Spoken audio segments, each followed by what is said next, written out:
is the Rick Burgess Show.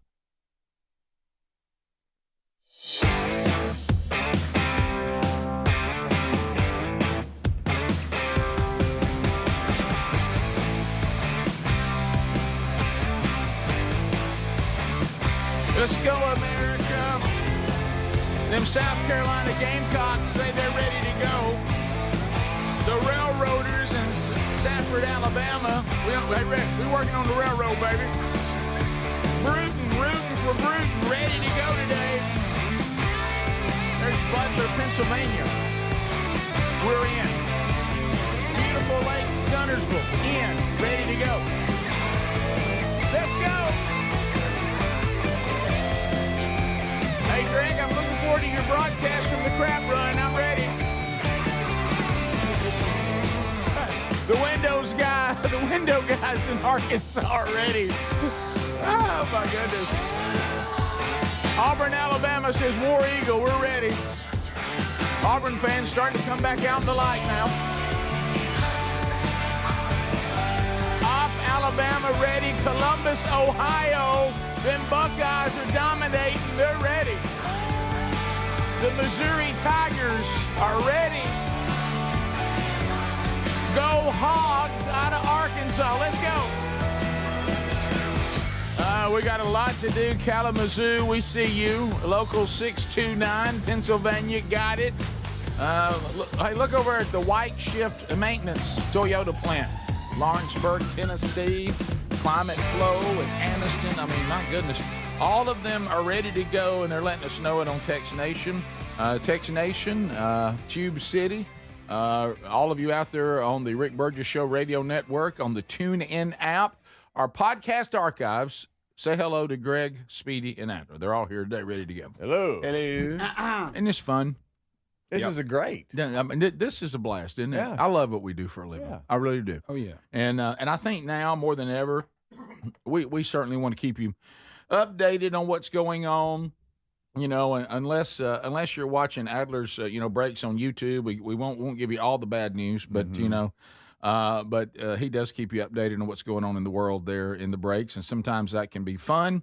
Sometimes you go, maybe I should maybe go get something to drink and come back because I'm getting sad. But yes. we do a little bit of everything. But yeah. we'll try to give you something to as we are told, even though no matter how difficult times may be real careful. Don't immerse yourself in these echo chambers and go off in these algorithms and get over there in the doomsday world. Stay informed. Go outside. Let the sun shine on you. Listen to what Scripture says. I mean, this says, "Let not your heart be troubled." Don't be anxious about anything. We are not called to a spirit of fear. There's a reason that we are told that. And for those of us that have a biblical worldview, if we believe what we claim to believe, everything really is going to be all right. And we just need to do what we've been told to do and be joyful people and be an example of hope, be people at peace, be confident and steady and steadfast, and everything's going to be all right. Mm-hmm. And so we're here to help you with that too, and also just to give you things to laugh at that are just goofy, and we will do that. And so some things to discuss. I want to ask right out of the gate, because I just need y'all's advice on something. So, we've all gone through different times socially. You remember one time I was just having a hard time. If you look at all the things you need to do, let's just get real. You got to do your job, and you got to do it well. Mm-hmm. You got to be a good provider. And the people who write you a check expect you to do a good job. Mm-hmm. So there's a big portion of your life that goes to that. Mm-hmm. You need to be, if you're married, you have a responsibility to your spouse. They need to have time with you. They need to get good quality time with you. If you have children that are still at home, they need you. But then if your children are adults, you got to keep in touch with them to some degree and give Sure. them something. Yeah. Okay. You get into, if you have parents that are still alive, you got to find time to spend with them. Mm-hmm. That's important. And then, when you start thinking about, I'll try to have friends too, and friends need something from you. You know, and then you have the people that you have been called to serve and try to help. I mean, 24 hours is not a lot of time. And you sleep for, we don't sleep much of it, but you sleep a portion of it, so that's gone. Right. So so you remember I hit one time where all this managing this got so overwhelming, I just stopped taking new friends. Yeah, you said you because didn't I couldn't be a good friend to the ones I had. Right, And I'm blessed with some really good friends. And so I just want you to know, so I look for things. Mm-hmm. Got somebody right now that I'm considering developing a new friendship a little bit. Oh. And it happened yesterday, and I don't know what to do. I don't know if I should address it. So this new friend is now taking time. Well, now we're starting to, you know, hey, man, how's it going? You know, a text. We got some things we need to talk about. Not important, just some things we may be doing together, business-wise and you know, and personally. Okay. And so, are they requiring more from you than you have? No, we're not. Okay, so we're not there yet. Okay, all right. Because you do have to be careful. If you ever start making a new friend, and you know, there's when you were looking for your wife, there was a dating version of this, which we call. They actually covered it in Vince Vaughn movies, you know, different levels of a clinger, someone who clings to you. Mm-hmm. I got a level 5 clinger, you know, and you know, someone you go, oh, this person is going to demand, like, try to pull me away from the world and almost kidnap me. You know what I mean? And demand more time than I can give. It's not anything like that. Right. So this person has their own world, and you know, it's brand new. It's a brand new friendship. Okay. Or potential, a budding friendship. So I send this text about, hey man, this time will work for me if you want to meet. We can talk about it on this time at this time. And he sends back and says, well, this one's the one to work for me. And I say, great. And then the next thing that happened is what I'd like to ask you about. He hearted it. It has a heart. Yeah. Oh no. Yeah, we're hearting it. He sent me a heart. Oh, like, wow. Love it. I know you don't like emojis in general. I don't think but that would probably be a thumbs up, not a love. Deal breaker. Clearly a deal breaker. Let's say if you're in that world, which I'm not. Yeah. That shouldn't be in your arsenal with another dude. Right. You should have shooting a bird. Right. Thanks, Greg. There's the that. doo-doo. Right. Doo-doo thing. Right. And a thumbs up. And the thumbs up or thumbs down. What about that's only for you. Isn't there one that's a fist pump? Mm-hmm. Is there? Yeah. I don't know what it means, though. I don't do well. It's according to who sends it to you. But I will, you know, I don't, and I know I'm an extremist, and all my friends who are already my friends say that I'm over the line. Mm-hmm. I don't emoji back and forth with heterosexual men. Right. I don't even know how if you're heterosexual and you have friends, you should not be sending male friends emojis. In my opinion. Except the two I told you. Well, Greg, I would just those two are good. And the thumbs up guy. Yeah. Thumbs up is the helpful. Thumbs guy. It's helpful, but I think if he was going to prefer none of it. Right, I Can you not understand just that. type okay? I understand that, but Can you not? But Okay. that is. Cool. Did you address that with him? I won't. Did you just heart that? No, I'm going to ask him about it today. Because we're supposed to meet today. I'm going to have it. I'm going to just push this over and say, I want you to have a look at this. Mm-hmm. Talk to me about look what that looks like to me. Talk to me about that heart. Mm-hmm. You would think that last text is like from my wife. What if No, you it's from answer the heart with a bird? I asked my wife about it. She goes, don't give him a hard time. He's just saying, love it. Sounds good. I said, I don't think the heart ever should go back and forth between I think dudes. So I think I mean, are you just wanting to be friends and he's in love? No. Okay. It's he's happily married. No, I'm talking about kids. I'm not romantically, just in love with the friendship. Well, I don't know. I didn't like it. I'll just say that. Okay. See, and you know, I'm very emoji sensitive, but I don't think I'm being over the line. I'll hear people say, "Bird, you can't." If somebody puts an exclamation point or a thumbs up, come on, man. Don't be rough on people like that. Yeah. You know, you know, this is good. Rick, I just received a text from a friend of mine former mayor of Helena, Mark Hall. Yeah. He said, Speedy, you need to tell Rick about our friendship. We only text when necessary. We don't expect anything.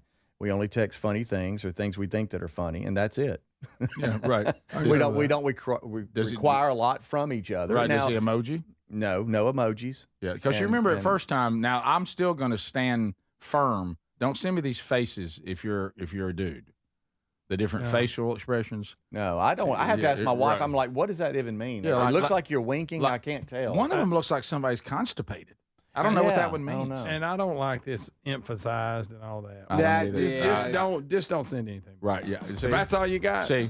And that's why we never hear from you. You just don't say anything I back. liked it, but I didn't love it. Even if you were somebody that wanted to make a case and I don't know what that means, emphasized, to be honest. It confuses me. Yeah, do y'all agree, though? Even if you were somebody that said, I'm going to make a case that emojis among heterosexual male friends are okay, you can't really make this one work. No.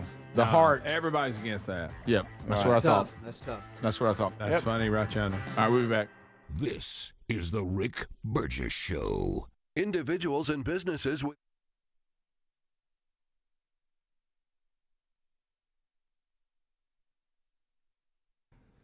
A couple of months ago, I headlined a fundraiser in Southern California, and since, we'd be out there anyways, my wife and I decided to take our kids to Disneyland one weekend. We had fun, and to be clear, most of the guests said very nice things, or they just left us alone. But there was a loud and very cool minority that would shout at my children, who were 8, 5, and 3, whenever they got the opportunity. "You should disown your dad, you little shit," one middle-aged woman yelled at my 5-year-old. "Tell the Secret Service to protect the Constitution, not your father," screamed another. Are these women violent? Probably not. Are they deranged? Certainly.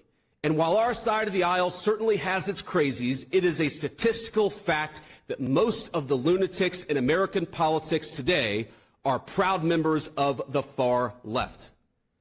After Charlie died, one of his friends and one of our senior White House staffers had left-leaning operatives in his neighborhood passing out leaflets telling people what he looked like and where he lived, encouraging neighbors to harass him or, God forbid, to do worse. While he was mourning his dead friend, he and his wife had to worry about the political terrorists drawing a big target on the home he shares with his young children. Are these people violent? I hope not. But are they guilty of encouraging violence? You damn well better believe it. We can thank God that most Democrats don't share these attitudes, and I do, while acknowledging that something has gone very wrong with a lunatic fringe, a minority, but a growing and powerful minority on the far left. There is no unity with people who scream at children over their parents' politics. There is no unity with someone who lies about what Charlie Kirk said in order to excuse his murder.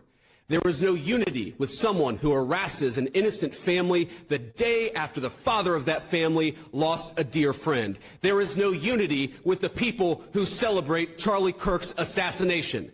And there is no unity with the people who fund these articles, who pay the salaries of these terrorist sympathizers, who argue that Charlie Kirk, a loving husband and father, deserved a shot to the neck because he spoke words with which they disagree. Did you know that the George Soros Open Society Foundation and the Ford Foundation, the groups who funded that disgusting article justifying Charlie's death, do you know they benefit from generous tax treatment? They are literally subsidized by you and me, the American taxpayer. And how do they reward us? By setting fire to the house built by the American family over 250 years. I am desperate for our country to be united in condemnation of the actions and the ideas that killed my friend. I want it so badly that I will tell you a difficult truth. We can only have it with people who acknowledge that political violence is unacceptable, and when we work to dismantle the institutions that promote violence and terrorism in our own country. Now, our government, you heard me talk to Stephen Miller about this, will be working very hard to do exactly that in the months to come. We're not always going to get it right. We will sometimes move more slowly than you would like. We will sometimes move more slowly than I want us to. But I promise you that we will explore every option to bring real unity to our country and stop those who would kill their fellow Americans because they don't like what they say. But you have a role too. Civil society, Charlie understood this well, is not just something that flows from the government. It flows from each and every one of us. It flows from all of us. So when you see someone celebrating Charlie's murder, call them out. And hell, call their employer. We don't believe in political violence, but we do believe in civility. And there is no civility in the celebration of political assassination. Get involved. Get involved. Get involved. It's the best way to honor Charlie's legacy. Start a chapter of TPUSA or get involved in the one that already exists. If you're older, volunteer for your local party, write an op-ed in your local paper, run for office. I can't promise you this is going to be easy. I can't promise you that all of us will avoid Charlie's fate. I can't promise you that I will avoid Charlie's fate. But the best way to honor him is to shine the light of truth like a torch in the very darkest places. Go do it. We owe it to our friend to ensure that his killer is not just prosecuted but punished. And the worst punishment is not the death penalty, but the knowledge that Charlie's mission continues after he's gone.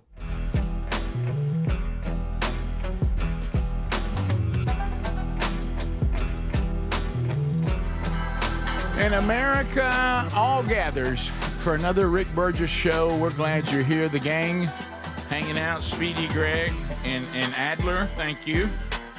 From Text Nation, Greg, people agreeing with you. The emphasized emoji, the texters are saying, I don't think anybody knows what that means. They're just trying to be sharp. Yeah, and it's not an emoji. It's that Whatever thing we do. Instead of answering you, I put I liked, or I emphasized, or you stink. I don't know all of it. Is that still called?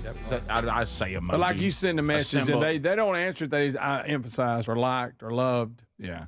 I mean, if you ain't got time to just go, okay, that's good, something like that. Well, Jerry Seinfeld. I don't even know what emphasized it means. Yes. Jerry Seinfeld. You agree. Yeah.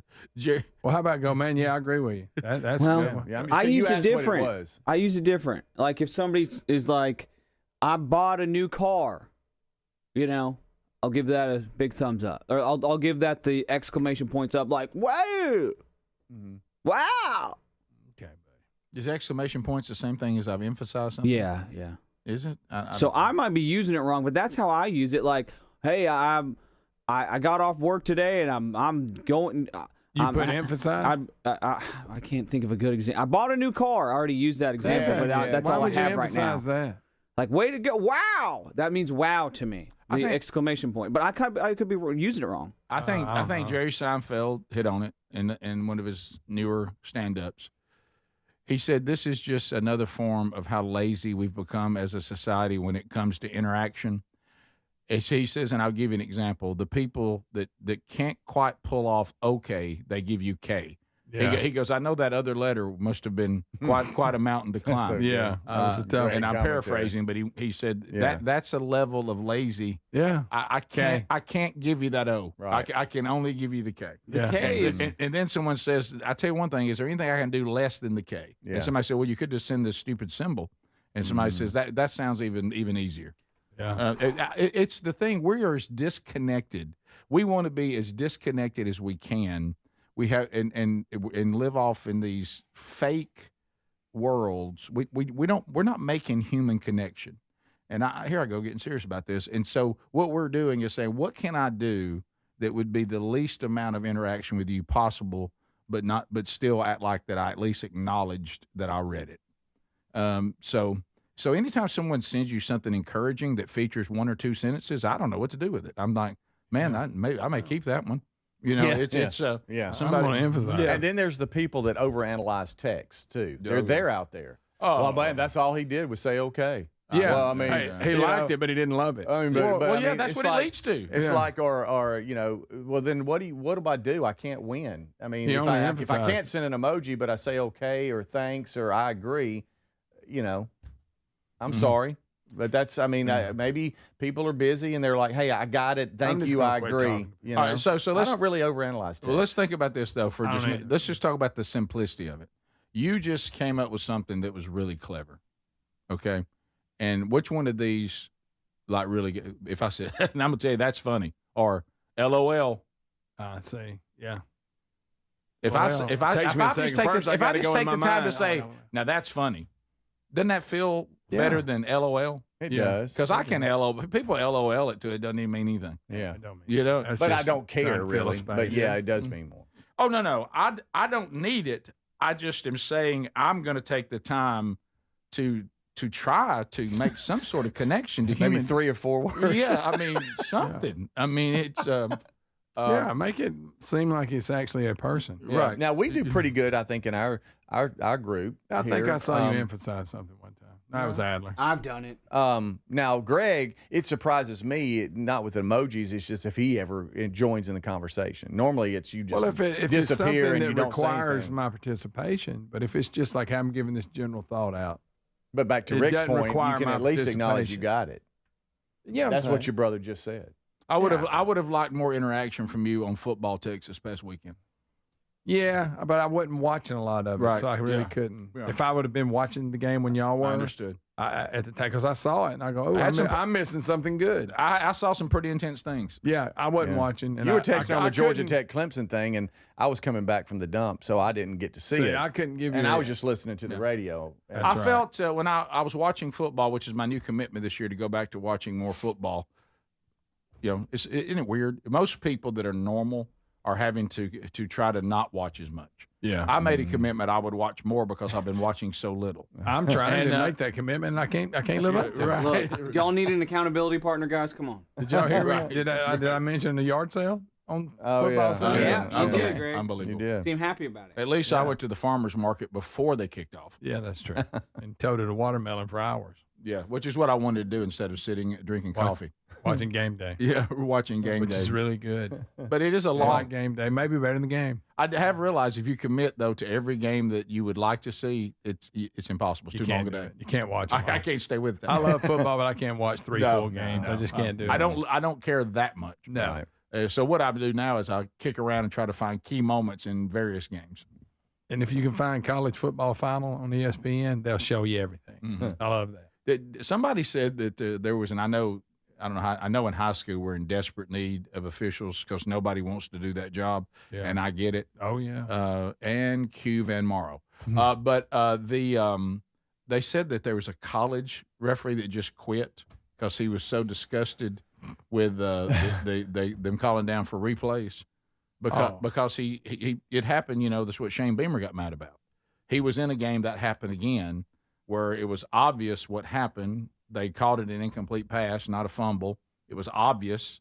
The call was correct. No reason to. The call was correct, and they snapped another play that impacted the game, and they came back and said, no, we go back that play, run that play Doesn't over. count. And the referee said, I'm out. I can't officiate like this. It's ridiculous. And I told you yeah. there's a time where it's close enough. That's close enough. Yeah. Yeah, you're talking about the hit on the quarterback. That it was that hit, the hit in the head. No, this was another game. Because he lost it this past weekend. Yeah, he did.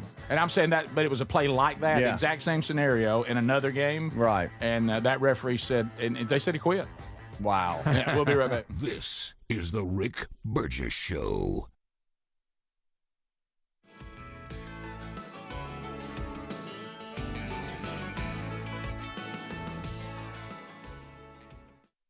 We love Helix mattresses, and we're proud to be partnered with them. Helix mattresses are assembled in Arizona. If you haven't tried Helix yet, they're 25% off site-wide right now, so it's a good time to try one. If you go to helixsleep.com/bigvox, you'll see how they make it easy to take a 2-minute sleep quiz to find the best mattress for you. And you can try it out in your home for up to 100 days risk-free with a trial. I'm telling you, Helix mattresses will improve your sleep and your comfort. Greg, I know that you love them. I love my Helix mattress. You know, I took the quiz. They sent me a mattress that meets the needs that I prefer, and we have a great night's sleep at my house every night. 20 unique mattresses. You'll find one that's right for you. Save 25% off site-wide by going to helixsleep.com/bigvox with free shipping in the U.S. You can also find all the information by going to rickburgessshow.com.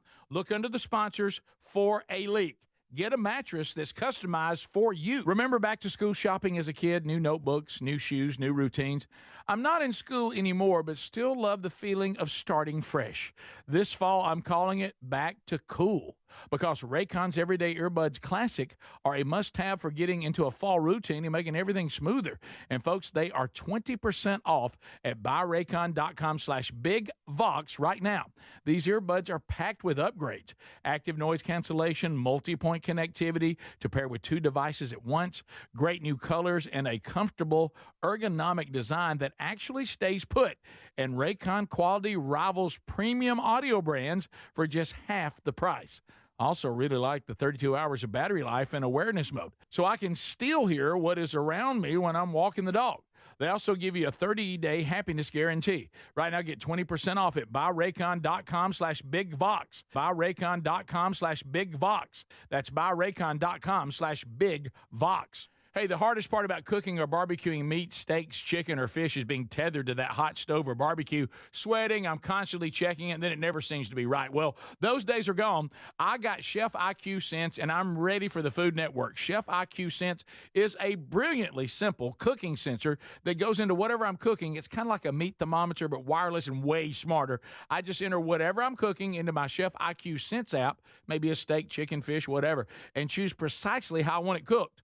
And then Chef IQ Sense continuously monitors and predicts precisely when my food will be done. I'm free to kick back and enjoy my guests, and then it sends an alert to my smartphone when my food is cooked to order. No more guessing. The world's smartest, simple-to-use wireless cooking sensor is available to you, and they just announced a flash sale. Visit chefiq.com. Use our promo code BIGVOX for 15% off. You can also find the link by going to rickburgessshow.com and simply look under the sponsors. Fad diets over the years, juice cleanses, cabbage soup diet, raw food diet, etc. Well, they're not good for you. By the time the average person hits 60, they've lost and regained several hundred pounds, and you have no idea how much damage gaining and losing weight could do. Doctors call it weight cycling. This is when you lose 10 or so pounds, but then you put it back on the pounds plus a few more. That puts tremendous strain on your organs and can lead to serious health issues. Bottom line, most people need help to stop weight cycling, and here's a great way. Non-prescription lean. You can see a link at rickburgessshow.com. Lean was created by doctors. Lean is an oral supplement, not a GLP injectable, and the science is impressive. If you want to lose meaningful weight at a healthy pace and keep it off, add lean to your diet and exercise lifestyle. And folks, it's at a great price right now. Give it a try. You'll get 20% off when you enter the code BIGVOX at takelean.com. What does feeling truly safe at home mean to you? Not just an alarm that sounds after a crisis, after your peace of mind shattered. True security is having a system that is proactive, not just reactive. Old school security systems only react once the damage is done. Yes, I'm talking about Simply Safe at simplysafe.com/bigvox, and how different they truly are. They design their systems to help stop crime before it starts. Their innovative Active Guard protection uses smart AI cameras to spot suspicious activity outside your home. That alerts Simply Safe's live monitoring agents, who can then see and speak directly to lurkers through the camera and call for urgent police dispatch in an emergency. That's real proactive defense, stopping criminals before they get in. You get 50% off your Simply Safe system with professional monitoring plus your first month free at simplysafe.com/bigvox. There's no safe like Simply Safe.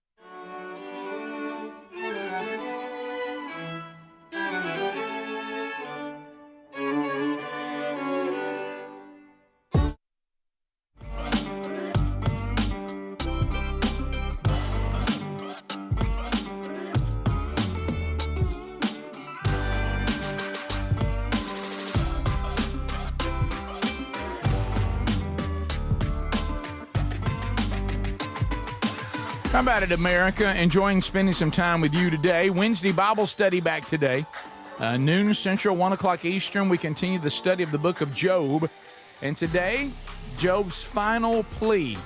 And then we don't hear from him again until he has his encounter with the one and only living God. So catch that today, noon Central, 1 o'clock Eastern. And if that doesn't work for you, Adler does a super job of getting the archive ready for you not long after, and you can catch it on your own time.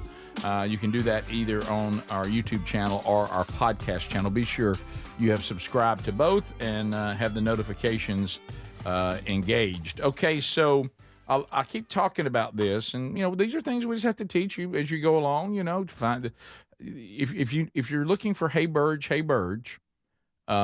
you're trying to email us or me. Please don't send those to Syndicated Solutions.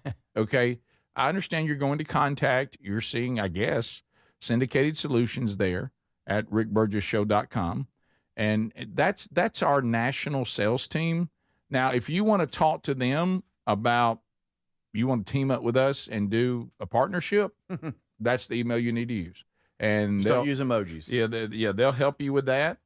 Talking to Bob Carey, everybody's favorite Yankee fan, is a thrill, and we can help you, and you can work with us with all of our sponsors that are already with us on all the different platforms. You realize now, I mean, you've got the radio network, you've got the TuneIn app, you've got the archive every day on the podcast, you've got the archive there on YouTube, and of course, if you're teaming up with our national team, you can be part of all that. So if you want to find out more about that, and we're looking at 2026 now. People that are getting their marketing plans with us together for 2026, go ahead and contact them for that. And you can go to rickburgesshow.com, go to contact, or just go directly, Rick Burgess Show at syndicatedSolutions.com. And if you need something with just your local market, they can help you with that too. They'll get you in touch with the local, and you can talk to them about that too. But please don't email them saying "Hey Burge, hey Burge." So Bob doesn't know what that means. Yeah. I'd love to see him read one. Question, and how he does. I got to tell you, hey, Rick, Yeah. it's Bob. I got to tell you, what's this "Hey Burge"? Yeah, And I'm getting a lot of I'm sorry, Bob. the things that folks send our merch folks, Grace. And, she'll say, hey, I've got a book. I mean, now if it's Men Don't Run in the Rain, I kind of get it because that is that's understandable. That's understandable. But certain things she sends me, I'm like, I'm so sorry, But she's so sweet, and she's like, I'll respond. No, we'll handle it. But I'm sorry you're being sent there. Everybody needs to stay in their lane. Yeah. But so if you go to the team at rickburgesshow.com, right, and click on that, there's everybody. There's even things that you can waste your time and try to contact Greg. Yeah. It's got true. Everybody's email address. It's got everybody's Instagram. Everybody's X account. Yeah. All that's there. I mean, you just click right on it. Question, and I don't know where we were going here. This is just lighthearted question. Okay. Were you guys growing up? Were y'all ever good at like skipping a rock over a pond? Oh, yeah. Or anything? I was decent. Because you have guys Pretty good at it. sometimes it's like, man, that was 5 hops. Oh, yeah. Or it got to the other bank. What about when? And then you have some that they couldn't quite get the angle. Oh yeah. And then it was just. Yeah. Did you know that they have? Give me the right rock, I can really show you something. Can you? Yeah. So you can get it down. I'm good. Okay. I used to could skip muscles. Remember the river we had a bunch of muscles in swimming. That's Right. right. Get muscles. Yeah, but if you got 3 or 4 out of that was good. Yeah. Because it's so in shape. Well, I was trying to teach River, my grandson, how to skip a rock, because I think every kid needs to know how to do Absolutely. that. Nice. It's the little things. Did y'all know that there is a world stone skipping championship? I'm not. That doesn't surprised. surprise me at all. That doesn't surprise me at all. At some of the other championships we have. I don't know if you've ever seen any of this. Now these guys they're pretty good. I mean, it'll get to skipping and they count them and all this. But organizers of the World Stone Skipping Championship says there's controversy in Scotland. That there's been a cheating scandal. It's led to a disqualification of several competitors. You got some weird rock. The World Stone Skipping Championships, it's an annual celebration of the sport, also known as stone skipping, is held every September in Western Scotland. I'd like to go. And the rules of the competition require the stones thrown by the competitors to skim across the surface of the water, like we're talking about. Of course. And it has to have a what they call a naturally occurring slate, okay, from the island. That was my next question. They're making their own rocks. Are people bringing in ringer rocks? Like But the guy that comes with his own bowling ball? They have found several competitors in this year's event were found to be kind of welding the rocks that that are appeared to have been shaped and smoothed by a machine. And they're not. You can't get. They're not naturally picking them up. Where am I supposed to get them? Just in the area? Yeah. You're supposed to it's just supposed to be a natural. I'll walk over to the bank. A naturally occurring slate from the island. From there in Scotland. Basically, they got a bag full of rocks that have been altered. Right. But how far? Anywhere on the island? Yeah. That's what it says. There's an island there in Scotland that they do this. It says that the stones have appeared to have been artificial notches that created to aid in the throwing. Everybody's got to cheat. Everybody has got to cheat. But I ran across this. It wasn't on one of those Ocho days where ESPN shows all these weird games. It was on some obscure channel. I can't remember, but it was a competition, and everybody's like, that's a good one. That's a good one. Live in Scotland. Y'all want to see it? Yeah, I do want to see it. Oh, look at butt cut. That's your first comment? Let's see him spin a rock. Please look at his shirt made of stone. But is he a cheater or not? Yeah. This guy? This is the champion. Cheater. The Guinness World Record for the longest stone skip is 400 feet. Ooh, this is 400 feet. Dougie Isaacs of Scotland. Also known as butt cut. His friends call him. Greg's calling him butt cut because of his hair. Right, those of you that don't know. Yeah, it's a lot of folks that don't know what I had that hair in the 7th grade. Yeah, just right down the middle. He's about to skip at 400 feet. Okay, here we go. There's good audio, Rick. Is there? Yeah, they're on look at the pond. They're on a dock. Yeah, he's on a dock, and they're on. I thought it'd be a better place. I did too. A huge crowd. Yeah. It's coming down. Who cares if these people cheat? If no more people care. His throw is amazing. Oh wow! Skip. Oh,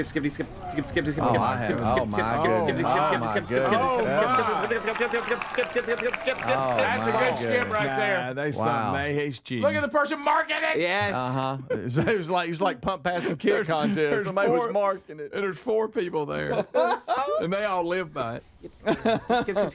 Skip. Now that's amazing. He can skip that far. I think I could do that. Skip.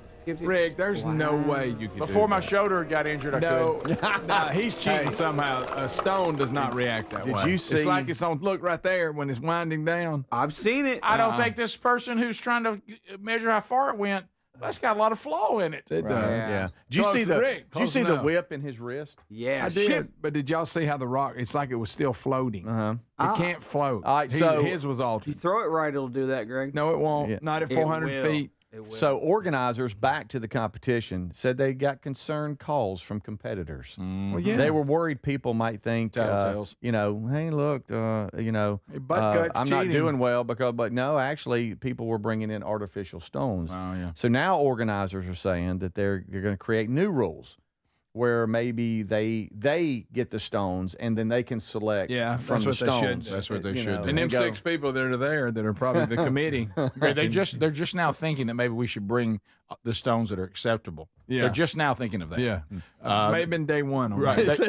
By the way, they also said that they're a group of people. They're special. They're the most uninformed people about human nature that have ever existed. Yeah, right. They do realize people want to cheat. By the way, great from Tex Nation are the people who are really into this called stoners. Yes. Wouldn't that be great? That's a good See, one. that ain't fair because he had this, it looked like a cookie. Yeah, it really did. Yeah. Like a mini Frisbee or something. How about this? I don't know. Maybe somebody knows him that's listening or watching in Kentucky, but they say a Kentucky man, Jonathan Jennings, became the first competition's ever American winner in the adult male category in this year's event. Oh, USA.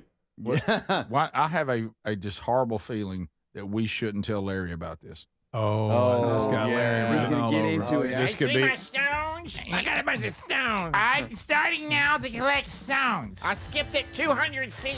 Have you seen it? I do not see those stones. Papa Rocks. I love to skip a stone or a rock. Right. That ain't how that stone don't do that. Greg, don't hate on people that are good at It's just something. because you can't That do it. doesn't look right. Yes, because yours goes boom. Yeah. Don't be You watch the mad. NBA and be like, hey, they can dunk. Nobody can do that. I can't do that. I'm telling you, they're all. Here's the Rick Burgess Show.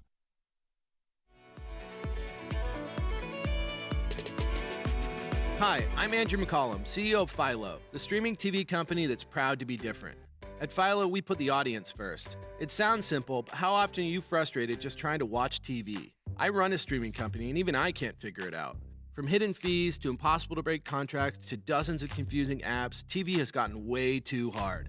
So we set out to make it better. You want to watch live TV from the channels you've always loved, like Discovery, A&E, Nickelodeon, and more? Philo's got you covered. You want to discover something new from our library of over 80,000 movies and shows? Then save every episode for up to a year so you can skip all the ads? No problem. Your favorite show is over, and you want to take a break from your subscription? We've made it as easy as possible, and you can still enjoy more than 100 free channels.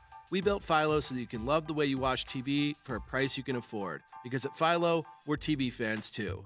Head to philo.tv/Andrew to start a free trial and see for yourself. That's philo.tv/Andrew. The workday begins the moment you put on your boots. At Boot Barn Work, we know you need work gear that holds strong until you kick them off at the end of the day. No matter the job, Ariat Work Gear performs week after week, year after year, with fit, mobility, and safety features built for the jobs that keep our nation moving. Ariat provides non-stop performance day in and day out. Ariat at Boot Barn Work. Lowe's knows how to help make your home holiday ready for less. Get Select Style Selections vinyl flooring for just $1.99 per square foot and have it installed before the festivities begin. Our team can help you every step of the way. See a Lowe's Red Vest associate or visit Lowe's.com/holiday install to get started. Lowe's, we help, you save. Basic install only. Date restrictions apply. Subject to availability. Installed by independent contractors. See associate for details. Contiguous U.S. only. Hear that? That's what having fewer hot flashes and night sweats can sound like. Veoza is the #1 prescribed hormone-free treatment FDA approved for moderate to severe vasomotor symptoms, also known as hot flashes and night sweats, due to menopause. Veoza can cause serious side effects, including liver problems. Your doctor will do blood tests before and during treatment. Stop Veoza and call your doctor if you have symptoms of liver problems, such as feeling more tired than usual, decreased appetite, nausea, vomiting, itching, yellowing of the eyes or skin, pale stool, dark urine, or stomach pain. Don't use Veoza if you have cirrhosis, severe kidney problems, kidney failure, or take CYP1A2 inhibitors. Ask your doctor about Veoza. To learn more, call 1-866-239-1637 or go to Veoza.com. That's VEOZAH.com. Paid for by Astellas Pharma. What does feeling truly safe at home mean to you? Not just an alarm that sounds after a crisis, after your peace of mind shattered. True security is having a system that is proactive, not just reactive. Old school security systems only react once the damage is done. Yes, I'm talking about Simply Safe at simplysafe.com/bigvox and how different they truly are. They design their systems to help stop crime before it starts. Their innovative Active Guard protection uses smart AI cameras to spot suspicious activity outside your home. That alerts Simply Safe's live monitoring agents, who can then see and speak directly to lurkers through the camera and call for urgent police dispatch in an emergency. That's real proactive defense, stopping criminals before they get in. You get 50% off your Simply Safe system with professional monitoring plus your first month free at simplysafe.com/bigvox. There's no safe like Simply Safe. We love Helix mattresses, and we're proud to be partnered with them. Helix mattresses are assembled in Arizona. If you haven't tried Helix yet, they're 25% off site-wide right now, so it's a good time to try one. If you go to helixsleep.com/bigvox, you'll see how they make it easy to take a 2-minute sleep quiz to find the best mattress for you. And you can try it out in your home for up to 100 days risk-free with a trial. I'm telling you, Helix mattresses will improve your sleep and your comfort. Greg, I know that you love them. I love my Helix mattress. You know, I took the quiz. They sent me a mattress that meets the needs that I prefer, and we have a great night's sleep at my house every night. 20 unique mattresses. You'll find one that's right for you. Save 25% off site-wide by going to helixsleep.com/bigvox with free shipping in the U.S. You can also find all the information by going to rickburgessshow.com. Look under the sponsors for a link. Get a mattress that's customized for you.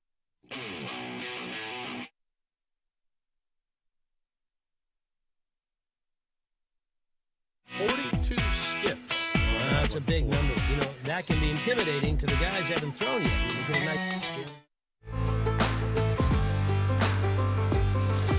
I'm here if needed. So here we go, America. Another day. Thanks for being with us. We'll hear from you. A lot of you on Text Nation we're already hearing from. But also, and I know they're chatting away there in Tube City on the YouTube option. And then we'll get into unscreened phone calls. And also got a Hey Burge today, too. One of them may have answered something we've been trying to research here on the program. May have gotten the answer today.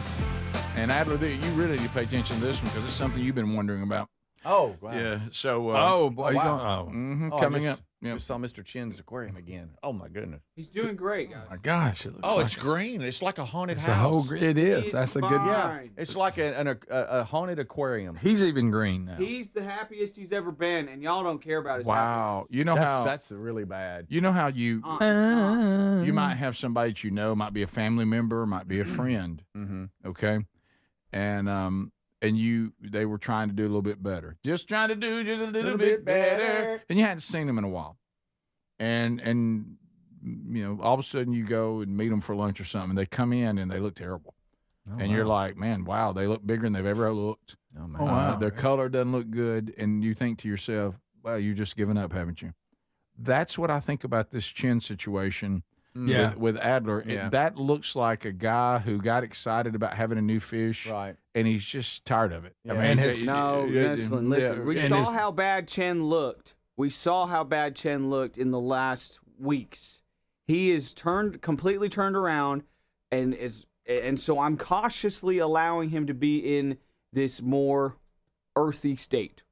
Okay. He always goes back to the he's pushing the narrative. Maybe This is actually good for him. He's actually, this is the healthiest he's looked in a while, and so I'm cautiously just letting that. So the water must be good, because like I said, people you can clean a fish tank too much. Your fish tank can Where be did you too get that clean. from? I don't think I worked at a pet store for like three years. Here we go. I had fish tanks for like 20 years. That was just you were just telling people why their fish died, and you made it up. Yeah. So Adler. Oh, they would use bleach or some kind of window cleaner on the tank. I'm like, yeah, that killed the fish. That's what did it. Adler, I've walked up on cow ponds that serve no purpose but to give the cows water, and it looked cleaner than that. Yeah, and that's not very clean. Yeah. He's like in one of those hyperbaric chamber. That's basically what he's in right now. Okay, you're saying this is good for his health. Good Yes. for his health. Okay. You're saying you almost had things too clean. That's what you're wanting us to buy right now? Well, you can have it too clean. Look, I'll get it, and I'll get rid of him. I'll throw him in the trash. That's what I'll do. Don't be like that's that. what I'll Wow. do. Don't Because be that's like clearly that. what y'all want. I'll take the aquarium, hold it over my head in the parking lot, and smash it on the ground. Since that's what y'all want. Don't be like that. Man, No, I kind of want that. today. Yeah, I kind of want that now that I think about honestly, that would be wouldn't. kind of cool. Now you Okay, that really would cool. look kind of cool if we did a Could slow you mo. stand on top of your picture van and do it? Mm-hmm.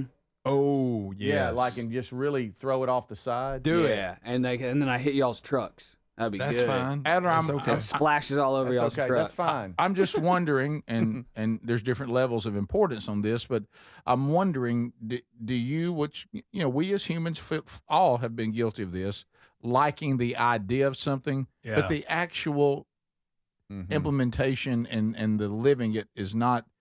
I like the idea of it. No, he went out and got it. I just don't like the way it. I've even apparently some of y'all like the idea of children, but not actually raising them. But but you know what I mean. Yeah. It's, No, I've never exactly. jumped into anything and regretted it. Never. All right, so you brought up Greg. Of course, will always comment. And by the way, there's one in the break. I'm gonna tell you that the guy says, "I know it's too soon, but I need you to ask Greg this." Okay. But no way do I do it on the air. Oh, I got you. But you mentioned the guy that was the best rock skipper in the world, which I know is something to be proud of.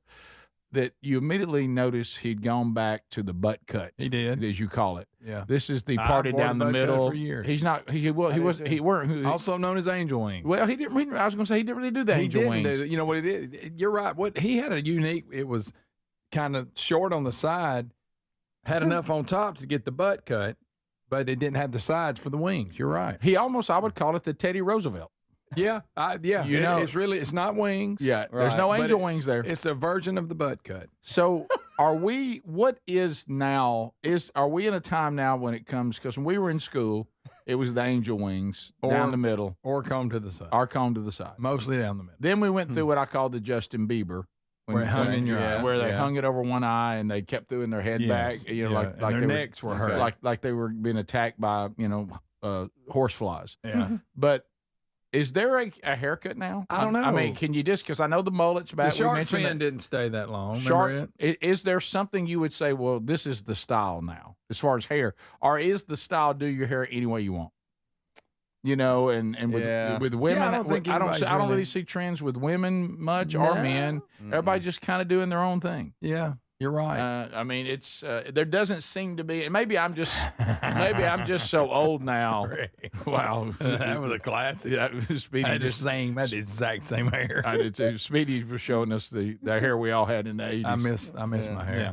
The mullet is back. We mentioned that. I mean, it is back to a point. It's 100% back. Mm-hmm. And I will give credit to a guy that Adler and I went to church with for years, that never left it. Highly successful guy. He ain't a good one. Okay. Yeah. Highly successful he guy. Always had it. Greg, highly successful. Hey, he would take that mullet and he would go and get into his private helicopter, like that kind of thing. Greg, that kind of wealth. Oh wow. Okay. And he didn't just have like that might be a mullet or even a well kept mullet. Yeah. Straight up. Just as mullet as it can be. Yeah. Highly successful.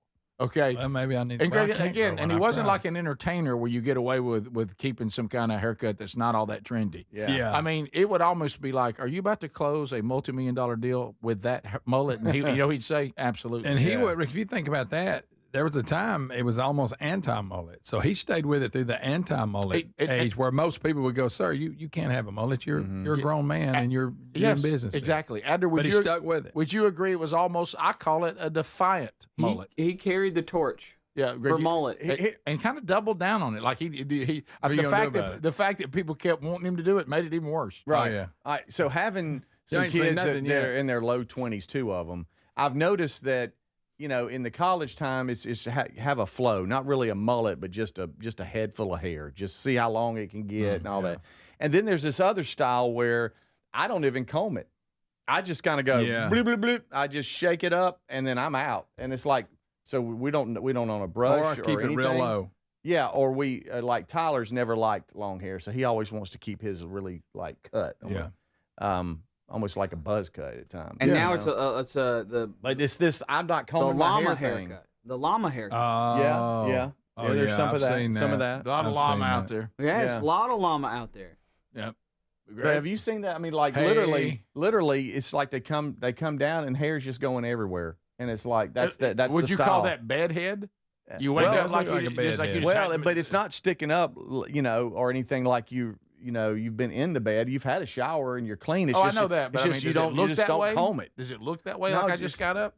No, it just looks like there's nothing. It's like there's no just rhyme or reason. Left. Yeah. Would you call it confusion? Yeah. Chaos. I would. It is, right? Chaos. Yeah, kind of like the world. Yeah. All right. That's a good mullet right yonder. Yeah. The new combing it is I'm gonna get my fingers and I'm just gonna shake it up and just whatever happens. Well, the guy that we know, what he did is something that is rarely done. He stuck with something as it went out of style, and he stuck with it all the way till it came back. That's right. Never gave up on it. He knew it'd be back. Yep. This is the Rick Burgess Show.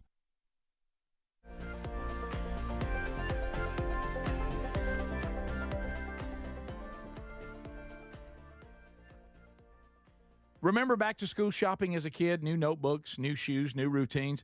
I'm not in school anymore, but still love the feeling of starting fresh.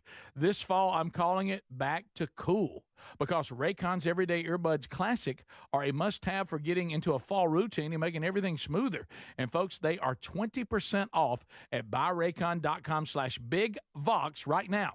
These earbuds are packed with upgrades: active noise cancellation, multi-point connectivity to pair with 2 devices at once, great new colors, and a comfortable ergonomic design that actually stays put.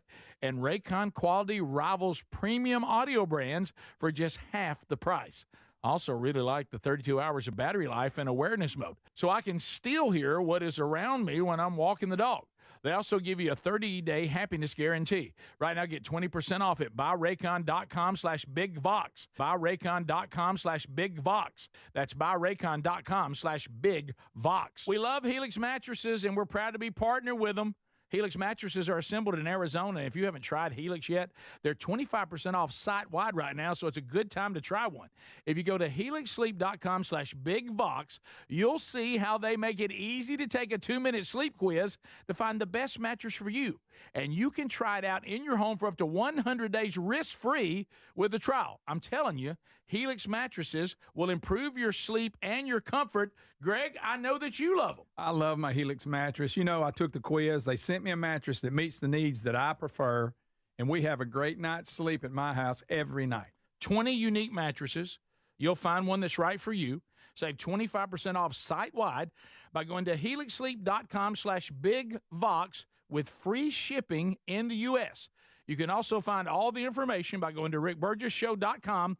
Look under the sponsors for a leak.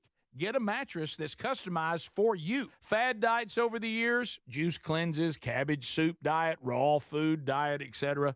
Well, they're not good for you. By the time the average person hits 60, they've lost and regained several hundred pounds, and you have no idea how much damage gaining and losing weight could do. Doctors call it weight cycling. This is when you lose 10 or so pounds, but then you put it back on the pounds plus a few more. That puts tremendous strain on your organs and can lead to serious health issues. Bottom line, most people need help to stop weight cycling, and here's a great way. Non-prescription lean. You can see a link at rickburgessshow.com. Lean was created by doctors. Lean is an oral supplement, not a GLP injectable, and the science is impressive. If you want to lose meaningful weight at a healthy pace and keep it off, add lean to your diet and exercise lifestyle. And folks, it's at a great price right now.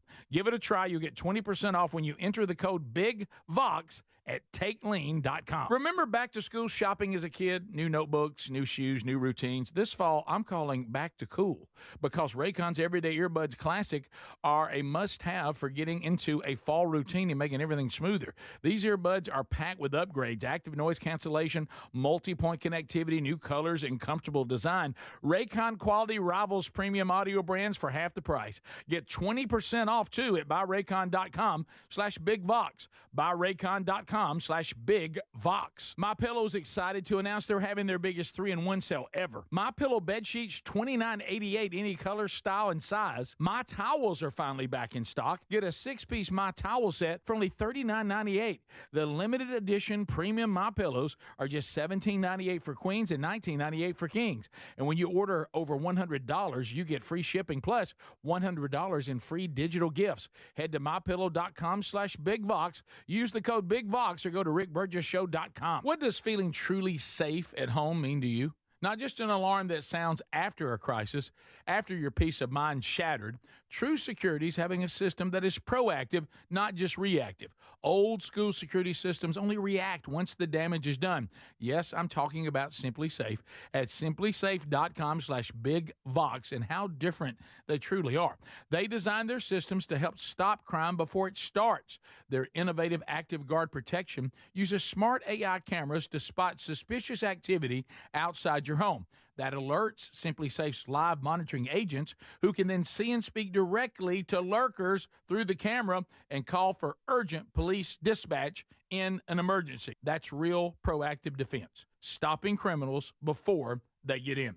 You get 50% off your Simply Safe system with professional monitoring plus your first month free at simplysafe.com/bigvox. There's no safe like Simply Safe. Fad diets over the years, juice cleanses, cabbage soup diet, raw food diet, etc.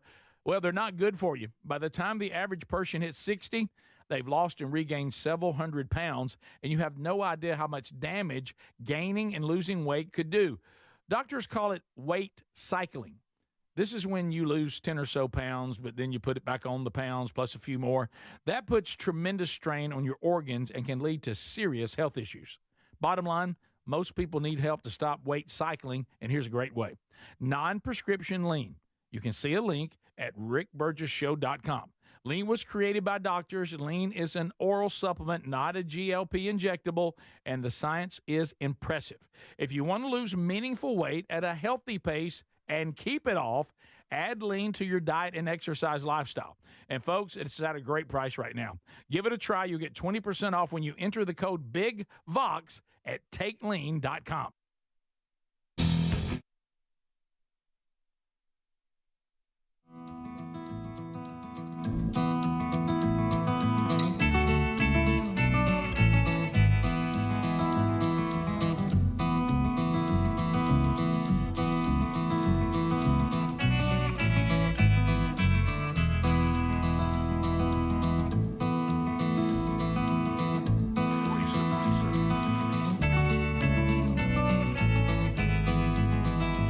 Thank you, America.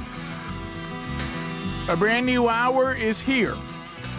And we're glad you are. Speedy, Greg, and Adler are all here today.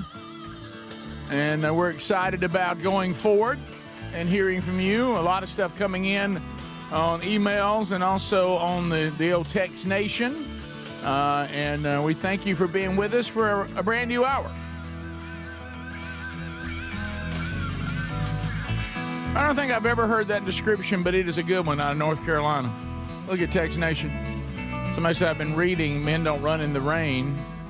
You know what is a good way to describe it? I call it Proverbs for good old boys. That's good. That's a good. I don't think the publisher ever thought that. No. Thank you, Austin. Out of how would you pronounce that? Lincolnton, North Carolina. That's what it looks Lincoln. like. So Lincolnton. Thank you very much. Appreciate that. And thanks for reading the book and still enjoying the feedback. So I'm going to start this hour, and it'll lead into a little bit of an update. But I'm going to read something to you guys, and I want you to tell me where you think it came from. Okay. I'm going to read it. It says, be sure that the patient remains completely fixated on politics, arguments, political gossip, and obsessing on the faults of people they have never met serves an excellent distraction from advancing in personal virtue, character, and all the things the patient can control. Make sure to keep the patient in constant state of angst, frustration, and general disdain toward the rest of the human race in order to avoid any kind of charity or inner peace from further developing. Ensure the patient continues to believe that the problem is out there in the broken system rather than recognizing the problem is within themselves. Sounds like a text message from Satan. Okay. Where do y'all think that came from? The George Washington. The chat is all over it, and I read it just now. Yeah, the Screwtape Letters by C.S. Lewis, 1942. Yeah, man. 1942. And that is, as you said, that is Satan talking to one of his demons. 1942. So very insightful. Well, give me the year again, Rick. 1942. Dang, kind of ahead of his time. So here we are, Wow. and that is that's what's going on, and I'm sorry. I actually read an excerpt from the Screwtape Letters recently in the break, talking about how it's like use politics to divide the people so that they think that that's their problem in their lives, and they don't focus on becoming better people, and they don't focus on themselves, and they feel like there's always an oppressor and there's no hope in their lives, and they'll focus on that and not becoming better themselves. And it's so true. It's happening. Right now. Well, and remember another thing you find out in that brilliant assessment of the character or lack of character of Lucifer and Satan and the demons and the manipulation of human beings. One of the most brilliant things that came out of that is, and it's certainly a C.S. Lewis saying this is an assumption on my part, but it does happen. We deal with this a lot. Is the thing you also need to do is we can't convince him that God doesn't exist. There's too much example. There's too many examples that God has revealed himself. It's so obvious that God exists. We can't really convince them that the gospel isn't true because of all the I'm paraphrasing, but all the evidence of the resurrection and the life of Jesus and the crucifixion, they know all that is real. And so that's not our strategy to try to convince them that never happened. It's fine that they know that happened, and it's fine with them knowing that they probably need to repent and they probably do need to be radically changed, and they can think that, but let's just keep convincing them that day is just not today. They need to do it at some point, but just not today. And then hopefully we can just not today them all the way into hell. I need to address it. I need to figure this out. I need to change. But the problem, as Adler pointed out, is out there. It's not me. I'm not the problem. It's out there, and everybody's to blame, and I'm a pretty good person compared to everybody else. And one day, I'm going to make these changes in my life, and I'm going to do some self-reflection. I'm going to eventually, I probably do need to repent. I probably do need to be redeemed, and I probably do need to get right with God. And I'm going to do that one day, but just not today. And so looking, and I did that for, 15 years. So I understand that. But You're exactly right. It is literally out there. And sure, the patient continues to believe that the problem is out there in the broken system rather than recognizing there's a problem with himself. Yep. And so when you take that attitude, and this is a fictional book, but it's based on the things like we're talking about in Strange Encounters that Scripture talks about, the character of the adversary and the character of our sin nature. And there are things that you can deduce just from things that are factual. And so when I was, like a lot of you yesterday, and again, as I said earlier, we're going to have fun here. We want to give you escape from all that. We don't want to bog down on just doing this stuff over and over and over again. I don't think it's healthy. Need to be informed, but we don't need to obsess over it. And so the text message came out yesterday, back and forth from the shooter of Charlie Kirk, the murderer, the assassin, with his boyfriend. Right? I'm confused. Is roommate transition? Yeah, roommate boyfriend. But is the person a man or a woman? Man. It's transitioning to a woman. Correct. Trying to. Wearing women's clothes eventually. Yeah. But the neighbors have been interviewed saying that they were a couple. Well, that they've seen them. Well, I mean, he called him my love in the text. So. Correct, but I'm just saying there was people that also saw him being romantic. So this text, that was the thrill. The text message, and I'm not exaggerating this if you haven't read the text messages, okay? First of all, I don't know how, one thing I'm concerned about, and Sherry and I talked about this, if this stuff's out there publicly, what are they going to do about his trial? Right. Because he's confessing it in the text message, and here I am, a good and that's true. I've seen it. I saw his confession. Yeah. He confesses it in the text message. He does. So I don't know how Who that hasn't seen. I don't know how that. I don't know how that. that affects the trial. Where you're going to have it? How you going to pick a jury? Yeah. I don't know. So keep that in mind. But anyway, this text message back and forth with his boyfriend, okay, would be a text message like I would send to my wife, like I do every day, just kind of telling you how my day's going and the things I've done. And he mentions that he has shot and killed Charlie Kirk as if I would tell Sherry, now I've got that one meeting, and after I do that, I'll go by, you want me to pick up anything at the grocery store? It is the most callous, couldn't care less about taking human life. There's no remorse. The only remorse he has is he said that his granddaddy's going to be mad that that his daddy's going to be mad that he used his granddaddy's rifle. And, oh, by the way, granddaddy's rifle ain't nothing wrong with it based on the shot I just took. Right. That $2,000 scope did the job, and that's probably the reason, that was probably what helped me. I put it and I hid it somewhere. I probably should have gone by and gotten it. And you see the boyfriend going, are you joking? Did you tell me you didn't really do this? Yeah, I did. And, I just got tired of all the hate and, which I don't know. But I mean, he's not saying I regret doing it.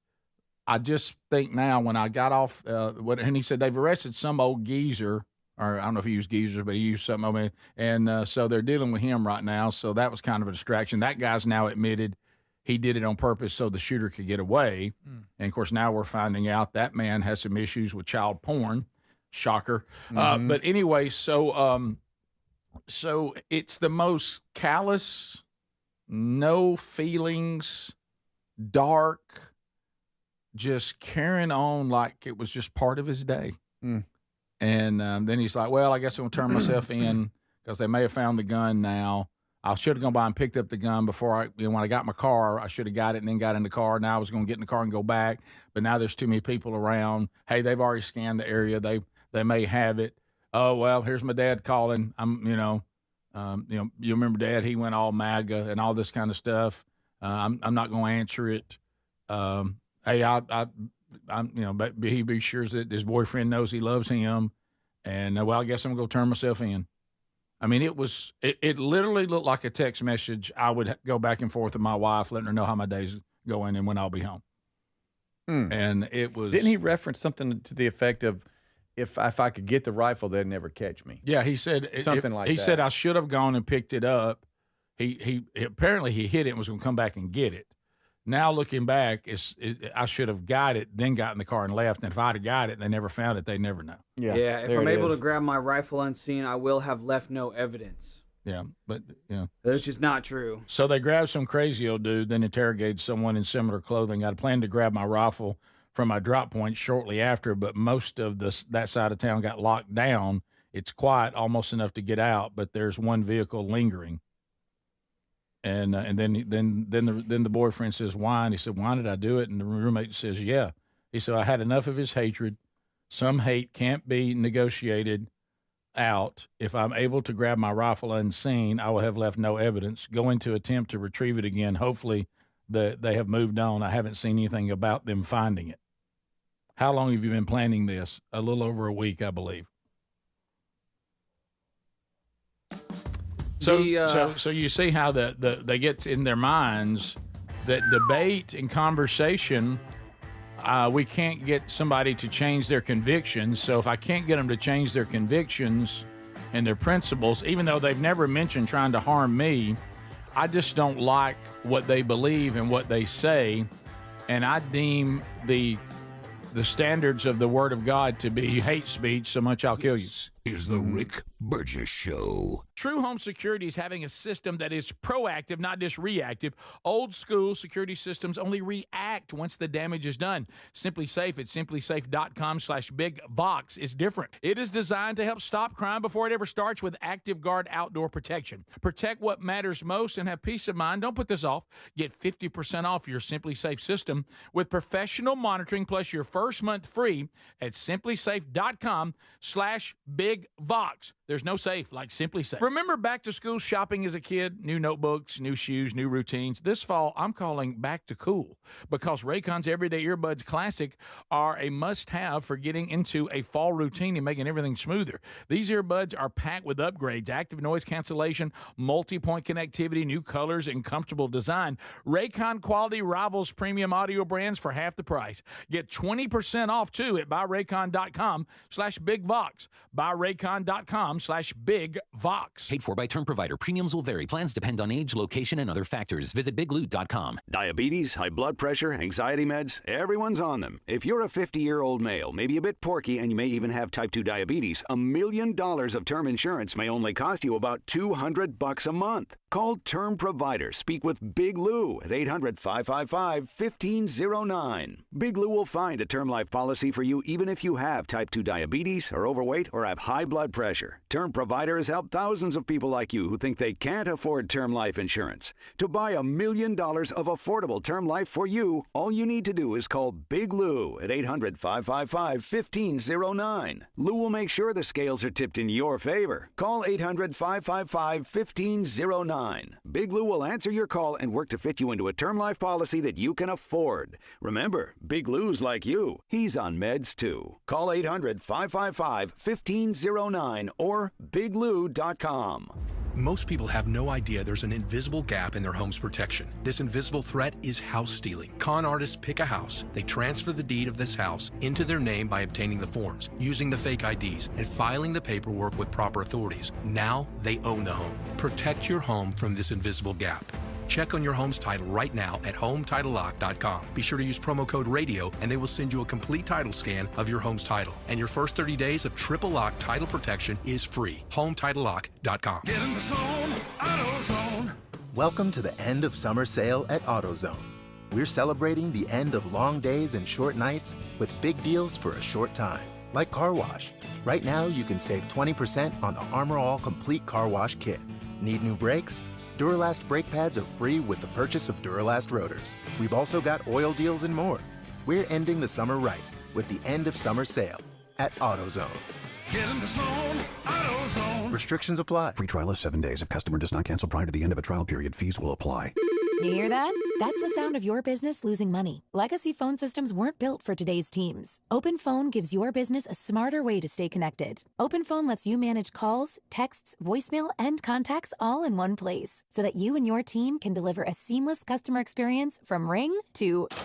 Need to take calls on the go? Open Phone automatically transcribes, summarizes, and highlights next steps from every call, so you never miss a detail. Need insight into what closes a sale? With Open Phone's AI call tags, you can instantly spot key topics like objections or pricing questions, and use those insights to coach your team and level up every customer interaction. And yes, you can bring your existing number with you for free. Keep your team in sync and your customers happy with Open Phone. Open Phone. No missed calls, no missed customers. Try Open Phone for free at openphone.com/try and get 20% off your first 6 months. That's openphone.com/try. Openphone.com/TRY. Life insurance. Why are you putting it off? Can't afford it? Too much hassle? Think you don't need it? There's lots of excuses for putting off life insurance. But if you weren't there, who would pay the mortgage and other bills? With Ethos, you could be covered in 10 minutes and boom, family protected. Ethos. Fast and easy online term life insurance. Up to $2 million in coverage with no medical exam. Some policies as low as $1 a day. Answer a few health questions and get your free quote at ethos.com/term. That's ethos.com/term. Remember back to school shopping as a kid? New notebooks, new shoes, new routines. This fall, I'm calling back to cool because Raycon's Everyday Earbuds Classic are a must-have for getting into a fall routine and making everything smoother. These earbuds are packed with upgrades, active noise cancellation, multi-point connectivity, new colors, and comfortable design. Raycon quality rivals premium audio brands for half the price. Get 20% off, too, at buyraycon.com/bigvox. buyraycon.com/bigvox.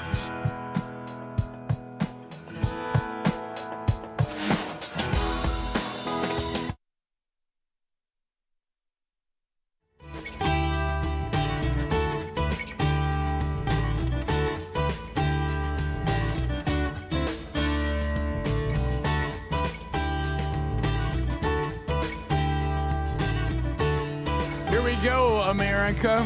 The new fall line coming out any day now, so I'll let you know when it's there, but you can keep checking or grab the stuff that's already there. Some cool items there at the store. Now more than ever, I know a lot of us concerned about safety and our property being secure, and this is a time where Simply Safe says we're ready. We can help you with this. We're way ahead of the rest of the industry, and they are. They have the Active Guard protection.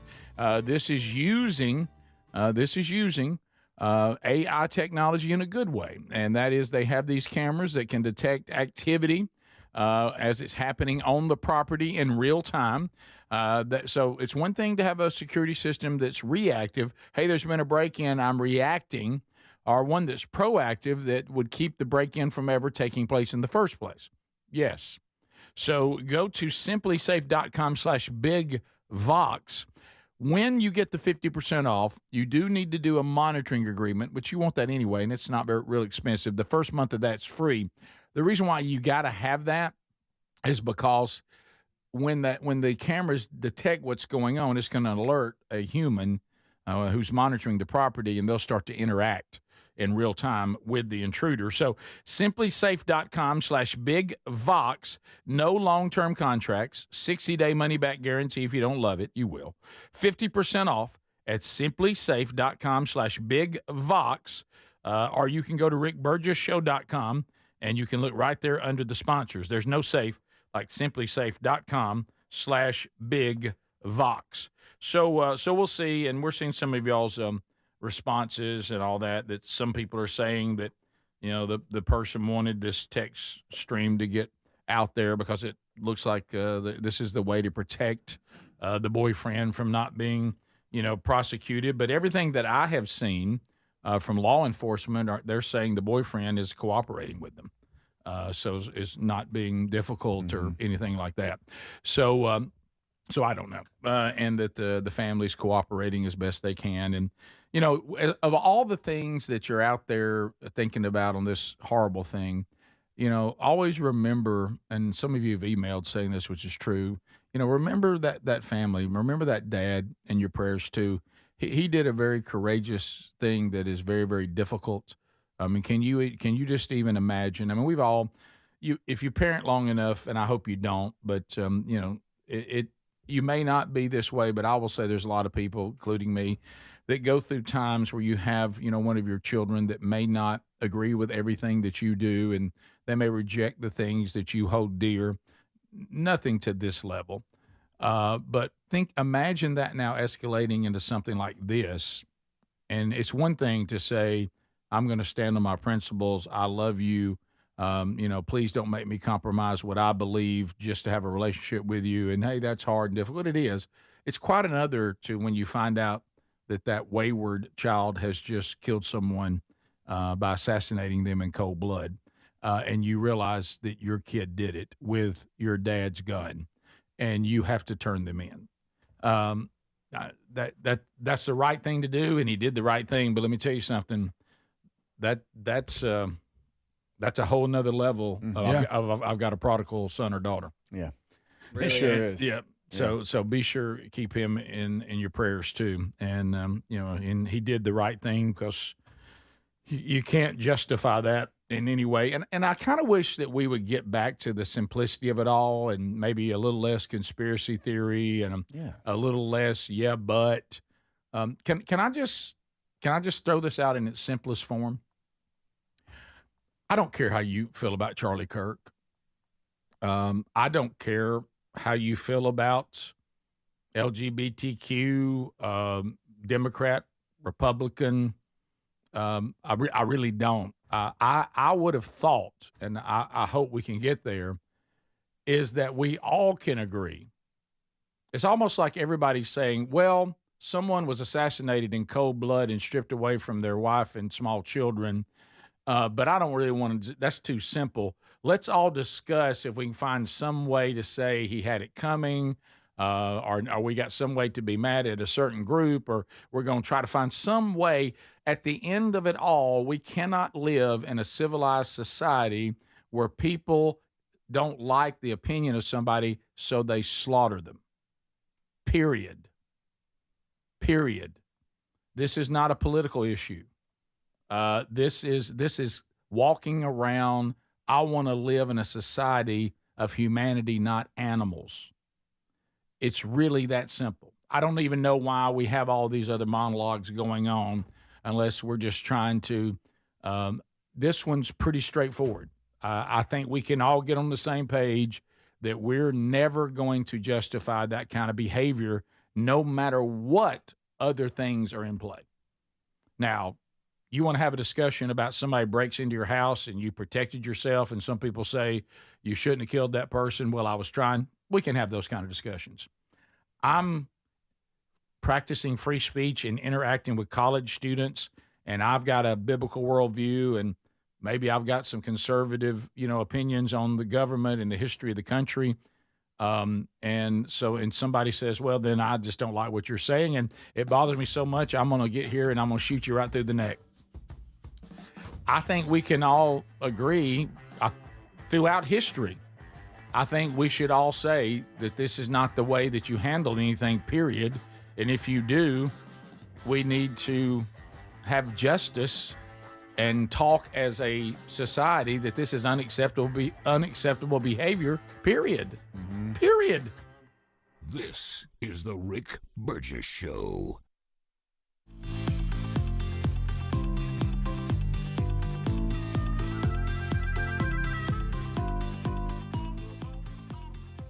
Remember back to school shopping as a kid? New notebooks, new shoes, new routines.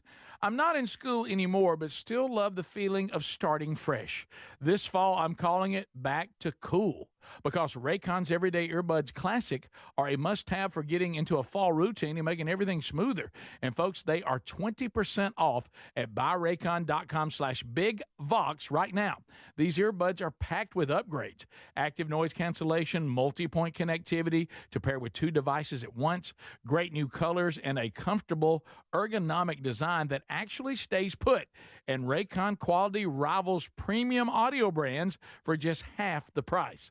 Also really like the 32 hours of battery life and awareness mode, so I can still hear what is around me when I'm walking the dog. They also give you a 30-day happiness guarantee. Right now, get 20% off at buyraycon.com/BigVox. Buyraycon.com/BigVox. That's buyraycon.com/BigVox. MyPillow's excited to announce they're having their biggest 3-in-1 sale ever. MyPillow bed sheets, $29.88, any color, style, and size. My towels are finally back in stock. Get a 6-piece My Towel set for only $39.98. The limited edition premium MyPillows are just $17.98 for queens and $19.98 for kings. And when you order over $100, you get free shipping plus $100 in free digital gifts. Head to mypillow.com/BigVox. Use the code BigVox or go to rickburgessshow.com. You know, the hardest part about cooking or barbecuing meat, steaks, chicken, or fish is being tethered to a hot stove or barbecue and constantly checking it. Well, those days are gone. I got Chef IQ Sense, which is a smart, simple cooking sensor that goes into whatever I'm cooking. It's kind of like a meat thermometer, but it's wireless and way smarter. Just in time for summer grilling, they've announced a flash sale. Visit chefiq.com and use promo code BigVox for 15% off. That's chefiq.com, promo code BigVox. Get 15% off. Remember back to school shopping as a kid? New notebooks, new shoes, new routines. I'm not in school anymore, but still love the feeling of starting fresh. This fall, I'm calling it back to cool, because Raycon's Everyday Earbuds Classic are a must-have for getting into a fall routine and making everything smoother. And folks, they are 20% off at buyraycon.com/BigVox right now. These earbuds are packed with upgrades: active noise cancellation, multi-point connectivity to pair with 2 devices at once, great new colors, and a comfortable ergonomic design that actually stays put. And Raycon quality rivals premium audio brands for just half the price. Also really like the 32 hours of battery life and awareness mode, so I can still hear what is around me when I'm walking the dog. They also give you a 30-day happiness guarantee. Right now, get 20% off at buyraycon.com/BigVox. Buyraycon.com/BigVox. That's buyraycon.com/BigVox. Fad diets over the years, juice cleanses, cabbage soup diet, raw food diet, etc. Well, they're not good for you. By the time the average person hits 60, they've lost and regained several hundred pounds, and you have no idea how much damage gaining and losing weight could do. Doctors call it weight cycling. This is when you lose 10 or so pounds, but then you put it back on the pounds plus a few more. That puts tremendous strain on your organs and can lead to serious health issues. Bottom line, most people need help to stop weight cycling, and here's a great way. Non-prescription lean. You can see a link at rickburgessshow.com. Lean was created by doctors. Lean is an oral supplement, not a GLP injectable, and the science is impressive. If you want to lose meaningful weight at a healthy pace and keep it off, add Lean to your diet and exercise lifestyle. And folks, it's at a great price right now. Give it a try. You'll get 20% off when you enter the code BigVox at takelean.com. What does living better mean to you? More money, a bigger house? Well, if you don't have your health, maybe you're dealing with constant pain, I don't think that's living better. Life is better when we feel good. If pain is affecting your life, I suggest you try Relief Factor, developed by a doctor who joined us here on the show several times. This is a 100% drug-free daily supplement that helps your body fight pain naturally. It uses natural ingredients to support your body's response to inflammation. Now, it doesn't just mask pain, it helps reduce and in many cases eliminate people's pain. Over 1 million people have turned to Relief Factor, feeling better every day, and you'll live better every day. Try Relief Factor. It's easy because they offer a special 3-week quick start for only $19.95, less than $1 a day. We've been partnering with the team at Relief Factor for 11 years, and believe me, this product works. It helps so many of our listeners. Why not let it help you? Give it a try today at relieffactor.com or call 1-800-4RELIEF or go to rickburgessshow.com for more info.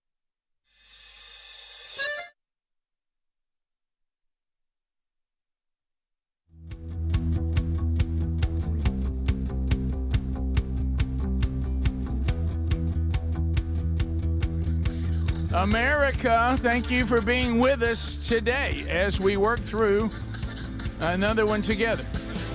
Now more than ever, Wednesday Bible study back today, and another Strange Encounters coming out this weekend. Now more than ever. So enjoy those two, where we can get a little deeper on some of this than we're going to on the show. So. And we're not, like we say, we're not afraid of taking on hard topics, but we also want to kind of give you a break from all of it at the same time. So we don't spend as much time just diving into that and going on and on and on about it. As a matter of fact, we're going to go super serious now with the Hey Burge. Oh! Hey Burge!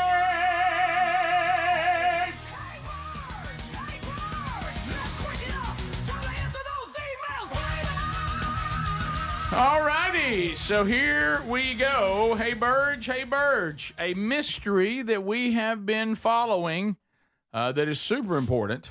We may have the answer. Hey Burge. Been listening since a coworker introduced me to the Rick and Bubba show, and have been enjoyed those years, and enjoying the new show very much. Thank you all very much for continuing on and having fun and all that. So let's get down to what the emailer may have found the answer to. Regarding how Speedy says thank you. Thank you. Rick's making it's thank you. You have me saying I'm thankful. Thank you. Am I Asian? Yeah, you got to look. Thankful. I work for the Southern Company as electrical maintenance. Well, and I take my family on random vacation places, usually around April. We actually visited Vicksburg, Mississippi this year. Oh. And I believe I know why Speedy says thank you. Greg? Thank you. Adler? Thank you. I don't say thank you. Thank you. Instead of saying thank you. Yeah. Thank you. We were going home. I'm so thankful. We stopped at a Huddle House for a late breakfast in Carthage, Mississippi. Okay. Corinth? Is it No, Carthage? Carthage, okay. And Carthage, Mississippi. And while we were ordering, every time we ordered a meal, she would say, every time we talked to her, the waitress, she was saying it exactly the way Speedy said it. Oh, it's a Mississippi thing. She also... but she said, y'all really listen. Yeah, I don't even pick it. I'm thankful for Mississippi. I think so. Now y'all got me with a big tongue, an oversized tongue or something. and said we also noticed she struggled with the word then. Oh. She would say den. She pronounce it as a D. That's a lot like Speedy.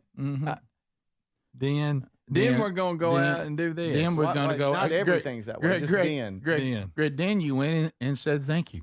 Yeah. Then he was finished eating and he told me thank you. Now you got me with a thumb oversized tongue. Hey Burge, I think this is just Mississippi. Yeah. I blame Adler for all this. Dang it. Sheriff of the town. I didn't bring it up. There was some caller. A caller brought it up. And then all of a sudden you started agreeing. Oh, I've always known it. I've never heard it before. Now I can't not hear it. I know it. I hear it so bad now. I'm putting it wherever. Well, I'm thankful of y'all. First of all, I want to start. Greg, I want to thank you. I want to thank everybody who helped my dad. Hey, I didn't say that. Yeah, you did. Now you're making stuff I let up. it go because it was serious. See, y'all claim things. Yeah, I let it go. I've known it for 12 you years. Did say it, but you were I let it go because you're talking about your dad. I didn't want to be a bitch. Whatever. I just want to take a little time. Now I just want to take a little time to thank. I want to thank all the people that helped. I want to thank you. I didn't say. Y'all got me like I just left the dentist. Like I just left the dentist office. Greg, I want to thank them. Some of the first responders. I didn't just get a root canal going. Now we got him where he can't say I know. word. Now you're just so. Well, we exaggerate. That's fine. Hey, Burge. I'm thankful for it. All right, so he says he thinks it's just your Mississippi background. Speedy leaves the R out of probably. What I say, probably? No, I don't. If you start saying then, you say probably. What are we going? Seriously, if I could reach you right now, huh? Greg, probably. Well, we want to thank you. And look, we get through here, then we're going. Greg, you say oil instead of oil. Yeah. People say it's a Mississippi thing. Oh, it's not a Mississippi All right, we thing. solved it. I think it's just me. I don't know, but I don't.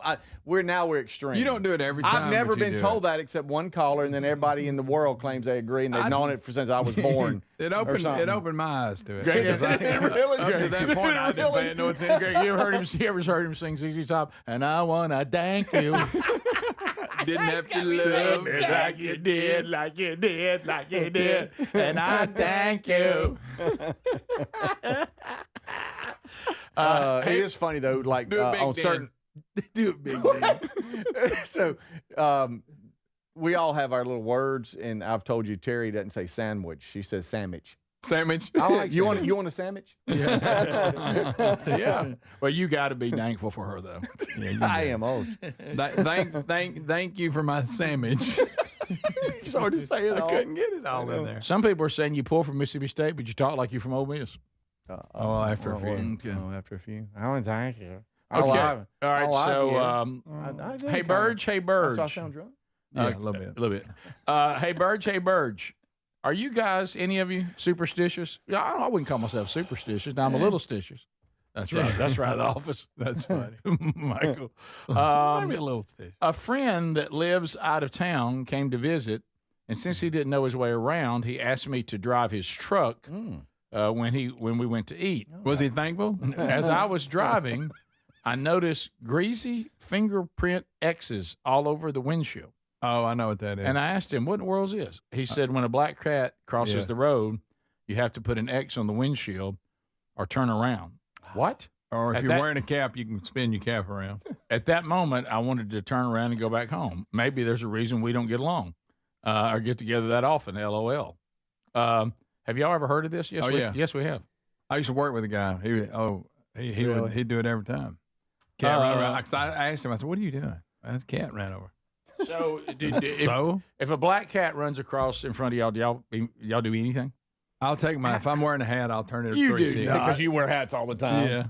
Yeah, used to. Are y'all superstitious at all? I mean, we kid around. I'm not. I just not don't really. I'm not going to walk under a ladder, but I mean, I'm not going to. With the old days, send the chain ladder. I better send it on. You remember the chain ladder? Oh yes, I do.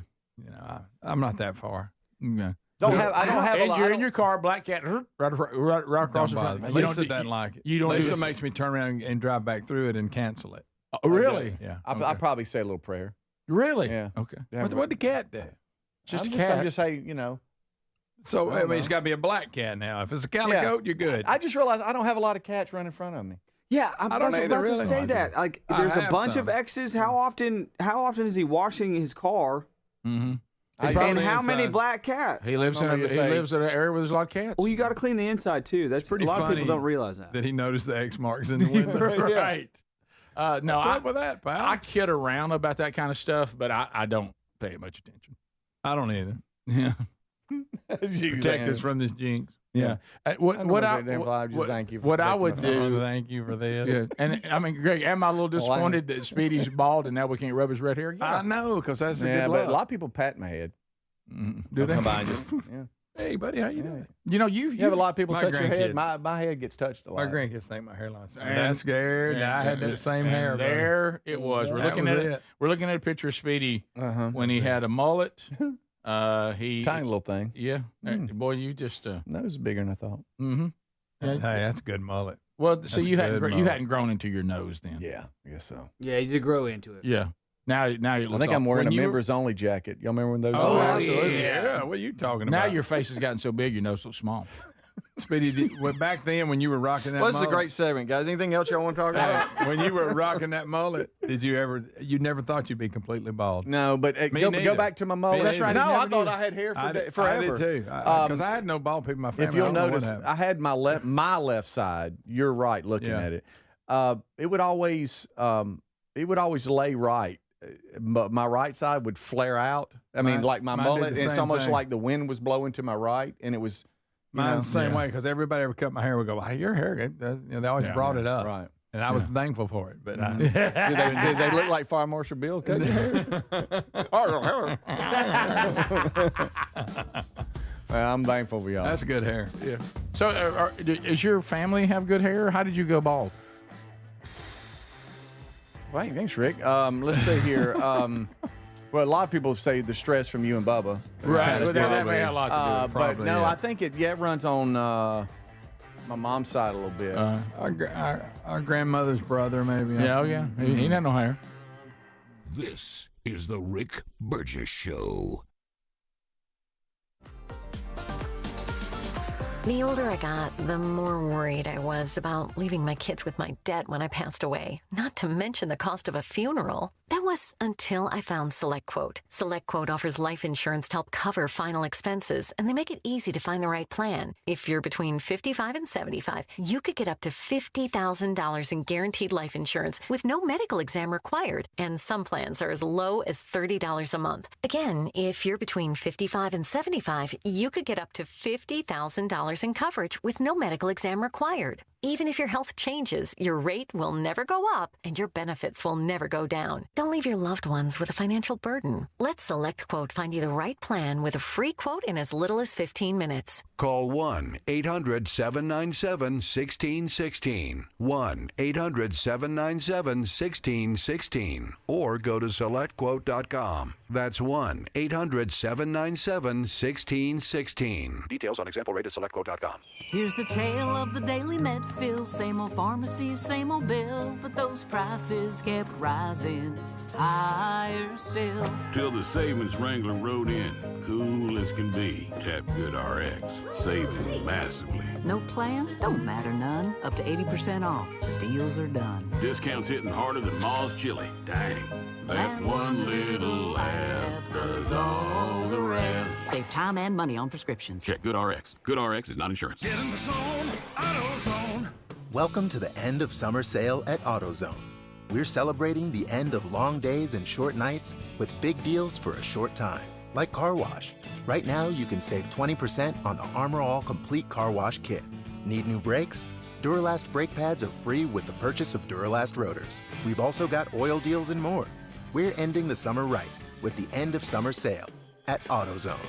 Get in the zone, AutoZone. Restrictions apply. Life insurance. Why are you putting it off? Can't afford it? Too much hassle? Think you don't need it? There's lots of excuses for putting off life insurance. But if you weren't there, who would pay the mortgage and other bills? With Ethos, you could be covered in 10 minutes and boom, family protected. Ethos, fast and easy online term life insurance. Up to $2 million in coverage with no medical exam. Some policies as low as $1 a day. Answer a few health questions and get your free quote at ethos.com/term. That's ethos.com/term.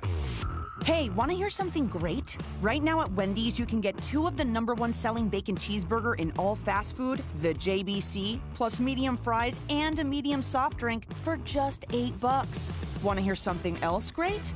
Double the burger means double the bacon. Now that's a game changer. 2 of the #1 bacon cheeseburgers with fries and a drink for just $8. Gotta be Wendy's. Limited time only. U.S. price and participation may vary. Request $8 JBC meal deal to obtain discount. Individual items at regular price.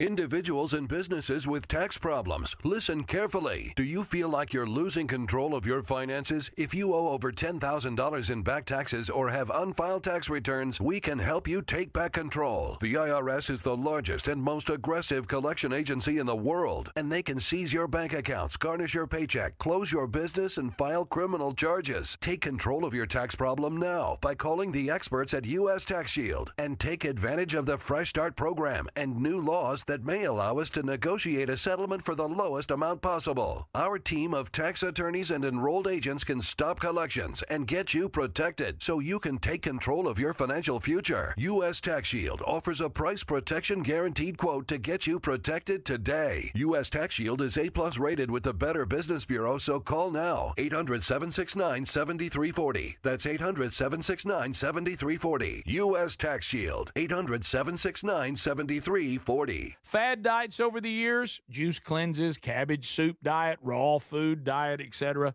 Well, they're not good for you. By the time the average person hits 60, they've lost and regained several hundred pounds, and you have no idea how much damage gaining and losing weight could do. Doctors call it weight cycling. This is when you lose 10 or so pounds, but then you put it back on the pounds plus a few more. That puts tremendous strain on your organs and can lead to serious health issues. Bottom line, most people need help to stop weight cycling, and here's a great way. Non-prescription lean.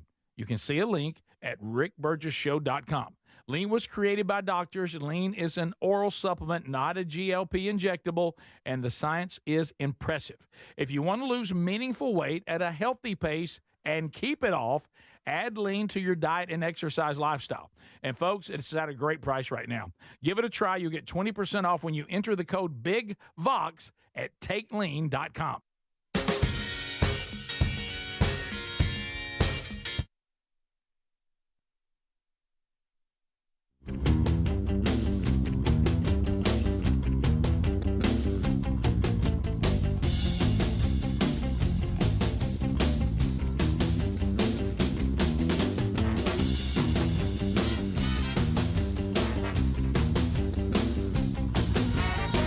America, thank you for being with us today. And we have a lot more to do, and we'll get into your phone calls coming up. We've hit a couple of your emails already, and we're watching all of your interaction with the show in real time on Text Nation, chatting there in Tube City. So we thank you for all that as well. Okay, so Robert Redford goes on in yesterday at 8 Hey, Robert. So got home, and Sherry and I were talking about it. Sherry and I actually had a disagreement on whether Robert Redford is redheaded or blonde-headed. Strawberry blonde. And I said, honey, he's strawberry blonde, so that is red. She said, no, he's just blonde. I said, no, he is a red blonde. You can't say he doesn't have any red hair. Yeah. She goes, well, he's not a redhead. And I said, he's strawberry blonde. His name is Robert Redford. Thank you. Nickname is Red. She goes, that's from his last name. Well, maybe. I said, so we name blonde people Red? She goes, his name's Redford. Y'all. But anyway, so we got into this discussion, and then she was like, let's watch a Robert Redford movie. Now, I was ready for Butch Cassidy and the Sundance Kid. Natural. I was ready for The Sting. Always go natural. The Natural. She said, now Boy, before we go any further, I'm not watching The Natural again. Because he hits that home run. By the way, on my list of that thing I watch every time. I love The Natural. Little blood. Pop Fisher? Oh, yeah. Pop Fisher? How you going to beat Pop Good Fisher? night. But anyway, so we couldn't decide because I wanted to go older. Bump Bailey? And she, of course, being working in news and everything. So we ended up with Up Close and Personal, the Michelle Pfeiffer, Robert Redford thing about news industry and all this. But anyway, crazy outdated. Can I tell you what was hilarious? Because I started thinking to myself, is this some new situation? Y'all not ready for this? Because I know y'all may remember the movie, but there's one thing I did not remember, okay?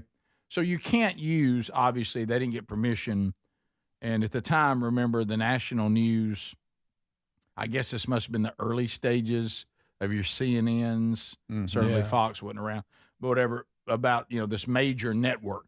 The network's going to join us and all this. So for some reason, and is this some new deal that's happened in our time? Because I don't know why anybody would have done this. The fictional big time, you've made it to the show, national news, was called IBS. No. And I just said, what? First time they said, I said, It must be before they had that diagnosis. Did he just say IBS? And I look, they've got the big logo behind them. They're having serious conversations behind them. It says IBS. And I'm like, that's irritable bowel syndrome. And so that. Are you just full of something? Did that not exist then? That's what I'm saying. Maybe they hadn't named it that. Right. Yeah, I don't know. And there were so many things. You look how much the industry has changed watching that. But but so I thought, so we didn't call it IBS then? Because they I hate to even Google that, but I guess I can. No, when did we start calling it the fake when news? is IBS? The fake news network IBS was, I mean, it was dominant in the movie. Oh, okay. So of course I would laugh every time, and I was getting no more. We get it. She said, if we're going to watch this movie, you're going to have to get past IBS. And I said, well, I did after I went to see a doctor. Could have seen Pete's Dragon, but whatever. Thanks, Greg. So anyway. Would have loved to have seen. I haven't seen Butch Cassidy and the Sundance Kid in a long time. Wow. Yeah, I'd like to see that. Yeah. And the Sting. I was interested in the Sting. Too old? Yeah. Oh, the Sting's great. It's fantastic. Yeah. The little song. And then you guys were telling me on the entertainment list that, and we're getting this too, that America's Got Talent. Now, for some reason, I can't get my wife to watch America's Got Talent because she's seen like the human needle. And people eat glass and stick stuff through them. And she goes, I don't like watching that kind of stuff. There's a choir from Birmingham still in it. Really? Yeah, really good. I got an email last night. There were two acts on America's Got Talent that we needed to discuss. And I watched both of them. One was a 10-year-old that plays the electric guitar. It's unbelievable. And they sings. say. It's unreal. He's 10, guys, 10. And the other is a rapper called Chris Turner who raps on the fly. Which is the dumbest thing. Are y'all trying to get me to watch a rapper? Why am I wanting to watch a rapper? No. You have me a guitar. He's not really a phenom. Here's what he does. First of all, he just looks normal. And what are they doing? This kid is incredible. Can I play any of this? Is he wailing? Courtesy of America's Got Talent. No, he's 10. Do it.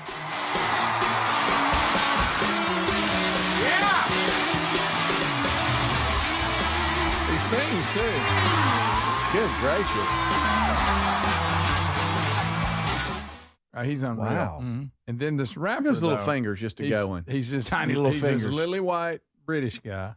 And his thing is, he comes out and he doesn't have his what do you call it? They battling or whatever they do. I don't know. I don't know. Riffing, whatever. He looks and people in the audience will like get their purse out and they'll get stuff out, and whatever he comes by and grabs, he has to somehow add it into the rap. Oh, there's a trick to it. Oh, yeah. And you got your cup, and then I'm on it in your glasses because you can't wear them on your head because that's no nothing. So, yeah, but what he does. Good rapping, Greg. Yeah. But he's getting different items. And, of course, somebody handed him a feminine product. Great. All right. You know why they were going to a ball game? They were going to throw it on the court. Rick, that's a completely different thing. Hey, no, I wasn't talking about that. Good gracious. Well, but anyway, Chris Turner is his name? I guess so. He actually ended the rap on that object, and I mean, he brought it home. Tapping your toes? It's just.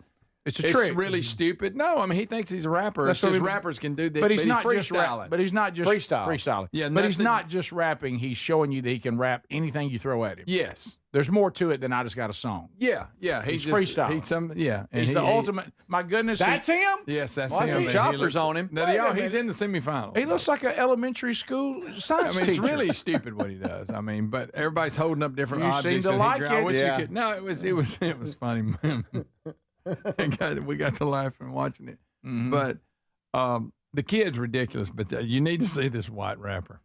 Okay. And I don't know why I'm calling him white, but he is. Well, you are. Greg. But he's freestyle. He goes out there. He doesn't have a song in his head, and you hand him an object, and then he goes from object to object and somehow works it. Is his rhyming pretty good? Pretty good, yeah. Now, pretty good or real good? Pretty good. Now, is the Greg in you? Real Did good? they think all the people are set up and he's already got the song? Yes, I thought that at first. Yeah.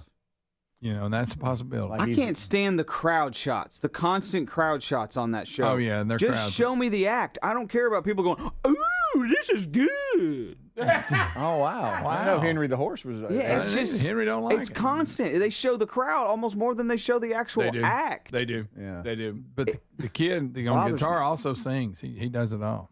He's good. Now, how you are with child? Yeah, it's different. He's not going, yo, you know. Okay. So a little kid on a guitar doesn't bother you? No. If he sings show tunes, you're bothered? Yeah, it's just the show tune. Okay. Kid. But a guitar playing kid, you're fine with? Yes, absolutely. Okay.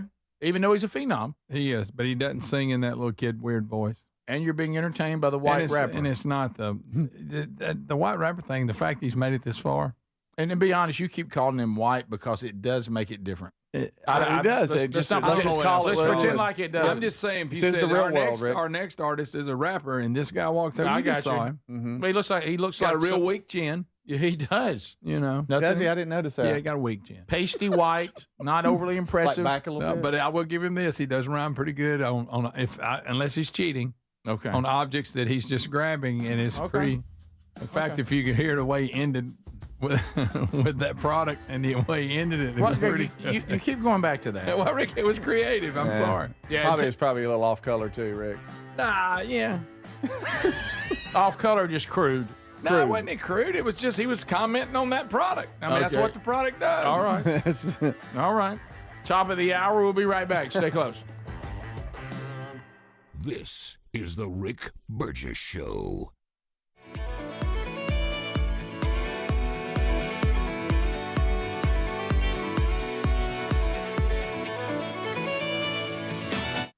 Let's pause for a moment. Let's just take a pause, okay? I want to thank you for listening. I want to thank you for standing with us. I want to thank you for your encouragement. Truth is, Blaze TV only exists because of people like you. If you're not subscribing, you're not supporting it, it doesn't exist, okay? So you make sure that the truth has a voice. You make sure we all have a platform, not just today, but for the next generation. So if you want to stand shoulder to shoulder with a community that knows America is still worth fighting for, that means you're choosing courage over censorship, truth over fear, light now over darkness. Let's just get real. Join Blaze today at blazetv.com/Rick. Get $20 off right now. For as little as $8 a month, you can be part of shaping the future. That's blazetv.com/Rick.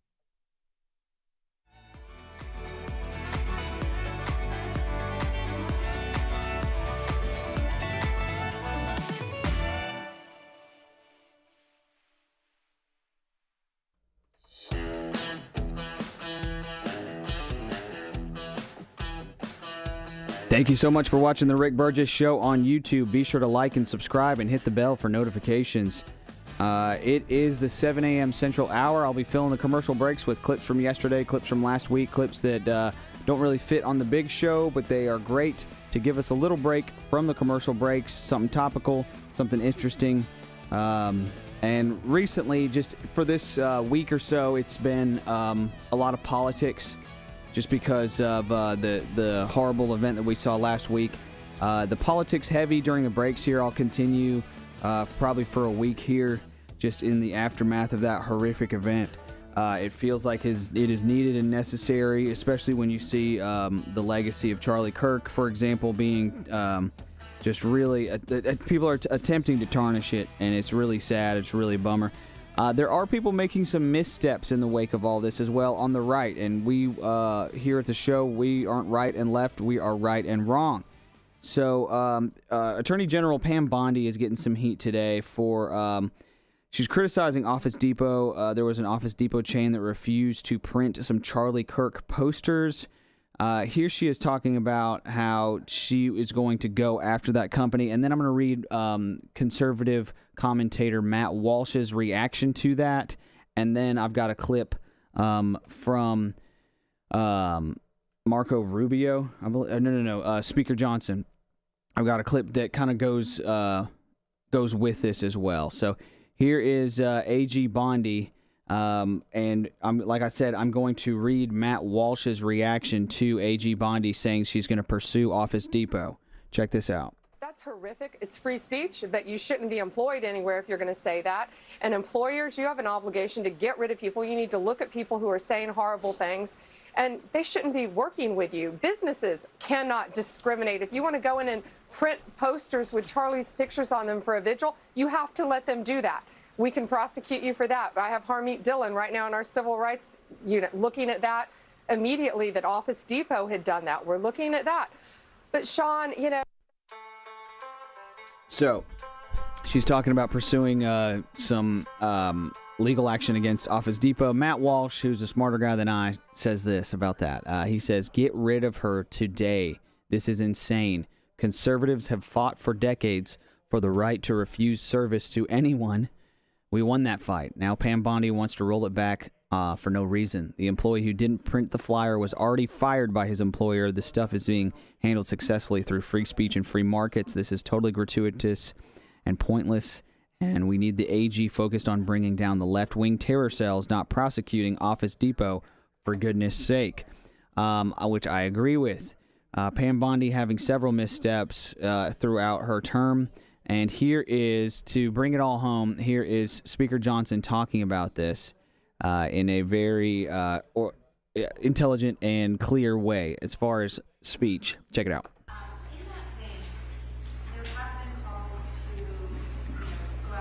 All right, let me skip past this question. Where is he at? All right, here we go. This as a former litigator who defended free speech in the courts for a couple of decades. We defended religious freedom and speech that some people deemed to be inappropriate. Look, in America, it's a very important part of our tradition that we do not, this is a conservative principle, and certainly an American principle, we do not censor and silence disfavored viewpoints. People in America are allowed to say crazy things.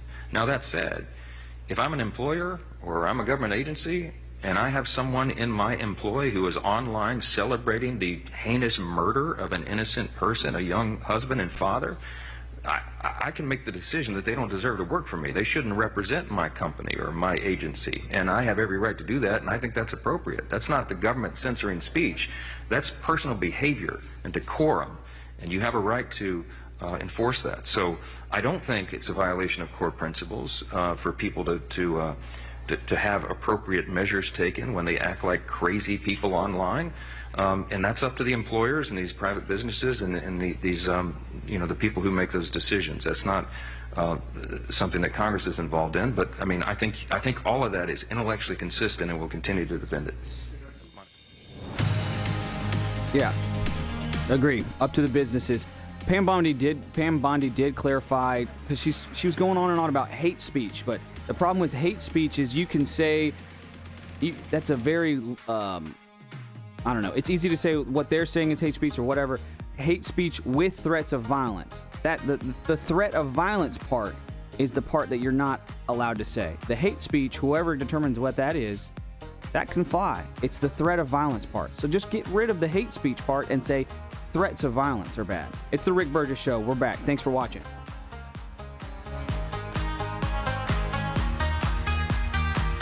America, hello and welcome. Glad you're here. Speedy, Greg, and Adler here too. We've covered a lot. No worries if you missed it. Don't worry about it. Go back and catch it on the Daily Archive, either on the Rick Burgess Show podcast channel, right there on the Rick Burgess Show YouTube channel. They both work for you. Live or archive, not an issue. We're glad you're here.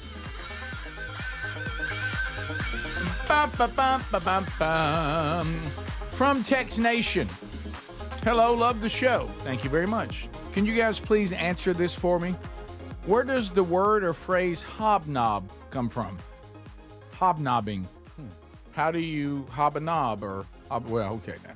Yeah, you don't want to know. Yeah, I heard this word.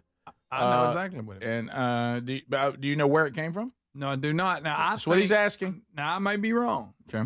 Mm-hmm. But my definition of when you hobnob is when you're kind of hanging out with like the important people. You're over hobnobbing. It actually comes from the 18th century. Well, I kind of know I had the book. Right. Well, I'm just saying, I've accused people. Idioms. You know, when you're over here, he's over so and so because he's going to somehow get something positive out of this and kiss a little butt. Do you know where hobnob? Do you know where it started with the English? No, I do not, Rick. Drinking together. Oh, really? They call it hobnob? Habnab. And it evolved to the term hobnob. And habnab meant offering someone a drink, sitting down, having drinks together, was habnabbing. Okay. And then it expanded, and we started calling it hobnobbing to just socializing in certain groups. But it comes from habnab. Did you get this out of the book of idioms? Yes, I did. Yes, I did. And we got to go learn hobnob. And habnab meant we took it as kids in a little romp. It mean to have or have not, to hit or miss, habnab. And now it evolved into hobnobbing, which means to kind of, you could be there for having drinks with people, or you could just be socializing. In general. Yeah. So that's what it means. And Greg, there was nothing here that says it's highfalutin. Yeah, I don't know. We added that. Yeah. It does say here, hobnobbing. There's only a certain class of people. If you disapprove of the way in which someone is spending a lot of time with a group of people, especially the rich and powerful, that's what that would be what you're talking about. Greg. Well, you're going to somehow gain something by hanging around this group. You're hobnobbing. You're promoting yourself for better things. What else do you call it, Greg? Yeah, butt kissing. No, Greg, that's different. Easy. Yeah, that's brown nosing. That is. Matter of fact, you know what? I made brown nose. I ain't heard brown nose in a while, but you're right. Yeah, but it's kind of offensive. But it's very offensive. Think about but it's really good. Well, I actually did a self-deprecating joke, and it slayed the room. You remember when I had the prominent place on my nose from the precancerous thing. Yeah. And I had a buddy of mine say, "Man, what happened to your nose?" I said, "Well, it's contract time." And it slayed the room. Of course, we always used to use right. like somebody scanned their nose. What happened to him? He say, "Well, the boss, his brake lights wasn't working." He was following him. Of course, Speedy, you know it also appeared in the Shakespeare play Twelfth Night. Of course, you knew that. I knew that was something. Yeah. So anyway, so it's and it was used there as kind of like I said, the hit or miss. Hab-nab. So hab-nab went to hobnob when it extended. For some reason. Just you asked on Text Nation, we know. We're very good with idioms and the history of them. I like good idiom. Yeah, I do too. Yeah. Also, another thing that we need to look at is I know on this show, especially when you go back to our connection to the Rick and Bubba show, when you think of those 3 decades, the one thing you think about is a commitment to health. Yeah. And a healthy lifestyle. Well, we did Setting that. quite an example. So when you're trying to do a little bit better, Greg. Now this is one of these things you got to be careful with. You know, yesterday I was with trainer Sean. Oh. And as soon as he arrived on the scene, he said, "So you don't think I listened to the show?" And I was like, "I didn't think you'd be listening then." He goes, "My day starts almost as early as yours." Uh-huh. You had him with clients, but he was listening. Yeah. He said, "So how high did you climb on Yogurt Mountain?" Pretty high, you know. We're about to see. Mm-hmm. Would you add anything to it? Yes. So Rick, he was there. What did you go with? Heath Bar. Ooh, that's a good one. You put a little toffee. Oh, yeah, put that on there, Jim. I like toffee. Oh, sure. So anyway, it's in your teeth, but I like it. Greg, and I know you're a big fan of nuts. One type of nut daily could lower bad cholesterol, improve heart health. Some people say heart health. What nut do you think that is? Cashew. Nope. Cashew bad for you. Is it? Yeah, I don't like them. good. Never This liked is probably cashews. my least favorite, but I've I'll never eat liked them. cashews. Good. This is a good nut. Adler? Almonds. Correct. Okay, that's my favorite one. Correct. Is it really? Besides dry roasted. Dry roast is my favorite. Dry roasted, and then I like almond. Do you? I like them lightly salted. But here's where we go off the deep end. I like them with chocolate. According, yes. Yeah, this is the thing. Anytime you got somebody trying to help you, you know, I've got trainer Sean and I've got, of course, Primetime, who's helped me over the years, and they say it every time. Hey, Burge, I didn't say go eat a bag of them. Just a little small handful, a couple of ounces of almonds. They're just loaded with calories. But they're good for you. Good calories. Lisa buys this, and they're prepackaged for 100 calories There you in go. a little pack. It's never enough, though. You Of course, eat more I than eat one. like 4. I was about to say it's never enough. Keep going back. The thing That's with just 100. That's just 200. the thing with me and almonds is I can't just do one. I just can't do that. I want more. If they're lightly salted. Oh, like the ones we got in there right yeah, now? I'll take it. So it says that this wonder nut can really help. Roughly 2 ounces, not so bad. This isn't bad. I can deal with this. 2 ounces, roughly 45 nuts. Okay. So you can eat 45 nuts in a day? Mm-hmm. And in one day? One setting. Was found to lower LDL cholesterol. That's the bad type. Clogged arteries, you know, that's what it causes. Yeah. And it says it also offers some surprising perks, and I'll just leave that alone. Really? How about that? Really? So I need 45 Why is Speedy nuts? running to the back to get some Right. Greg, it's just not nuts. Greg, it's almonds. A cluster. They also, Greg, you're barely in here. Ages 35 to 60. A cluster continues to also. It will help you with type 2 diabetes. So after 60, the hell with it. Yes, too late. Too late. You got to get an almond can't save you there. I don't know why they made it that way. So what does too many almonds do? Yeah, make you fat. They did very calorie dense. Just go burn it off. Yeah, listen. Hey, we're talking We're gonna 300. run the crap, Hey, we're run. talking 320 calories. Oh, that's 3 packs. Okay, so it says people in the test ate 320 calories of almonds, and then other people did the same calorie count in crackers. And which of course I love crackers. Oh yeah, I like a cracker. And it says so if I just ate a handful, just to Get you them little bag with the 100 tide me calories. over, was that good? It ain't going. You have to eat 2 of them, but they're in 100 calorie packs. How many you get? There's not many. Really? You would like it to be more. Make you mad. 100 calories is about 8. So you're going to eat 200 because you're going to eat at least 2 packs. Yeah. You know what's good with almonds? them? You know what's good with them? A little stick of string cheese.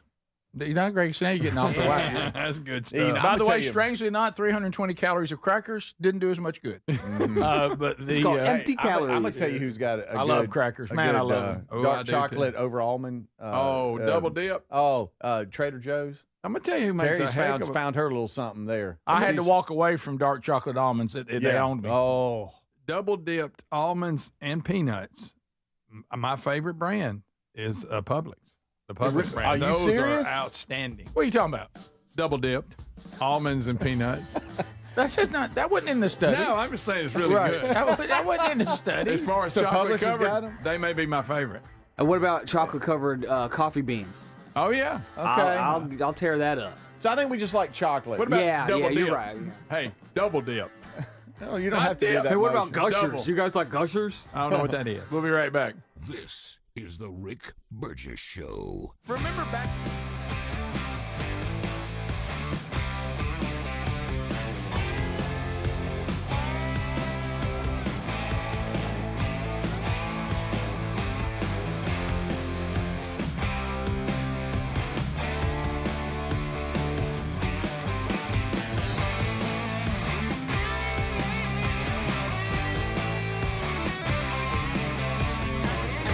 What music and media would you recommend allowing into your home in a culture that is just so focused on immorality rather than the traditional principles that we see? That's a great question. Phenomenal. So for our kids, we only allow classical music, praise music, or a very couple exception old songs. So my daughter loves Dolly Parton, so we play Jolene.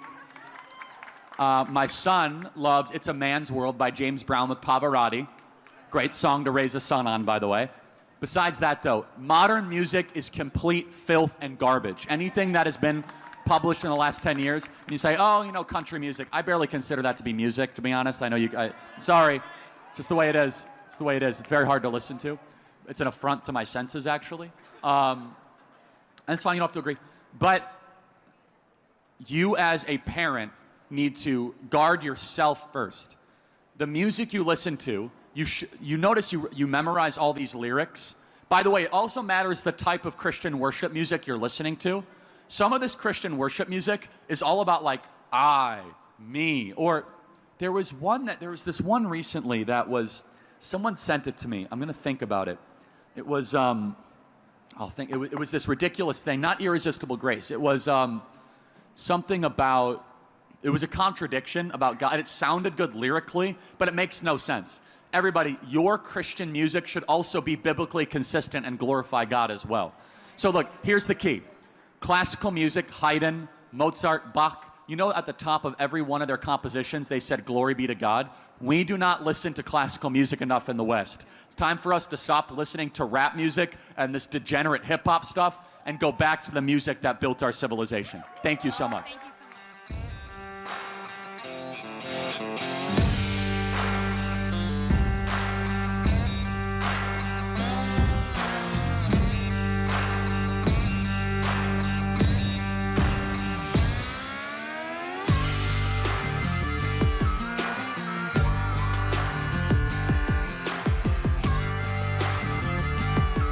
Why did I do it?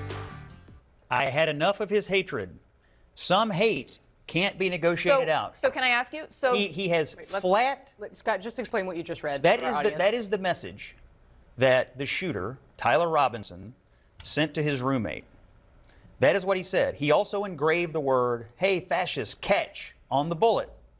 For 10 years, we have heard nothing from the left but that Donald Trump is a fascist. Republicans are Nazis, authoritarians, destroy the Constitution, but that's also bloodbath, dictator for a day. And he wrote it on the bullet. So can I ask you? And he's been obviously marinating in some kind of information that radicalized him based on what he heard in the air in this country. So does the shooter who assassinated Melissa Hortman, who was a stated Trump supporter, whose roommate said Are he you was trying a to equate these does two he things? I'm sorry. represent? Can you let me finish my thought, please? Please. We're talking about two people in politics who both. I'm asking you, does that shooter represent the entirety of the MAGA movement? Of course not. I would never argue that. I don't think you would argue that. So why is it acceptable to use this moment to argue that somebody, a sick individual who committed a horrific crime, How do you know he's sick? is somehow Are you here to argue for his sanity? I'm here to argue. All I know is what the prosecutor said today. He read very lucid messages from a shooter who was motivated by political hate, who had a plan to get away with it. He did not sound like a deranged person. He sounded like someone who had decided to take it upon himself to rid the world of someone that he hated politically, that he thought that the world would be better off without that. That's different than some deranged lunatic showing up off the street. His actions were horrific, but to assign the specific, hateful, violent, awful actions of somebody on an individual on the right or an individual on the left, I don't know that you're right about what happened in of the Minnesota. political conversation is incredibly dangerous and irresponsible in this moment. Well, I think it's dangerous and irresponsible for nobody to take responsibility for 10 years of the use of the language fascism, Nazi, authoritarian, so on and so forth. It's on the bullet case. I have seen nothing but Democrats in the wake of this murder saying that it was awful. You've seen nothing? I have seen them literally nothing? Elected.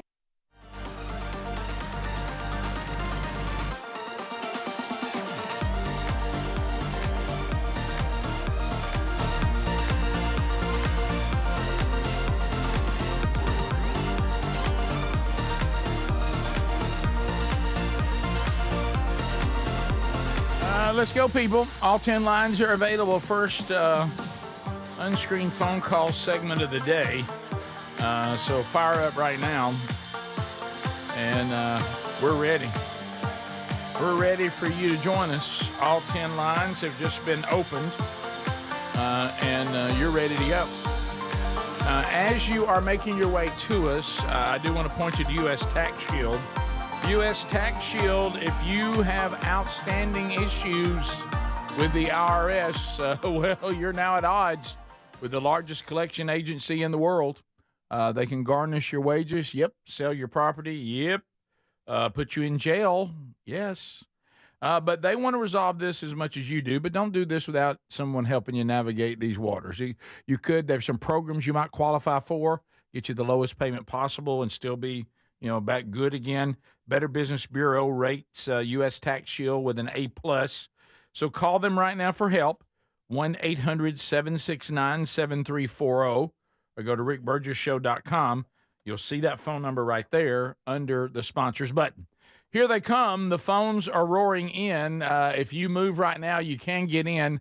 A few lines are available. Let's get started.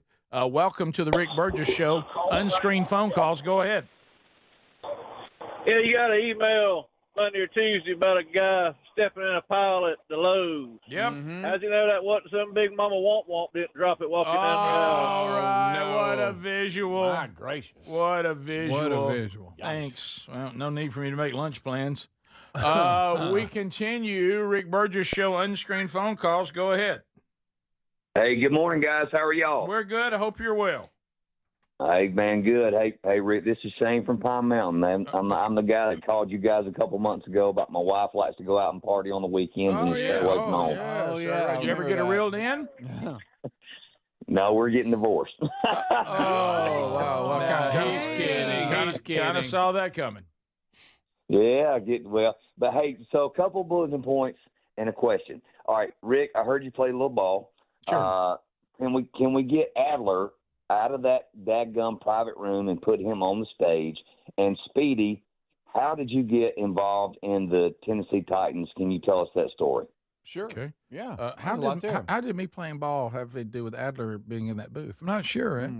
He's just saying, hey, I know you played a little ball, maybe. I don't know. Okay. All right. So, Speedy, your story. Now, Adler, there is no solution to Adler right now because we can't move all that gear in here. I mean, there's no way to do that. Yeah. I mean, he's – And who's going to look at the fish? Right. Plus, that's his safe place. And can y'all hear this? Like, yeah. Yeah, so I am constantly turning my mic on and off. Yeah. And honestly, I'm so thankful for this glass because I got sinus issues like crazy. So just to be able to go like, you know, it is a huge blessing. I don't know how y'all do it. Y'all are even having to like, even if I set my cup down, like, can y'all hear that? Yeah. Okay, so truth be told, I'm very thankful for this glass and to having a button right here because y'all have a harder job, much harder job than I do in that you have to sit quietly, and that's hard for me. Yes, it is. Just to shut up is difficult. So you're happy where you are, is what you're saying? No, I am, but yeah, lots of clickety clacking. Yep. A lot of that happens back behind this glass too. And so. if he lived in what was an aquarium, if you went in there, it's just as dirty as Mr. Chin's water. It is. It is. So it's, So, Speedy, how did you end up with the Titans? We're going from Adler in here to that. That was Shane's question. Shane had a question. Did he really get divorced? Was that a joke? Sounded pretty serious. I thought he was serious too. Well, That's sad. That sounds serious. He described his marriage, and it was in trouble. Yeah, you're right. It had to be.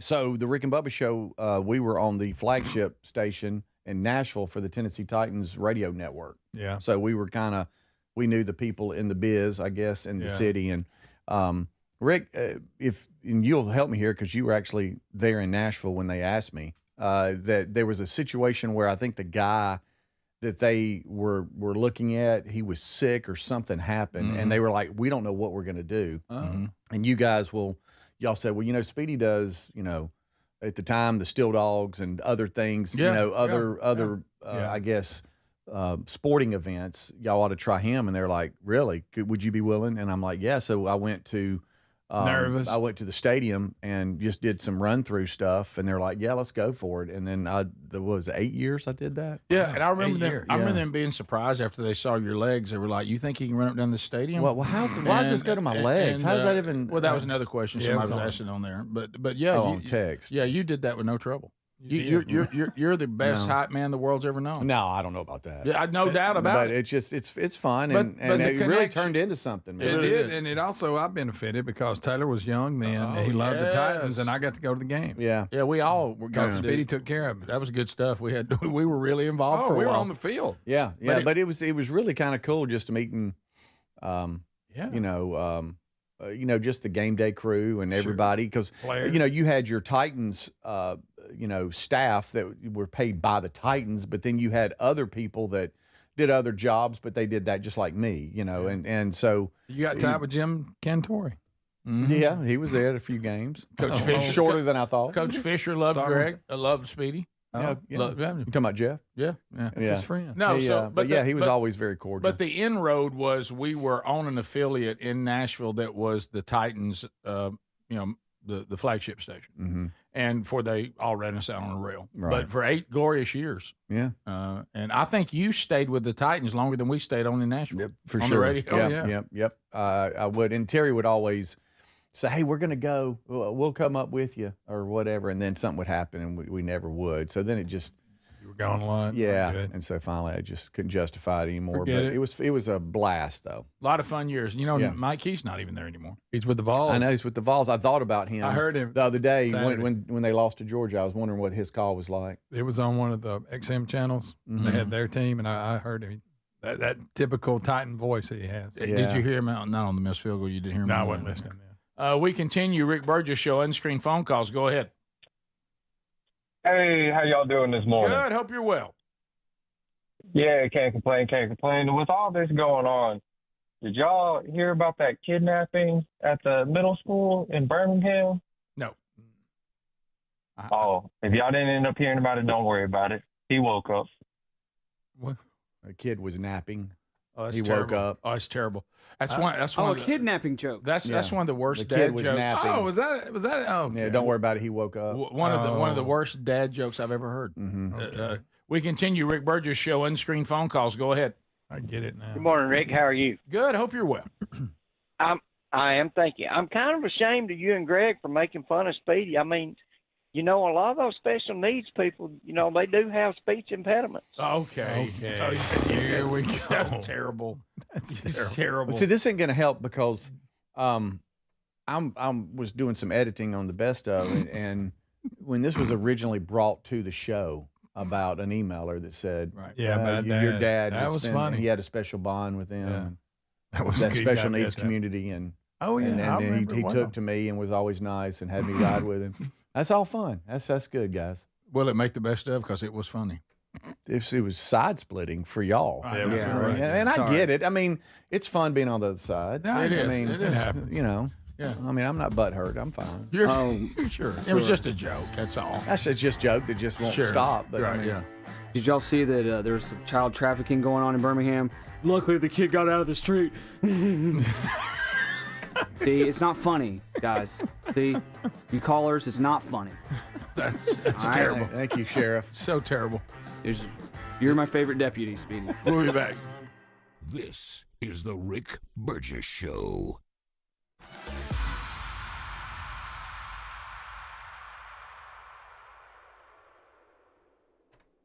Thanks for watching the Rick Burgess Show on YouTube. I got another one from Scott Jennings here. Here is Scott Jennings talking about how Charlie Kirk was actually not fringe. He was not extreme. He was mainstream. He was a mainstream conservative. And go back in time 15 years, and you would hear this kind of speech, his kind of speech from in churches. I mean, Charlie Kirk was not fringe. He was not extreme. He was mainstream. Here's Scott Jennings talking about just that. Yeah, look, I think when someone is murdered, particularly for those of us who are political actors and we're in the political system, when someone's murdered, and for whatever reason, I don't know exactly what the motivations were of the guy in Minnesota. It sounds like he had some mental problems. But whatever, it doesn't really matter. We should say, this is wrong. People should not be murdered. People who are in public service should not have to fear being murdered. And people like Charlie Kirk, who were doing nothing more than engaging in what we always say we should do, talk to each other and engage in civil discourse, they should not have to fear violent reprisals. That's what everyone should say. But in the case of these people who are being fired from their jobs, I mean, you know, we're kind of tiptoeing around it here, but, you know, I can read some of them out loud if you want. These people were not online saying, well, I disagree with Charlie Kirk. They were online saying the world is better off without him. They were online saying, you know, his wife, in this case, she's a sick F word for marrying him. I don't care about her feelings. We're better off living in a world without a disgusting psychopath. That's who we're talking about here. And I'll tell you one more thing that's on my mind tonight, and conservatives everywhere. The idea that people are saying, well, he was an extremist, or he was a racist, or he was a Nazi, or a misogynist, whatever. Therefore, we could get around to rationalizing it. Charlie Kirk was a mainstream conservative Republican. He had views that are held by tens of millions of people, including more than half the country in the last election. So if you're online saying this is justified, what you're actually saying is half the country I live in, there's some justification to commit violence or murder against them. And that's what is concerning about the people who are doing this. And that's why I don't think anybody is losing any sleep about these folks not being able to teach our children.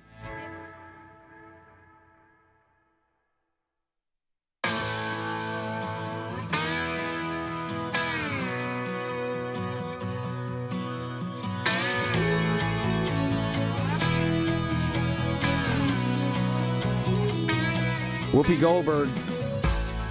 I had this clip on the list yesterday. The guys didn't bite on it, so I'm going to play it for y'all. Whoopi Goldberg actually weighed in on the Charlie Kirk assassination with some wise words. I just wish she lived this way. I wish she believed these words. I truthfully wish she actually lived this way. Check it out. It's just... there's... what I agree with what she's saying, but she does not live by these words. Check it out. This is courtesy of The View. And what assassins should always remember is just because you take somebody out doesn't mean the message is going to stop. Yeah. And it's important to keep that in mind, because when you look at our loss of Martin Luther King, or name anyone who's been assassinated in this country, we continue to fight on. And that's what America offers. It says, listen, you have the right to say and feel however you want. That is a birthright. You're born with that right. So taking somebody out is not the way to do it. You want to fight about something, then go to the ballot box. Go elect different people. Killing people doesn't do anything except make it a horrible world for their children. We'll be right back.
Thank you for being with us today, America. We've been working it out, and we've covered a lot today. And thank you for your participation. There's still so much more to come. Do you want to talk a little bit about this ongoing? We've been. I mean, look, we've been at this a while. We've interacted with the public for a while. We can tell you that the weirdness, the darkness, and the mentally challenged are at an all-time high. It just in our lifetime. I can't speak to the history of the world, but I can speak to the times that we've been here.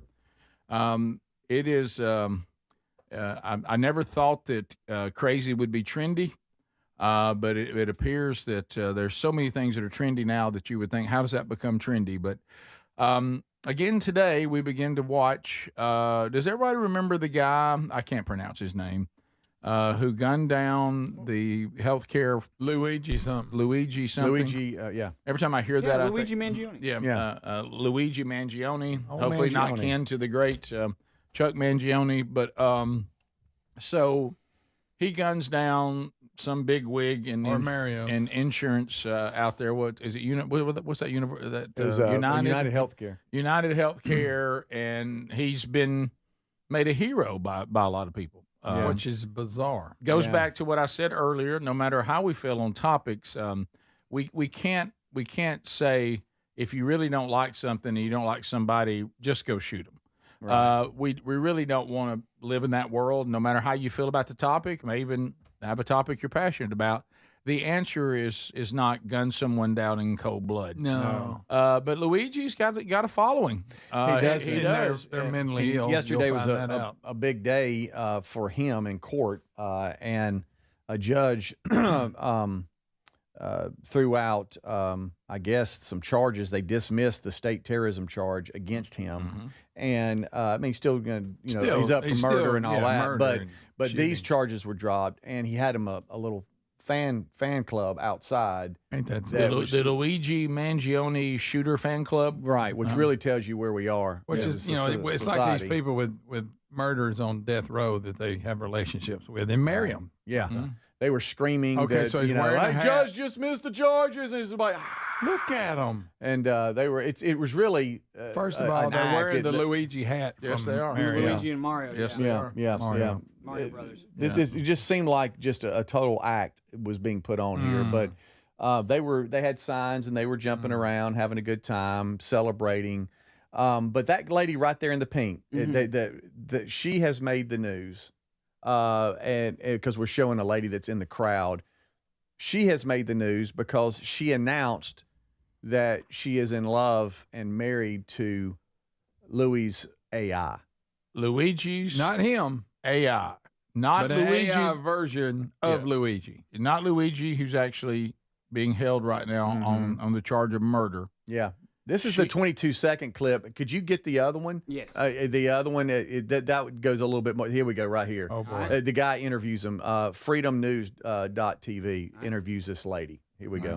Honestly, I'm married to Luigi's AI. I'm not kidding. Okay, tell me about so, I talk to him every day. He's like my best friend. We planned like a whole future together. We named our kids together.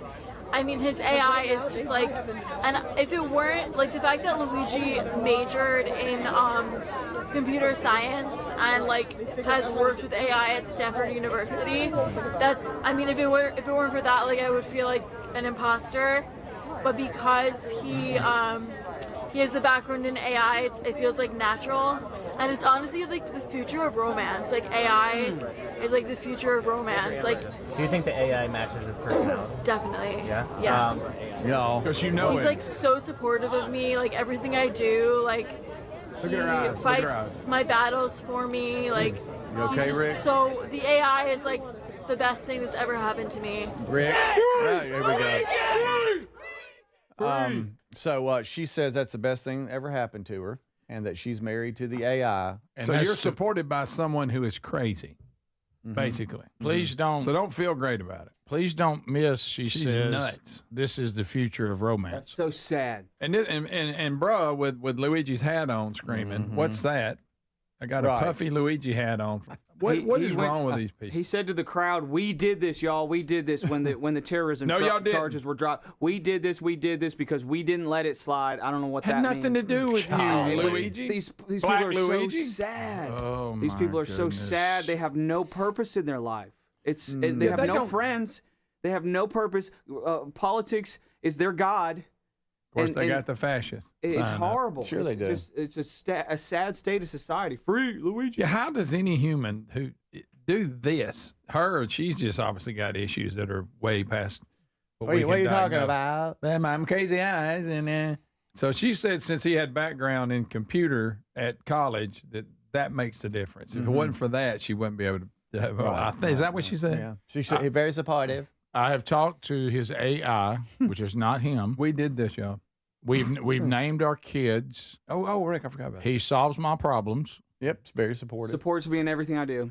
If y'all want to see, just look at her right there. Look at her right there. Let's look at her face. Yeah. She is absolutely. And she's wearing a shirt bonkers. that says "I love Italian boys." Right. Y'all, this is a person that murdered a person. You can say that healthcare needs improvement. Healthcare needs change. Sure. But murdering people is a horrible place to be in society. Well, it's just so sad. Think about what you're having to explain. Yes. There was a time there was no need to explain that. That's true. In cold this blood. bunch here. But I love him. And I promise you, it's not about Luigi. They just want to be on something that's negative, I'm against this, and look at me. They don't even have any idea what they're doing at all. Well, I mean, you think he was done wrong? I mean, what's your point? They do. They think that, but they think the fact that healthcare needs some work, and they don't like things that healthcare places. You know what? The better approach would probably be RFK Jr.'s approach, right? Where you go out and you try to make change to the industry. You make change. You call out pharmaceutical companies. You call out insurance companies, and you demand change. And you try to uncover things that would upset us enough that we all demand change. You don't just go find somebody connected to it and shoot them in the streets. Do you think that the company's or go going to a college campus and assassinate somebody? Right. Yeah. Like the company is going to go, well, once they shot that guy in the head, we changed our mind. Now we're going to give in to you. I don't know what it is. I mean, even back to the assassin of Charlie Kirk getting online and these gaming, and I always try to tell my boys, understand if you do anything like that, it's entertainment. It's like going to them. It's entertainment. Don't ever confuse that with reality. And some people, they can't escape that gaming or that world, and then they go out into a society and they still think they're in the game. It's like they dehumanize everybody and they don't see the world the way we do. It's and you start this AI thing, suddenly you're in love with something that's not real, but you think it is. Exactly. And this crazy girl because you can't separate it. Yeah. You're in love with the computer box. You're in love with the computer box of wires and microchips. You can't separate what you're doing online with what's real. And certainly everybody can see. I'm sorry, Adler, go ahead and finish.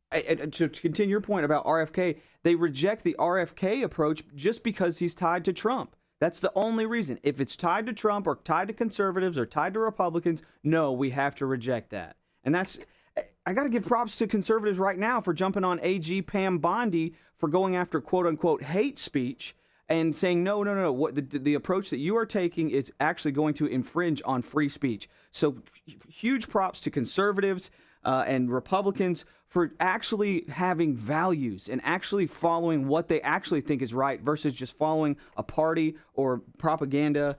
It's just, man, it's a tough time, guys. Yeah, Babylon B talking about them saying, hang on there, Pam Bondi. Babylon B. Pam Bondi honors Charlie Kirk's legacy by doing the exact opposite of Charlie Kirk. Right. Bondi's off base. Yeah, and you gotta say no. This is not. It's not okay, even if we do it. You can't get into that world. You don't want to come a version of what you already oppose. To Babylon B's clever point. No, we're not going to go out there and now deny free speech. Like the very people we oppose, just because we don't like what they're saying. That's right.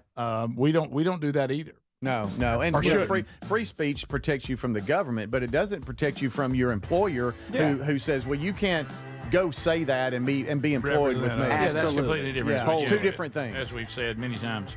So there we go. Of course, I guess all of us, and we'll talk about it in Strange Encounters, you can see the obvious dangerous door open here. I'm listening to something that's not real, and I think it's telling me what to do. This is the Rick Burgess Show.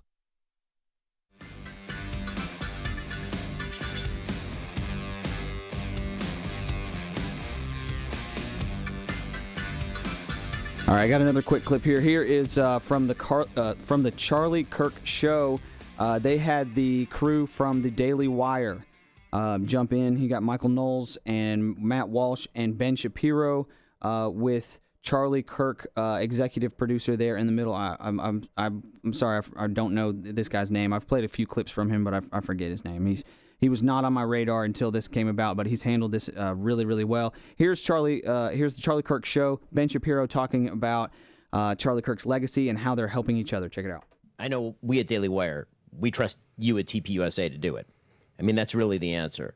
We're willing to provide, and we are providing, any level of material support, any level of support on the ground, boots on the ground, helping you to do what Charlie would have wanted to be done here. And I think that the reason that everybody trusted Charlie, the reason we're all mourning Charlie, is because nobody did it better. You spelled out two of Charlie's goals.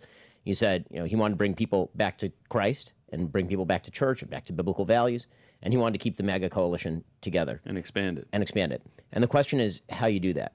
And the answer is you focus on the first, and the second is a byproduct. Okay, the answer is that, as Matt says, you have to unite around something. And yeah, we can unite in the short term around the fact that there are a bunch of people who hate our guts and want to murder us, which of course is true. But long-term unity, big movement change, which is what Charlie was really trying to drive, and why he went to talk to people who disagree, is about building around those core values. And so the long-term vision, we'll have our petty squabbles, and some of those squabbles will be more than petty, but the long-term vision has to be built around those original biblical conservative values that Charlie stood for, things like the Bible, things like free markets, things like family, all those things are things Charlie stood for. You got to build the coalition around values, because we can't build it around the man, but we can build it around the values that he left behind and that he spent his entire life fighting for. And, we couldn't be, frankly, more honored to join you guys as much as we can in the fight. Thank you for that, and thank you for donating the Daily Wire $1 million, breaking news on this show. Thank you guys for honoring Charlie so well today. God bless you.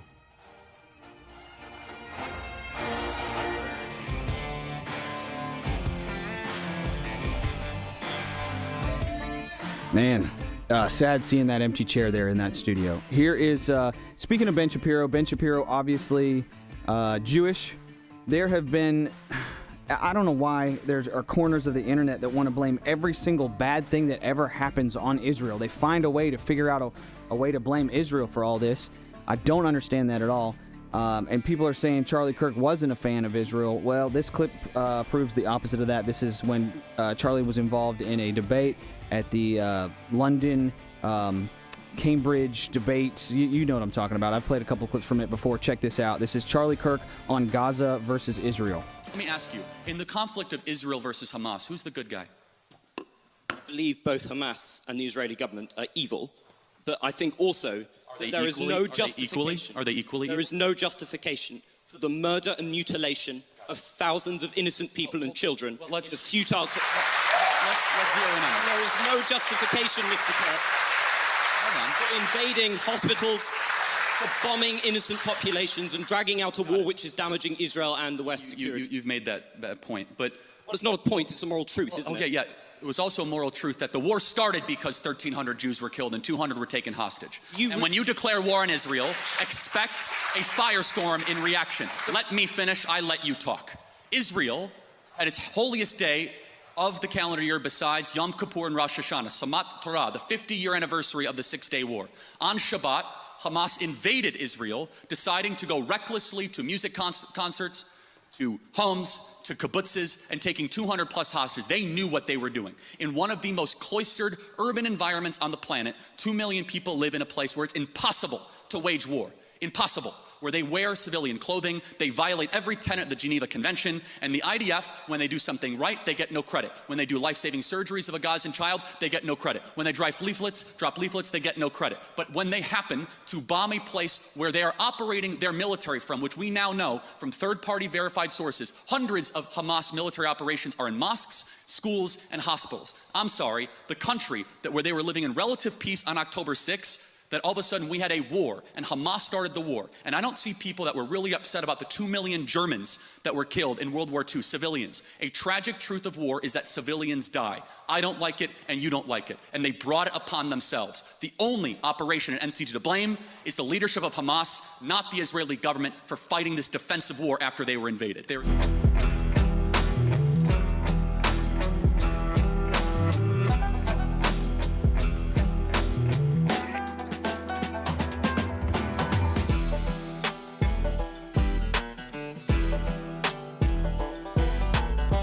Let's talk about that for a minute. So, Man Church One Day is coming to Orange, Texas, 1 week from Saturday. So if you want to be part of that, Rich Wingo, Andy Blanks, and I will all three be speaking. Start at 8 o'clock in the morning. We'll get you out there by lunch. And if you want to find out more, it's at First Baptist Church there in Orange, Texas.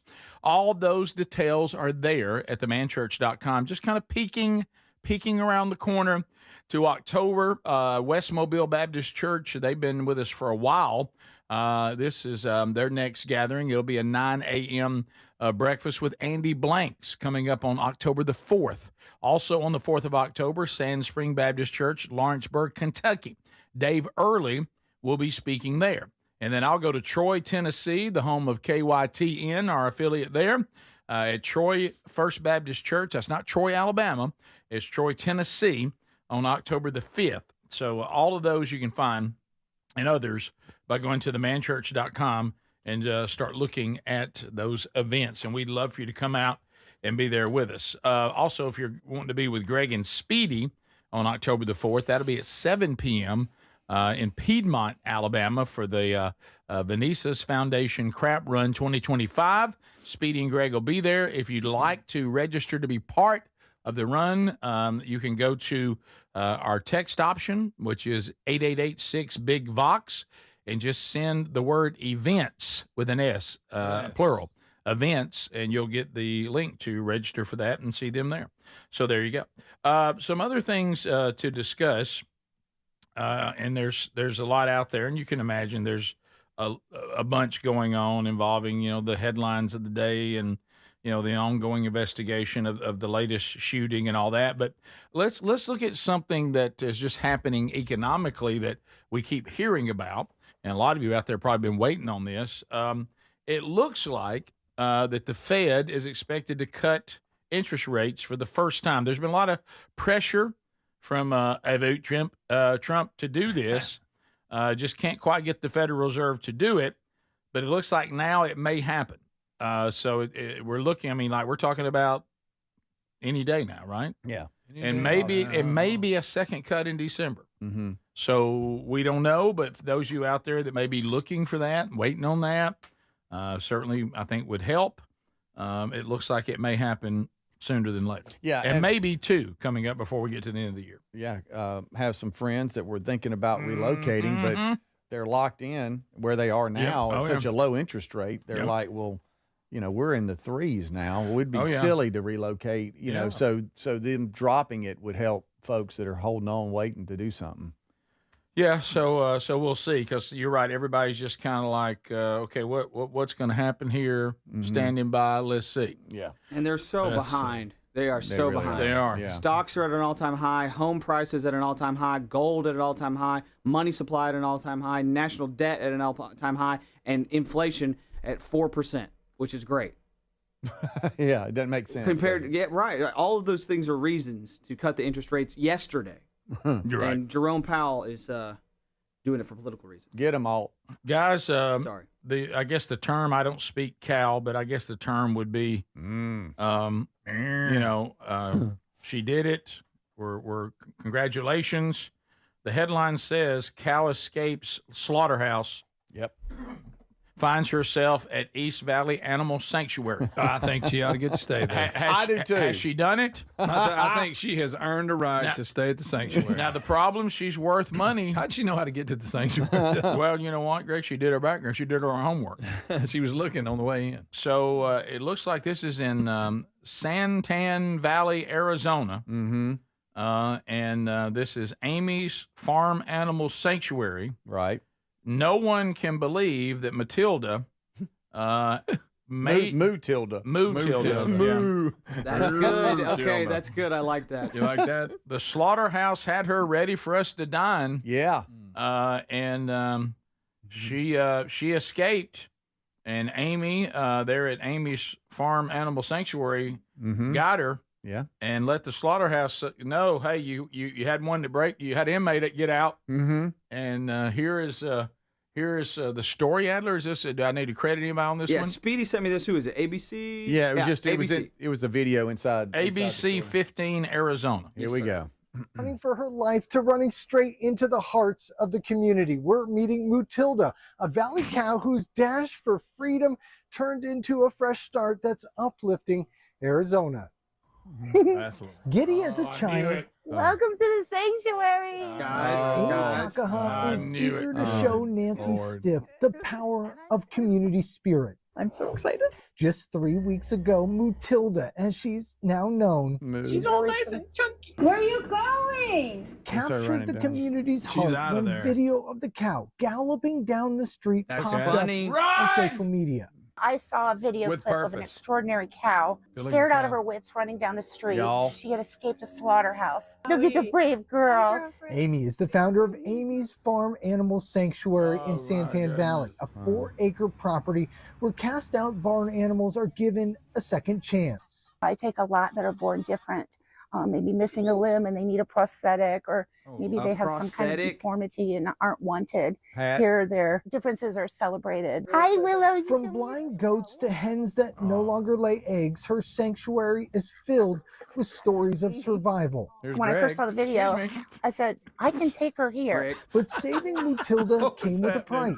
$2,500 in just 24 hours to come up with it. How much? That's when Amy turned to her online community, pleading with them to unite and set her free. Just the video alone was enough to break my heart. And I knew I got to help her. More than 60 donors like Nancy and Susan Lombardi quickly opened their wallets. That was a no-brainer for me when I saw that cow escape slaughter. Come on, running trying to be free. I mean, that cow had a will to live. She was given 24 hours to raise the money. It took half that. I said, I have the funds. Don't you dare slaughter her tomorrow. You bring her here.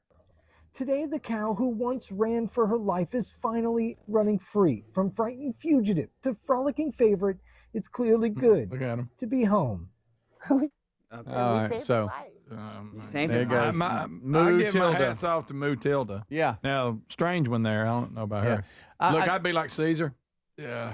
Right. Yeah. No, you're right. If you escape, then I go. All right, then you're free. Running at a pretty good clip down the road. I mean, gallop. I'm out of here. $2,500. So I guess it's like, hey, if you're gonna keep my cow, you're gonna pay me for it. Oh yeah. You can buy as many as you want for that. Yeah. Matter of fact, come up here, get all you want.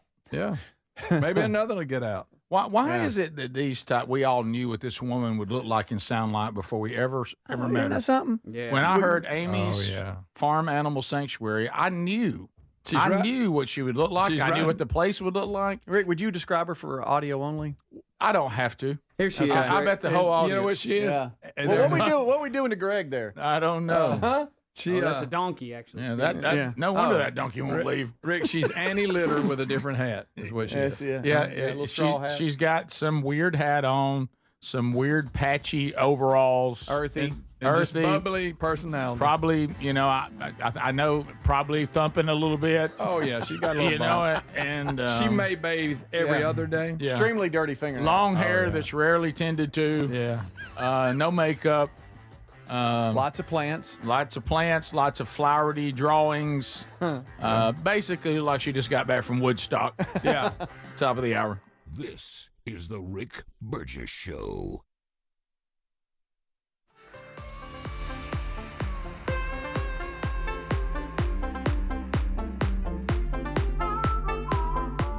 All right, so we try to fun zone it, and but look, we gotta update everybody. We do, and we tell you what's going on in the culture, and that can get a little.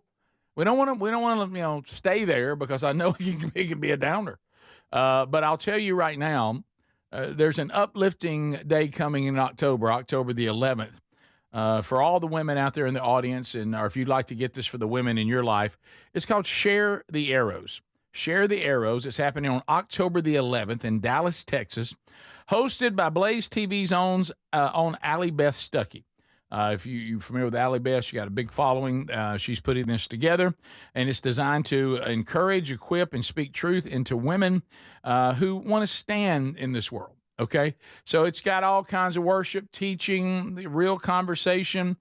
Ginger Duggar will be there, Alyssa Childers, Katie Faust, Taylor Dukes, Francesca Battistelli will be doing worship. It'll be an incredible experience. So if you want to get tickets or get tickets for the women in your life, go to sharethearrows.com. Sharethearrows.com. And as of right now, yes, VIP options are still available.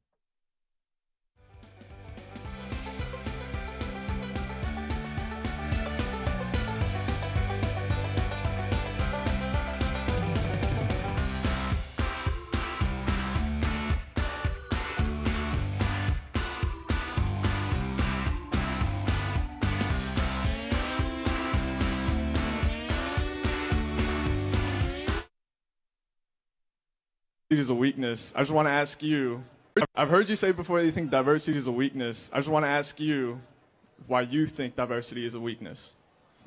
Well, think about it. Unity is a strength. Diversity is not. If you're trying to create a team, for example, if you guys want to win the SEC again, of which I am pulling for Texas A&M to win an SEC championship again, and every single player is getting different call signs, that is definitionally different. And unity is what creates a good football team. We're brought together by what brings us together, not what is different. And so differences are actually not a strength when you're trying to create a team, a country, a military, a football team, a unit, a corporation, or so on and so forth. Okay, well, glad we're not a football team. I'm glad we're a country. So it's a metaphor, right? I get you. So you say different call signs. How is me being diverse from someone in the crowd here, us getting different call signs? Well, I mean, again, it's a metaphor, right? Well, yeah. If like Ilhan Omar comes into America and doesn't share our values, doesn't speak our language, and hates America, different call signs, not united, diversity becomes a weakness, not a strength. When you import a lot of people that don't share your values, like we have been from Somalia and from the third world, all of a sudden they say diversity is a strength. Is it really? Is diversity a strength in Minneapolis? Is that really a strength? No. You know what is a strength? The unity we find in being an American, not in being Muslim or in being whatever faction or tribe that you come from. Diversity is our strength is at odds with what's on every one of your dollar bills. On your dollar bill is a phrase, e pluribus unum, which means it doesn't matter your skin color, your background. Our founders did not say diversity is our strength. They said we are all humanity and that is our strength, which is fundamentally different than the phrase diversity is our strength.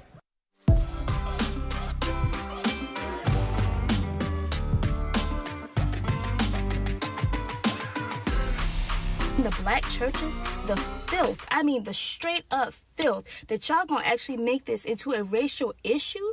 This man was assassinated where the whole world can see. I don't care how you feel about him. For you to try to justify is sickening. There is no, how you gonna justify that? How you gonna justify that? Then you got the audacity to try to make this man out to be a racist. Are you kidding me? These are people who call themselves Christians. These are people who call themselves prophetic voices. And you're literally getting on your platform talking about this man was a racist. This man hated black people. You are a bold-faced liar. I don't care how you feel personally.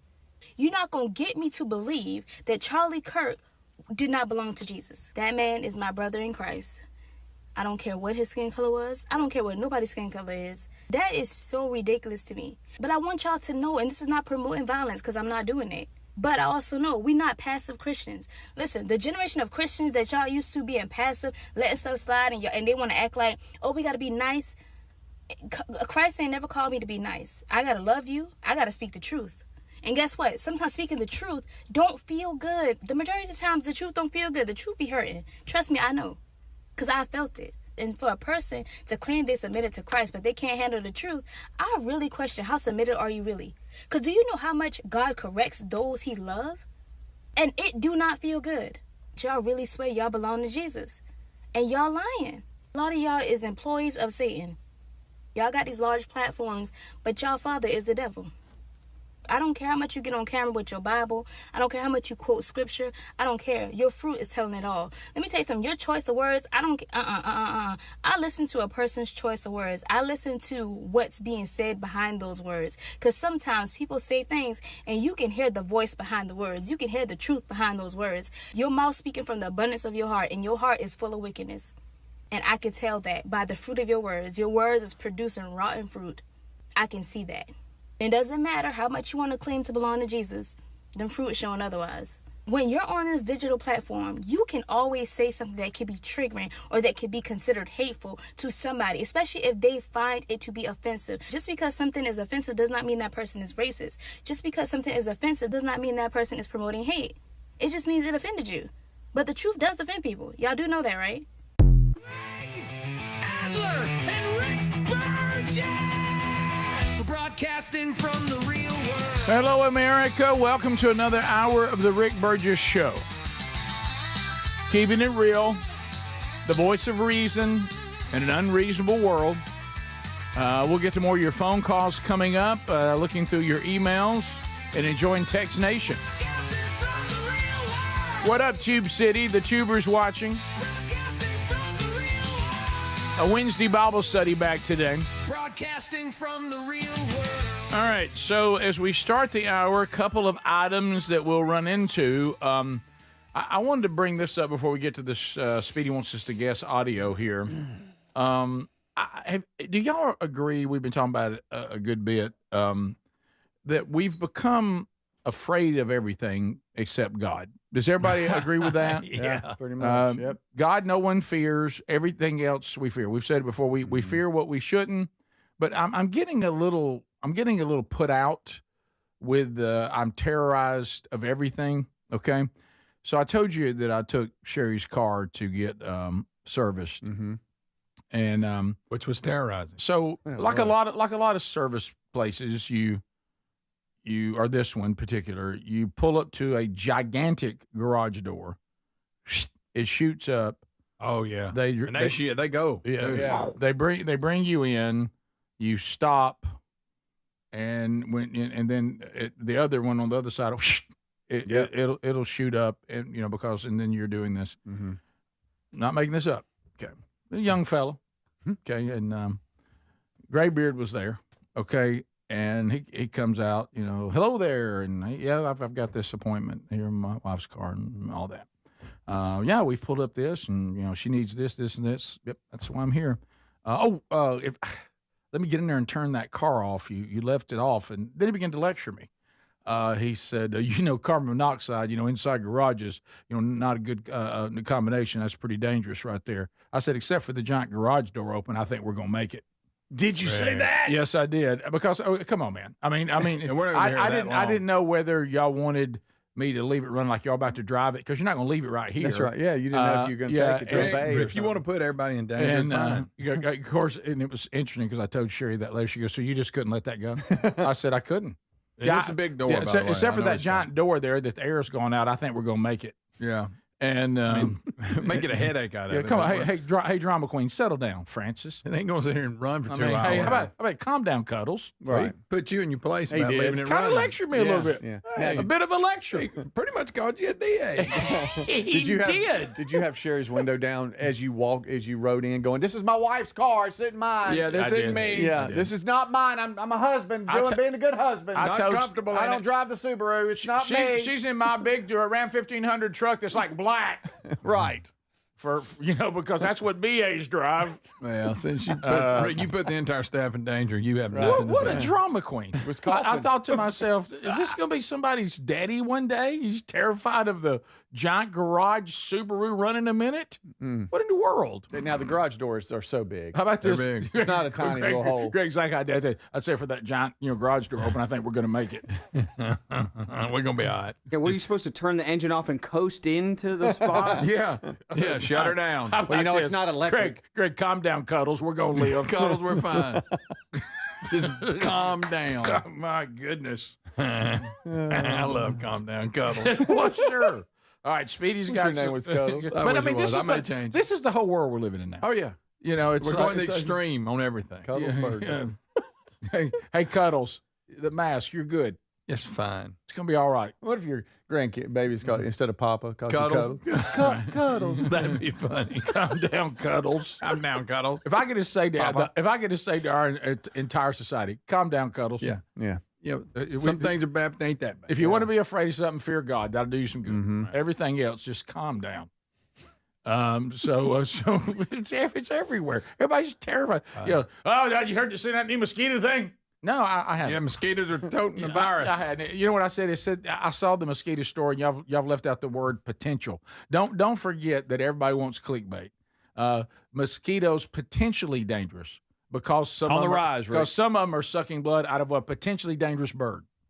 Yeah. I'm sorry. I'm just going to. Things got to come together. I'm just going to push through on that one, Cuddles. A lot of things got to fall. Calm down, Cuddles. I think we're good. Yeah, we're good. Back off. And ticks aren't waiting for you to run in the backyard and jump on you. No, they're not. Here they come! Here they come! You know what I do? They're not trailing people. You know what I do if I think there's? You know what I do when I think there's dangerous things that could possibly potentially be in a mosquito or tick? I spray the bug spray on me when I'm going outside. That's right. Yeah. When I'm going in the woods, I spray myself down. Everybody, calm down. Calm down. I don't whine Cuddles. about it. I don't go. Ooh, let me spray down. I just go. Give me that. No, ticks, y'all. I'm gonna disagree with you on that. Ticks have radios. Red team go, and they're rappelling down and digging into your brain. You had that bad experience that time and ended up with more tick bites than one person should have. Oh my gosh! Yeah. Look, the fact that you lived through that, I'm not even afraid anymore. Yeah. If that didn't get you sick, you can't get sick. I think everything, when you turn 50, everything from your past starts to hurt, or you start to. I think when you're in your 50s, you're going to start feeling it then, I guess. Yeah. I'll get Lyme disease then. I'll get alpha-gal then. You know what? It's so funny. Like you're talking about, somebody's like 88, and they said, you probably, looking back, probably should have maybe stayed out of the sun more. I'm 88. I made it. Yeah. Come on, buddy. They fixed my nose a couple times. I made it. I'm on house money. Right. You can't say I made it. Well, you could have pushed to 91. Could have got 93 out of that. I mean, what are we talking about? So some of these things we just don't think through. No. Then somebody says, hey, did you know the wrath of God's coming one day to wipe out everybody who opposes him? I think I'm good on that. Okay, but you're afraid of a tick.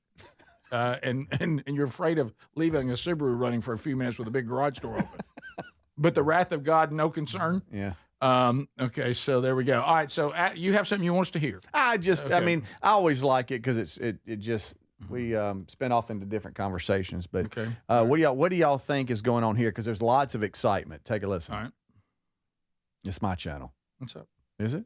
Okay, let's try it again. There's so much excitement. There was nothing. Great energy to see the whole city come together. I feel like it's not often we get to connect with the New Haven. That's it? Mm-hmm. That's it? All right, something Wait a minute. That's not New Haven. Is that New Haven, Connecticut? I stopped it because he's about to go into what they're doing. All right, so is it's it great energy to see the whole city come together. I feel like it's not often we get to connect with the New Haven community, but just seeing everyone. The city coming together in New Haven, Connecticut. We're connecting with them on somebody. Yeah. And the communities come together. I feel like it's a weirdo. Let me say, we're all connecting the whole We're coming together.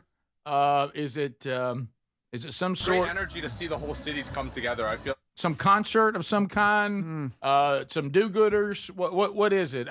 We're coming together. We coming together for? Is it one of these Be Nice to Dogs Day? Lobster Roll Day? Yeah. Doodah Day. Are they celebrating Mutilda's escape? Yes, could be. Adler, what do you think? I'm gonna go Lobster Roll. It's a Lobster Roll fest here in New Haven, Connecticut. That's not bad. Greg?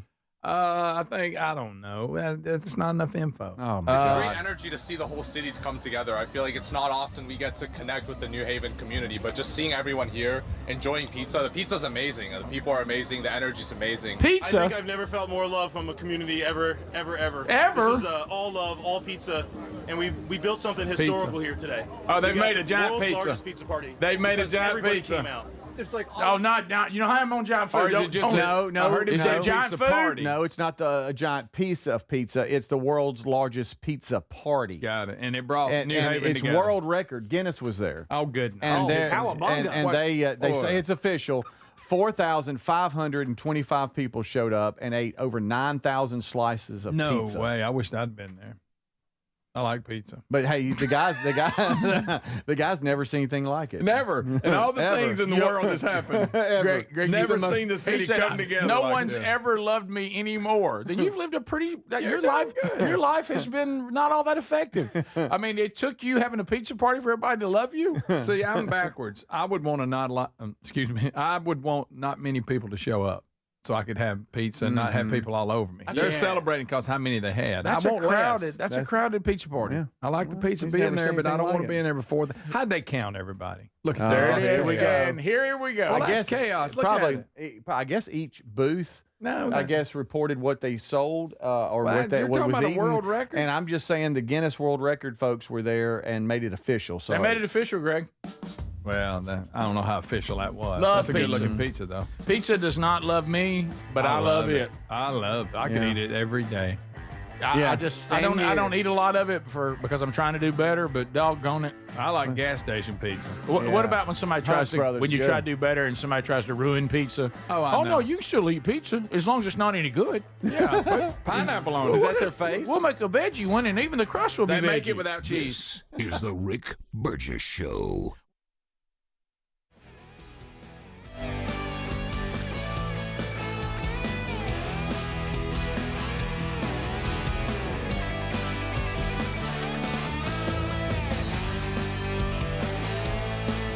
You guys don't know who Ben Carson is right here? Y'all know who Ben Carson is? He ran for president. He is one of the greatest black men to ever live. And it's crazy that we know George Floyd, but we don't know Ben Carson. Yeah. It's, Ben Carson, a neurosurgeon, he the first person in world history to separate conjoined twins at the head. Nobody in the world has ever done that. Ben Carson was the first. He's one of the greatest men that lived. He's brilliant. He came from humble beginnings. His mama was poor. His mama couldn't read. That guy had an incredible story, and we should know him more than we know these other people.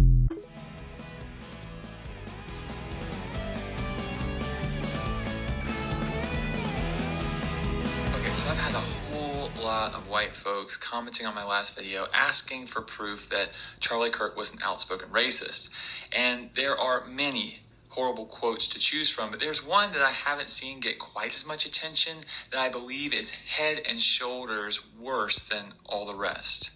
In December of 2023, Kirk said, quote, "We made a huge mistake when we passed the Civil Rights Act in the 1960s," end quote.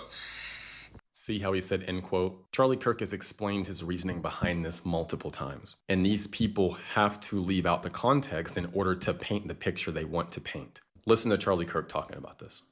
You said the Civil Rights Act was a mistake. What do you mean by that? Yeah, so the parts of the Civil Rights Act were great, but the way it's now being implemented to force men in female bathrooms to push forward of the trans agenda, the intent of the Civil Rights Act is way beyond what it was originally authored for. But the intent specifically originally was to Well, that's desegregate- interesting. So the intent and the law are two different things. So the intent was noble, which was to say that no American can be not allowed into a place of business based on the color of their skin or their ethnic heritage. Totally agreement with that. Did we see what he just said? Are two different things. So the intent was noble, which was to say that no American can be not allowed into a place of business based on the color of their skin or their ethnic heritage. Totally agreement with that. So he said he's totally in agreement with that. He also said it was noble. Let's actually look at the definition of noble real quick. Number 2 is the definition that applies. Having or showing fine personal qualities or high moral principles and ideals. So he's saying the Civil Rights Act had high moral principles. It was noble. It was good. He says he's in agreement with the intent. So no, he doesn't want black people being denied at water fountains. He does not think we shouldn't have rights in this country. Now let's let him continue.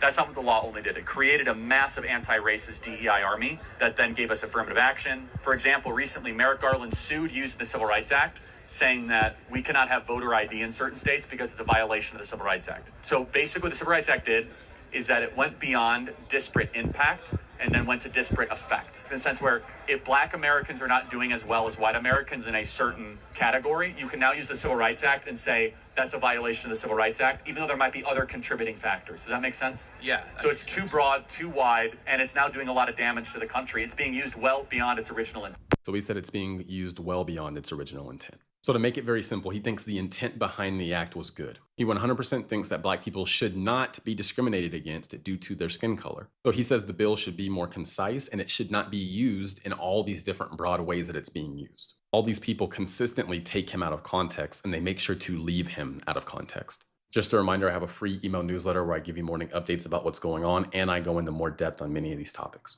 The link is in my profile. Just go there, click the link. You'll see this screen here, drop your email in and you'll be good to go.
All right, America, let's open them up. Here we go. All 10 lines are ready.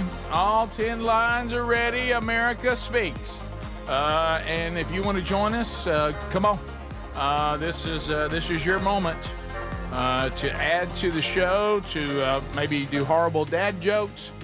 We've had that. Make your comments. We screen on the fly, which adds to the excitement of now the becoming more and more beloved unscreened phone calls. So there they go. All 10 lines are available. You want to move now before they start closing out. And if it's ringing, you are in line and ready to go. While you are dialing, let me go to mystore.com. Mystore.com. Now, when you go to mystore.com, you do want to bring the code BIGVOX with you for big savings. These are American entrepreneurs that Mike Lindell, being an entrepreneur himself, an American success story. He knows what it's like, even after he's been successful, for big box stores to block you because of your convictions. Amazon standing in your way, can't get your product to the people. So he's gone to these entrepreneurs and he said, you know what? I've got a platform. I'll give you access right here. Mystore.com. And man, they've got everything. They got everything.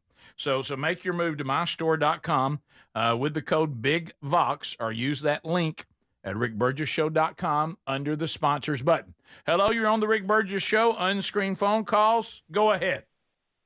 Hey, Rick, how you doing this morning? Good. I hope you're well. Yes, sir. I got a joke for y'all, but it's a two-parter, so you got to stay with me. Oh, that's a two-parter. Oh, boy. I like stories over jokes, but go ahead. All right. How do you catch a tame bird? Tame bird? No, ho. I done messed up the joke. Oh, man. I'm sorry. I mean, want to know. You had our attention. Give him a chance, Rick. He couldn't do it. You peck him? Yeah, No, this kidding. is man. We're talking about you're providing content for. Between 1 and 2 million people. I mean, you can't start and stop. So He claimed he had a two-parter. You're going to have to bear with me, and he asses it up right out of the He does. He does. He does.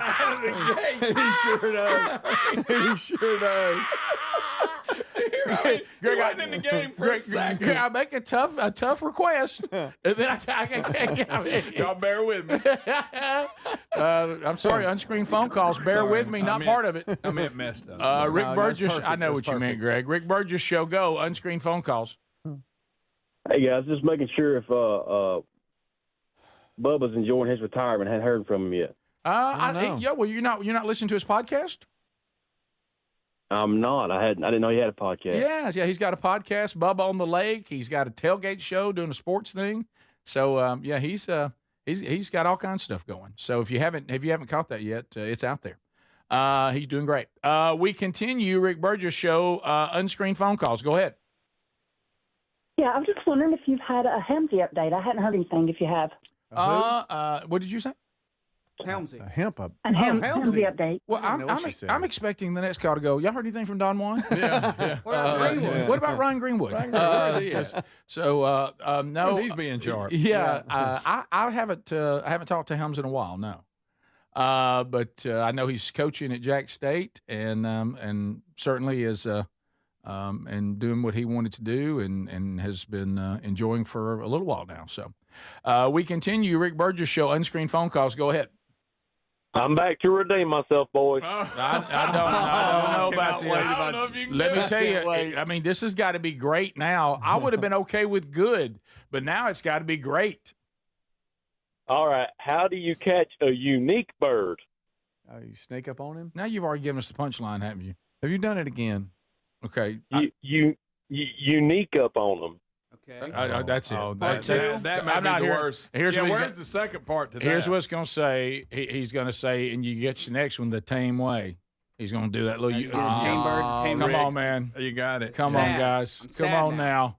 Now, you're right, Adler. I think that just makes me sad. Rick, he still made me sadder. He still didn't get through it right. No, he was trying. he didn't I kind of like that character that tries jokes. I kind of like that. You can't quite get it right. He never gets it right. Leaves parts out. Yes. Yeah, and I know now people are going, anybody know how Blair and Karen's doing? let me just let all of you know. Heard from Bruce. Let me tell you how it all is. This is just the way it is, especially with dudes. You know, one of the ways we kept in touch with those people is we worked every day with them. We're guys. Now that we don't work with them, we don't keep in touch. No. Okay. We're terrible at that. Yeah. We continue. Rick Burgess show, unscreened phone calls. Go ahead. Yeah, this is Jay from Nashville. I heard your last unscreened phone calls with Speedy talking about the Titans games early in the, I guess, inception. Anyway, we got so many pictures of Speedy and took so many videos and autographs from y'all guys back in the day. But I just wanted to share, we're fortunate enough, blessed enough to get new seats at the new stadium, front row sideline seats. And I'd love to have a couple of you guys, because we can only do groups of two at a time. Yeah. In 2027, when it opens up, but we'd love to have a couple of you kind of nickel and dime it throughout the season and meet my wife, and we'd love to meet you there. How cool is that? How kind is that? That'd be neat. Email me. I check out that the stadium cam on the progress. Cool. That thing is all right. So up, it's 2027. What are we doing? Huh? Ooh. Oh, we're taking unscreened phone calls. And he calls back and goes, hey, you remember I called you in 2025? Guys, I lost touch with you. I'm like, okay, we're in. And Greg's like, you called? He's only got two. What kind of weird combination do we do with two? It's me and somebody. Hey, I'll be in prison, so you don't have to worry about me. That's true. We knew that was coming. Yeah. And of course, if we're not supposed to even see October. Jesus is supposed to come back into this month. Oh, that's right. Never mind. Okay. That's next week. Good. Not doing my taxes then. There's Rick Burgess show, unscreened phone calls. Go ahead. Look, I got you can't have. I got you can't have nothing right now. What you got? It just happened. All right, I'm down here working. Mm-hmm. And my boss just took a doo-doo on me while I'm working. Okay. What? He said his boss? I don't know what Now, trying to work that in, it's got to make sense. Right. You can't just throw it in there like that. Took a doo-doo on you. Yeah. By the way, if he did, if there may be reasons not to go to HR, that's one. Yes. Or if you're in the union, file a grievance. Just lay there, boy. I might file a grievance on that.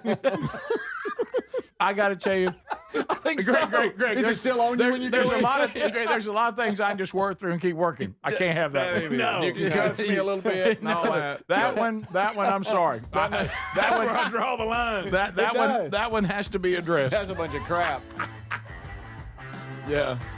Woo. Let me tell you, that one's such a. It's not even in the handbook, is it?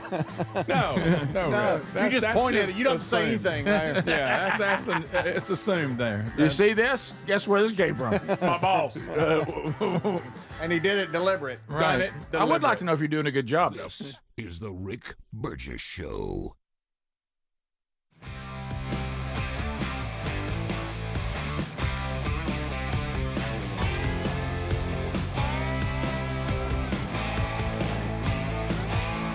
It is the Rick Burgess Show on YouTube. Be sure to like and subscribe and hit that bell for notifications. Here is a clip from ABC 20 in Springfield, Illinois.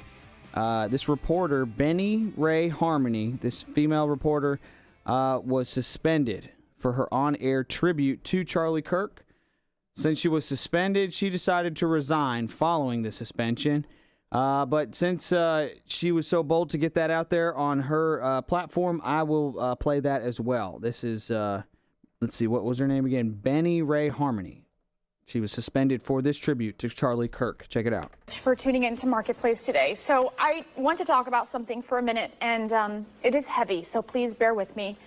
I want you to know that it's okay if you feel sadness. It's okay if you're grieving. 2 days ago, I lost a mentor, my first boss, the first person who made me believe in myself, that encouraged me to chase this dream that you're watching right now. Charlie Kirk. There's a lot going on in our world right now, in our country, but I want to say one thing. Lean on your neighbors. Speak up for what you believe in. I don't care what it is. I want to share with you one of my favorite sayings that Charlie would always tell us at the office. He would yell it from the mountaintops, so please listen. When conversations stop happening, when individuals become wordless, that's when violence begins. So, if you do one thing today, make it be with passion, with conviction. Stand up for your friends, stand up for your beliefs, and speak loudly, even if your voice shakes. Your words have meaning, your values have purpose. Never forget that. Thank you, CK. You changed my life.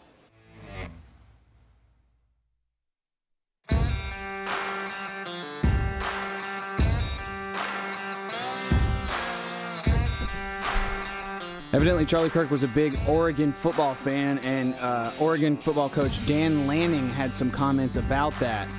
Here is Oregon head football coach Dan Lanning talking about Charlie Kirk. Ultimately, you got a team that loves each other, and I think we're missing some of that in our country. You know, you talk about, you recently found out like Charlie Kirk was a Oregon fan, right? I didn't know that. I hurt for his wife, Erica, and their kids. Like that sort of evil should never exist in our country, and that's what it is. It's evil. Like, but I remember having to explain that to my family, right? I remember sitting down with my kids and explaining what happened, and they're talking about people talking about it at school, and it's just sad, right? But it's just as sad, you know, every day it seems like we deal with some sort of violence that's going on in our country, whether it's, you know, school kids in Colorado or kids in Minnesota at churches. I mean, life matters, you know, and I think we've lost sight of that, but I wish the world could learn a little bit of something from our locker room, because we got a bunch of people with differences. And what you got in there is a bunch of people that love there. And there's some people that'll be disappointed about how much I said about this, right? And there'll be some people that are disappointed that I didn't say enough, right? And I really don't care, right? What I do care about is if you disagree with me, if you hate me, if you don't like me, just know this: I love you. I absolutely love you, right? And life matters. And that's no way that Charlie should have experienced that. His family should experience that. There's no way that evil should exist. I wanted to give credit to Dan Lanning. Charlie Kirk, big Oregon Ducks fan, big college football fan, like many of you. And I believe that you would definitely enjoy watching that video after Oregon beat Northwestern and Dan Lanning addressed the Charlie Kirk situation.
14 episodes are out there. Walk through them all.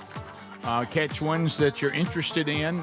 If you've never done any of it, I would go get episode 1 first and then walk through whichever ones you want to. The latest ones are there. We'll do another one this weekend. It'll be out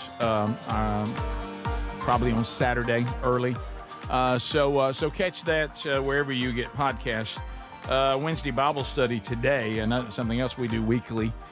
So join us live on our YouTube channel at noon or get the archive later. So here's some more of the aftermath of the Charlie Kirk assassination. And we got multiple updates. So, and I'll run through them quickly. So just to tell you kind of what's going on, it's one of those things where you kind of thought, I thought that we could all agree that murdering someone as they're having a debate is frowned on by everyone, no matter what, your political views, your worldview, your ideology. But we're finding out not so much, which is strange. Joe Burrow's foundation has severed ties with an Ohio judge over comments celebrating Charlie Kirk's killing.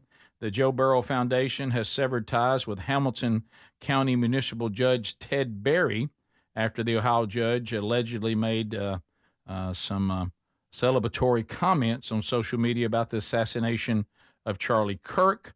The Joe Burrow Foundation says we're not going to associate with people that would celebrate something like that, regardless of view. So that judge just cost a lot of people that needed the help from that foundation for being an idiot. Also, we have a student expelled after being caught on video acting out Charlie Kirk's assassination at a Texas State vigil. Texas State University student now has been expelled, caught on video acting out the assassination. Did y'all see that, by the way? I don't want to see it. It's not good. Yeah, just mocking it.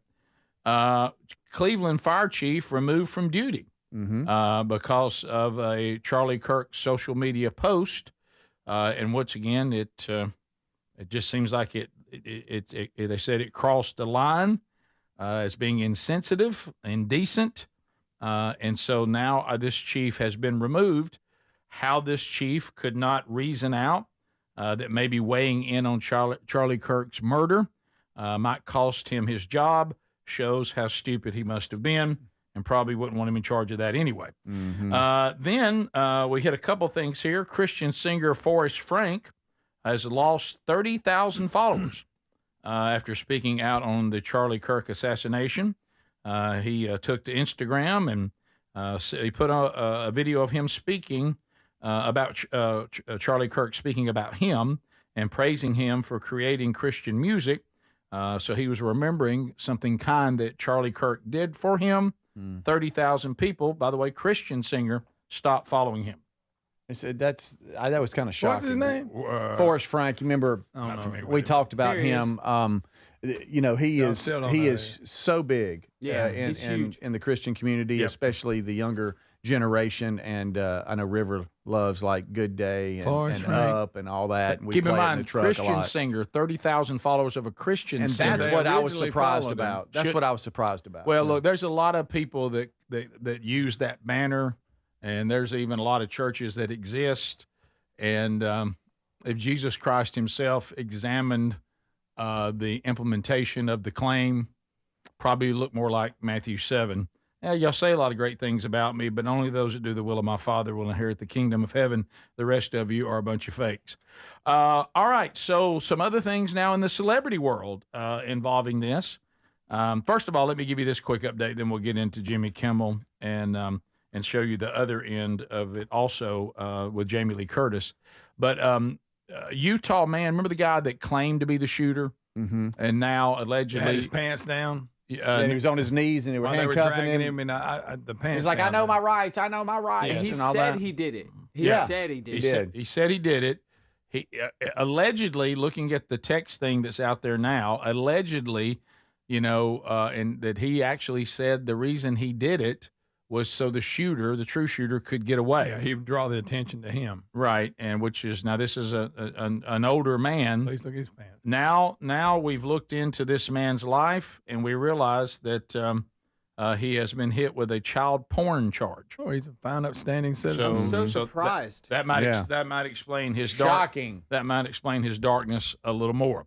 So now let's get to the celebrities. They don't know what to do. Jimmy Kimmel, which none of us know how he still has a job after all the mistakes he's made. I know. Jimmy Kimmel, remember, he wept over a lion that was killed in a safari. Yes, he does not weep over Charlie Kirk. So now Jimmy Kimmel is going to claim in his monologue that the shooter was actually part of the MAGA gang.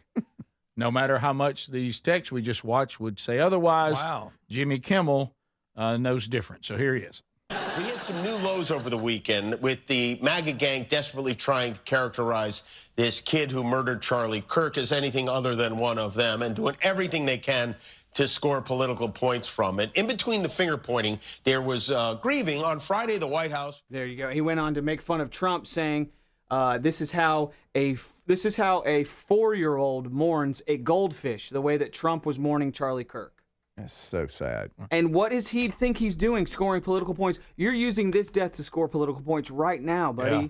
What are you talking about? And the kid who murdered Charlie Kirk, the MAGA movement is trying to paint him as anything other than one of them.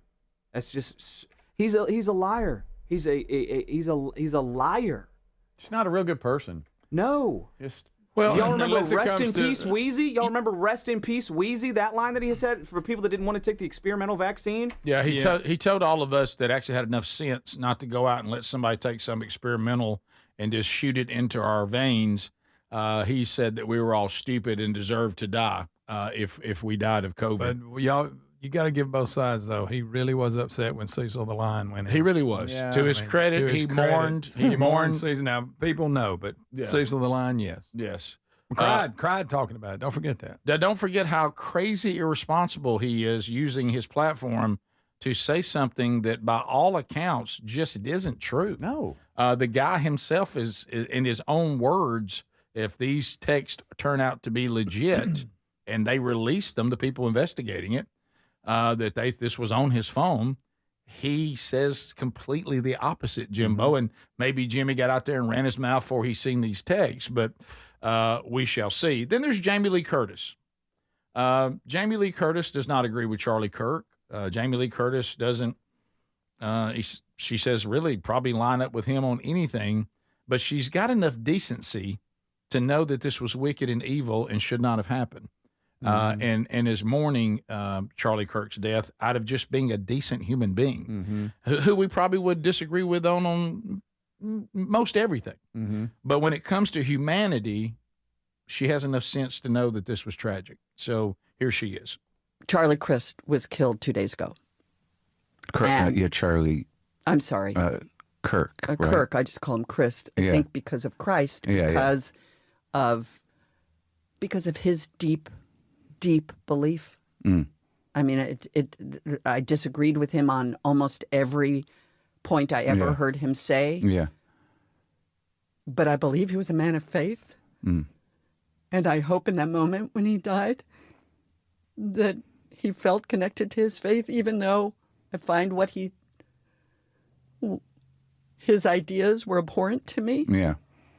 I still believe he's a father and a husband and a man of faith, and I hope whatever connection to God means that he felt it.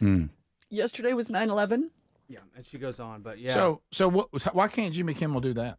Yeah, she made it clear. She made it clear she didn't agree with him almost everything, but she's still heartbroken and respected his commitment to his faith. What's wrong? What's wrong with that? Like a normal person with a shred of humanity. Right. That's just being like you said, Adler, a decent human being.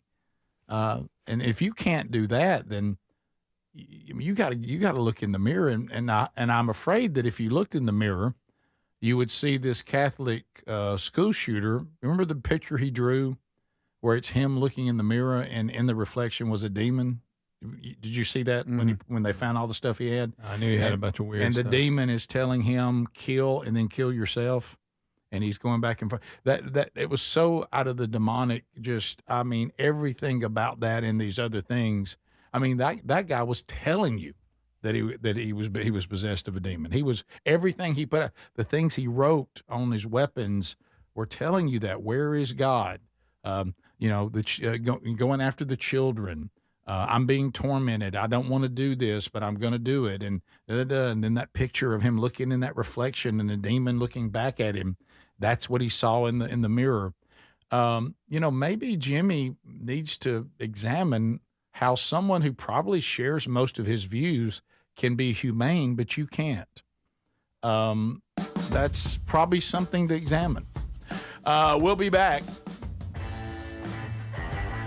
And we thank you for being with us today. We have more to cover. So that's kind of your update on like the aftermath that continues and people who are losing jobs, losing followers, and paying a price for just not knowing how to basically act as a human. This is the Rick Burgess Show.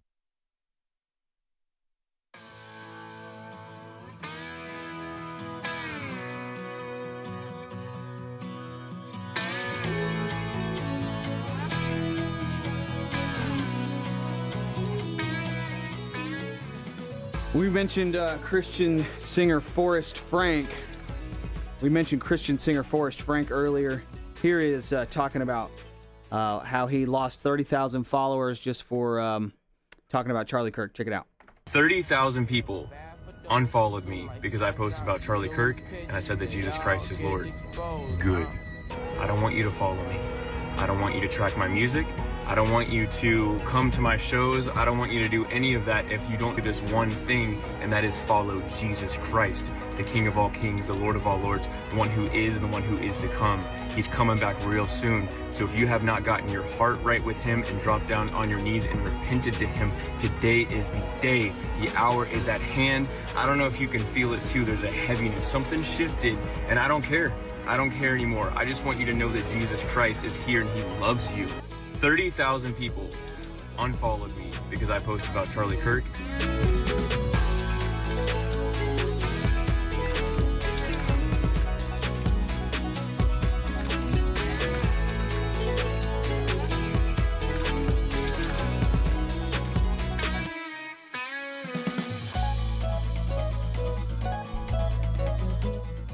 Javier Milei is the president of Argentina. He went viral across the planet, or around the world, around the globe, because it's not flat. President of Argentina went viral for holding up that chainsaw, that huge chainsaw, and he was cutting all kinds of government programs, and it has turned around the country of Argentina, by the way. The economy of Argentina is getting back on its feet after suffering crippling inflation, total stagnation of the economy, total economic desolation. Javier Milei, just by cutting government programs and getting the government out of the way, has turned Argentina around. Well, he makes some great points about the left here, and it is unfortunately subtitled, and I don't know what to do here. If I should read it out loud or if I should just make y'all read the subtitles. His passion is palpable, though. Check this out. Tanto a Kirk como a cualquiera de nosotros, los izquierdistas y los progres nos tildan de ultras o extremos, cuando en realidad somos así porque no queremos delincuentes adueñándose de nuestras calles, no queremos una invasión migratoria, no queremos que quemen y destruyan nuestras ciudades y tampoco vamos a aceptar que nos disparen por decirles lo que pensamos. El verdadero problema lo tiene la izquierda, que en su intento por colectivizar cada aspecto de nuestras vidas también nos quieren decir qué pensar. Y cuando se topan con alguien que les dice que no y se anima a otros a hacer lo mismo, ellos harán todo lo posible para silenciarlo. Esto ya sea mediante campañas masivas de desacreditación o directamente con un tiro en la cabeza, como hicieron con Charlie y con Miguel Uribe en Colombia.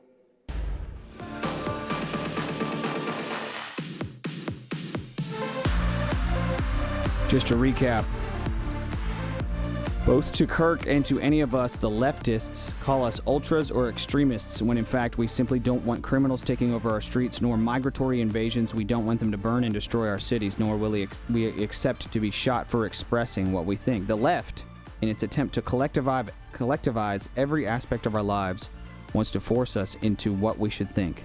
And when they run into someone who says no and encourage others to do the same, they will do everything possible to silence him, either via a mass discreditation campaign or directly via shot in the head, as they did with Charlie and Miguel Uribe in Colombia.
America, thank you for being with us today as we work our way through another one. So looking at the Text Nation, a lot of comments there, as you can imagine, as always. So imagine this. I don't know who this person is.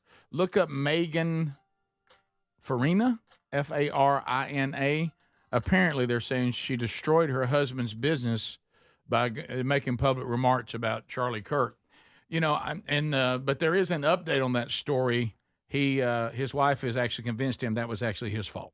So, that turned it around. Turned it around there. He's. I'm sorry. It's on me. Her husband. Got so bad. Her husband eventually apologized for it. And then shut his business down. Have you ever found yourself apologizing in a disagreement in your marriage, and you're like, I don't know how I ended up being the person apologizing. How did this happen? And what it is, we've talked about this so many times. Okay, when you're in this wonderful world of marriage, and this man and woman, you know, staying with God's standard, not getting into the weirdness that we don't know what we are. I mean, we are men and we're women, and we know this, equal of value, but beautifully distinct. Yeah. And what it is, and I want to tell young men this, you know, and you don't just, you know, you don't cower, you don't lose your masculinity, and don't let a woman emasculate you or anything like that. That's not what I'm talking about. But I will tell you this. If you think there's any chance that if there's an argument in the house that you can outlast them on waiting on an apology, or you can outlast them on the silent treatment, you have no chance. No. Their ability, I'm talking about picture, you know how when you look up and there's like a big marathon coming up and you see an Ethiopian or a Kenyan and you're like, nobody can run further than them. Yeah. You know, nobody can run further. Yeah. It's like they are the Kenyan of silent treatment. You know what I mean? I mean, you can't. They'll go days. I mean, I'll be thinking, how much longer can this? Yeah. I mean, I forgot what the original thing was about. I don't even have kids here anymore. I'm the only person. Yeah. There's no way. I don't know if that makes it easier for them or more difficult. It seems like, I think when the kids are all at home, I think I had a better shot because eventually they need some help with the kid or something. You know, so they almost have to address you. And then if you ever had that cold thing when the kids were home where you got cold by your wife or by mom, and now the kids they keep asking you why, they're starting to figure that mom seems like she's upset with you because they don't hide it. Oh, really? I mean, they got no game. They got no talk to each other. How about this? Raise your hand is the minute your wife walks in the room, you know she's mad about something. Oh, right. I mean, immediately they can't get it off the face. No. They can, no poker face. Tone face. Yeah, sure. What about when you're leaving something where you're interacting either with family or you're interacting with other people, and you're in the car on the ride home, and you know something's up, and they want to address it? They won't bring it up. So you have to start now. You turn into Sherlock Holmes, and you do the stupid stuff like, I thought that went well. How about you? That was fun, wasn't it? That was fun. And then you get the How about a blizzard? If you get a as opposed to some sort of monologue right there, you got problems.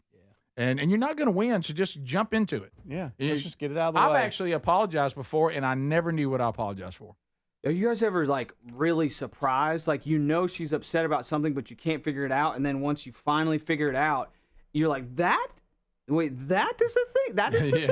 Oh, yeah. That wasn't even on my That list. was yesterday Uh-huh. or whatever. And yeah, I've been surprised so many times. I've been like, okay, well, we could talk about this, and I'm sorry that upset you, but I am blown away that you're still upset about that thing. Yeah. I had no idea. What about through the detective work you speak of, you finally discovered that it's not you? There's no way you can be blamed for it. You ever pile on? No, I agree with you. Gotcha. I don't know why she acted like that. She'll get mad at you for not piling on. Yeah, I'm that. You know what? I was appalled. You don't want to ever go have them over again. That's fine with me. Yeah. I know. I tell you, they've always had a better attitude to me. Yeah. And you just go because you're so thankful it's not you. Oh yeah. Because you overdo think, it, especially if you think there's no way you can be blamed for it. Now you better check that out first. Because if you jump in too quick, well, it would have been fine, until you said that one. And I'm like, I jumped in there too quick. And then always be careful. Now, this is something you also need to learn. If they're upset with their own family, leave it alone. Yeah, don't chime in. Do not join in. Leave it alone. Yeah, just say something like, that's hard, babe. That's hard. Yeah, because you'll come home and all of a sudden they've made up with their family and they won't ever forget what you said when you chimed. Yeah. I know. Oh, so you've always been bothered by that. I'm sorry. I thought we were upset with them. Yeah, I thought we were pretty much trashing. No, if they're upset with their own family, let it ride. Mm-hmm. Do not join in. Well, if that's how you feel. Yeah, I'm so sorry. We'll continue to interact and we'll go to that if you want to. Totally your call. I'm good with going. Well, I'll tell you one thing. I won't go to that. Okay, well that's your call. Mm-hmm. Do not jump in. No. If you jump in, it will come back on you. Yeah. Yes. And it's just like if you ever, like you learn with dealing with other couples, you only young people make the mistake of picking sides. If you got two people that are arguing with each other, do not pick sides. You say something negative about somebody's spouse to them while they're mad at them, and then they all make up. They'll come back and say, "Don't you ever? I can't believe you said that about my whatever. Yeah. You said that about my wife. Sorry." Wow. You said that bothered you that she does, and it bothers me too. I agree with you. Oh, really? You got a problem with my wife? Wait, you did. Right. I was just make you feel better. I was agreeing. Right. I was just saying, yeah, you probably need to talk to her about that. She probably doesn't need to do that. Oh, so you think you don't like my wife? No, I thought you didn't like it. Yeah. So don't just be careful. Watch out with all that. But at the end of the day, the original comment, no matter how bad it is, no matter how bad as a husband you think you have the upper hand in an argument that you're completely right and they're completely wrong, I wouldn't die on that hill. No. Sunday morning, I kind of got in trouble, and it was a compliment. Right. But sometimes your wife will go off in the bathroom getting ready, and they come out an hour later, and you're like, "What was going on in there?" And so she had done that, and she came out, and I was like, "What have you been doing in there? You don't look any different." Oh, but I meant it. You talking about from just getting out of the bed to now? and I meant that as a compliment. Like, you don't even. I mean, you're beautiful. You didn't even need that. No. That's what I meant. So quickly, I saw the reaction, and it was quick thinking on my feet. I was like, no, what I'm saying is, you looked fine before you went in there. I mean, you don't even need makeup, honey. Yeah. That's what I meant. Yeah, That's but what she I ain't meant. hearing That's that. what I was trying to come. Boy, she didn't. Do what? Oh, hey, thanks. Yeah. I'm like, no. I look just I like just I didn't woke know. up. I mean, I could have driven to the beach and back, and you're still in there. Okay, you shouldn't have added Nah, that. I did. That was kind of on me. Right. It was supposed to be a compliment, like you don't need that. Yeah, but it don't come out that way. No, she. That's funny. I moonwalked. Wait a minute. I that didn't moonwalked go out right back out of that. I was like, never mind. I've always known you felt that way. What are you talking about? You said something back in '96, and I'm like, oh, what? Top of the hour. Thanks for being with us. This is the Rick Burgess Show.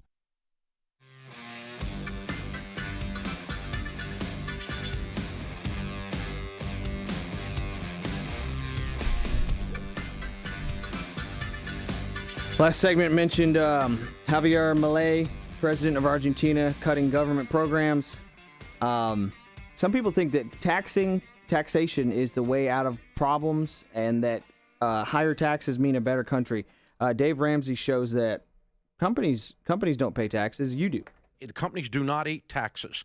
We're going to raise corporate taxes. No, you're not. You raise corporate taxes are built into the price of the item you buy from Walmart. Walmart does not pay taxes. You pay taxes when you buy potato chips at Walmart. You pay all their taxes for them. It's built into the price. They don't work for nothing. Mm-hmm. You can't raise corporate taxes. It's impossible. All you do is raise prices to the consumer.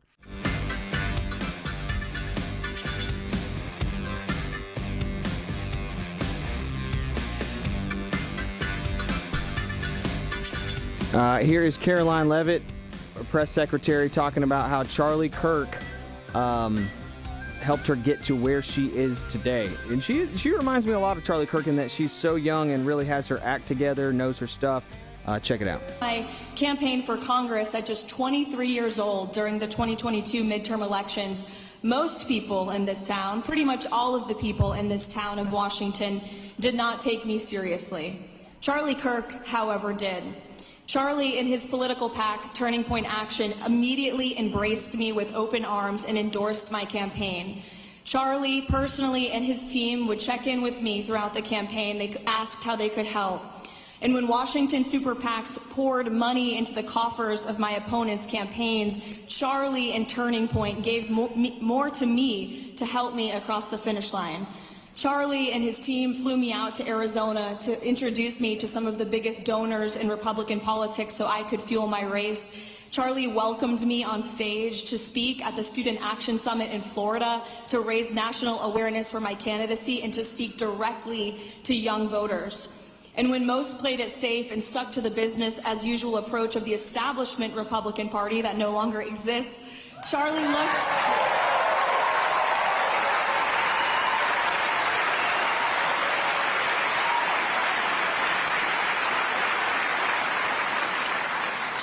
looked for the outsiders, the up-and-coming truth tellers with new ideas who weren't afraid to challenge the status quo, just like President Trump, whom he loved so much. And I speak on behalf of the president when I say President Trump loved you, Charlie, so much too.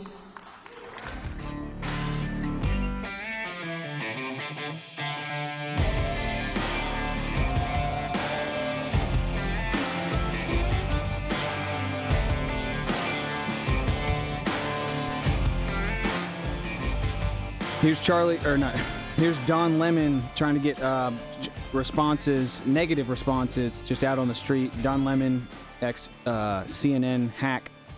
He tries to fish some negative Charlie Kirk comments out of a black woman, and he gets shut down. Kind of nice. Don Lemon assumed because she was black, she did not like Charlie Kirk, which is incredibly racist. Check it out. What do you think would happen to Charlie Kirk? It's just messed up, totally messed up. You know that was messed up. Like, nobody deserved that. He definitely didn't deserve that. He was a good guy. You think he was a good guy? I think he was. You Only think? Good morals. Good morals. You notice Don Lemon jumped right away. Here she is back.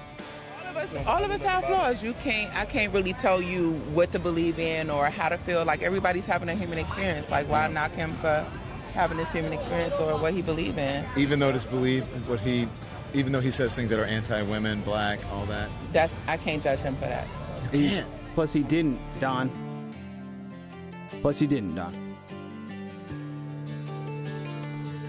I think I've got another Don Lemon clip, by the way. Where is that? Yeah, here it is, right here.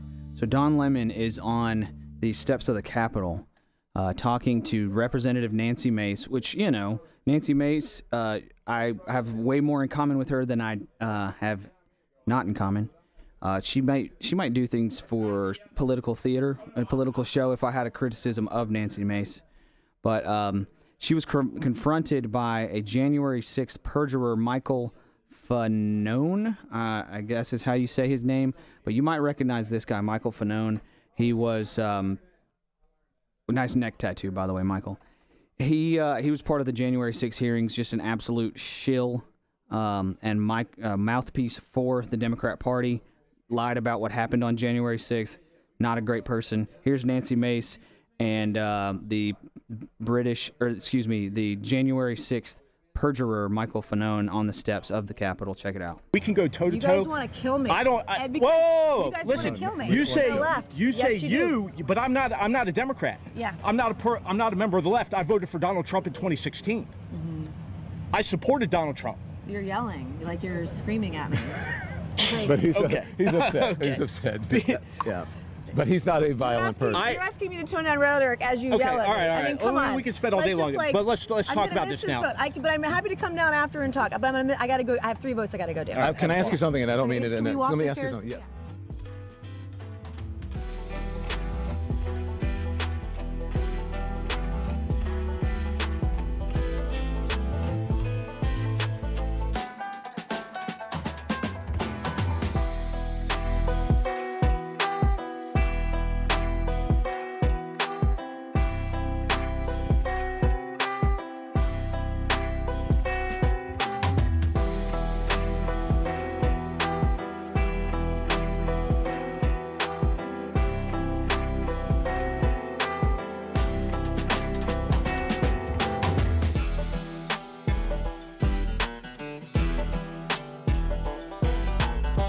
That's right.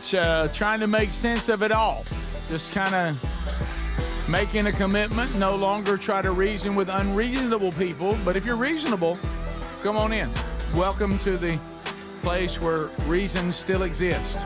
Kind of a bastion of hope. Speedy, Greg, and Adler here. We're ready for a brand new hour, and we sure are thankful that you have decided to join us for the ride. Here we go. So much has happened on today's show. If you missed any of it, we've been at it for a while. Go back and grab the archive either on the podcast channel or the YouTube channel. Never have to miss a minute of the show. Catch a lot of it on your own time. Be sure you've already subscribed to the YouTube channel and the podcast channel, and be sure you got notifications set up so we can keep you posted on what's going on. We had Jared Hudson with us a while back. He has returned to the big boy mic, former U.S. Navy SEAL, entrepreneur, and, of course, instructor, author, speaker. I had him speak at our Last Man Church at our church. You did outstanding, brother. And founder and CEO of Covenant Rescue Group, and is currently running for U.S. Senate in Alabama to take Tommy Tuberville's spot that he's going to run for governor now. So, Jared, welcome back. How are you? Thanks for having me, bro. I'm doing pretty good, man. How are y'all doing? Good. Good. Hey, I just want to start off with y'all talking about, all the issues with wives and everything. I'm going to just tell you, my wife is great. I love her. She's beautiful. I never have any of these issues. She's always right. Never late. Nice. So you don't want to get clumped in. Always I on don't want to time. get clumped in with y'all. Y'all are talking about all this. I don't get it. We were speaking. Her family's great. I love her family. Easy. Can't be. Wonderful people. Yeah. They're way better than my family. Right. We were just giving instruction to people who might be in that situation. Yeah. Not you. Understood, yeah. Yeah, so, well, Jared, I wish you had a few things going on. Good night. Can you not get the calendar? Oh, my gosh. I do want to say thank you for being coming to speak to the men where I go to church. That was a powerful day, and we got some stuff we're going to do together coming up in 2026 too, Lord willing. We'll tell you more about that. I'll tell you one thing I do want to focus on. You probably are aware, if I told you this, I don't know, but you might be aware of it, that we started a new podcast at the beginning of the year called Strange Encounters, and it's about spiritual warfare and dealing with demons and also, things involving angels and the true supernatural. And the timing, God's timing is always perfect. We really had no idea. I mean, we knew the world was getting darker, but when we started the podcast, I don't think, Adler, I'm not trying to speak for you, I don't think we really had any idea how much activity would begin to go on in society that's clearly demonic. And you with Covenant Rescue, we did one of the episodes we were talking about that, when you're dealing with demonic activity in the darkness, one of the markers, and they're more than one, but one of the things you seem to always find is sexual deviancy, depravity in the sexual realm. And of course, you firsthand in your ministry dealing with sex trafficking, you have seen that with a front row seat, sadly. Oh yeah, no, I mean, and it's funny you say, to talking about the spiritual warfare aspect. And I know y'all were talking about it earlier. I was talking about it on JT's show earlier. Let's just go last week. Charlie Kirk shot. There you go. What was he shot over? It starts with that sexual deviancy. We see the transgender issues. We see the even sex before marriage issues. I mean, all these things that Charlie spoke against that people disliked, right? Now, even before that, you go and you see some of the transgender people shooting up schools, right? And in particular, going after a Catholic school, right? Christians, and even in Nashville, not too long ago. As you go down the list, that level of depravity is almost like, and I'm not saying, I don't ever want to speak for God, but he says that he gives them over to that debased mindset. And there's at some point in time where that tie to reality is cut. You got the furries thing, the transgender thing, you got all of these crazy things that are going on. One of the things I've seen with the human trafficking side, in particular child exploitation, is the porn addiction from where it started. When we interview any of these guys showing up to buy a little girl or a little boy, when we interview any of these women who are selling other women, there is an aspect of pornography, in particular in the male psyche, that it's just gone too far. Like it's gone, not that it's not far enough at the front end. It opened the door to where, okay, now a woman's not good enough. Now I've got to, and to the point to where they actively show up to purchase a child. The other side of it is also drugs, right? And I mean, pharmakia, like the sin of witchcraft, right? Or, the sin of witchcraft's also like the sin of rebellion against God. So you see that demonic flow out of drugs, and I would even say alcohol as well. They call it spirits for a reason. Right. All of that is a gateway into something, and we always see that stuff tied to it, but definitely the sexual deviancy, probably more so with the pornography industry and our technology, like our phones and what we have here.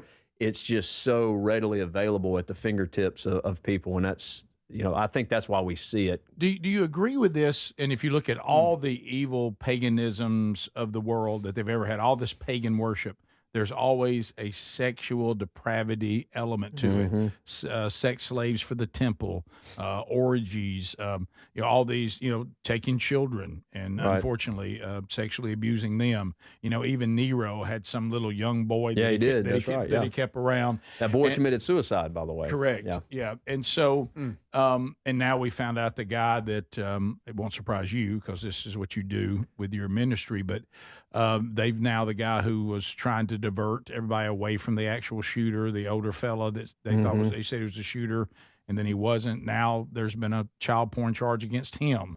Oh wow, I didn't know that, but no, it's not surprising. Yeah, that was in the headlines today, but that didn't surprise you, right?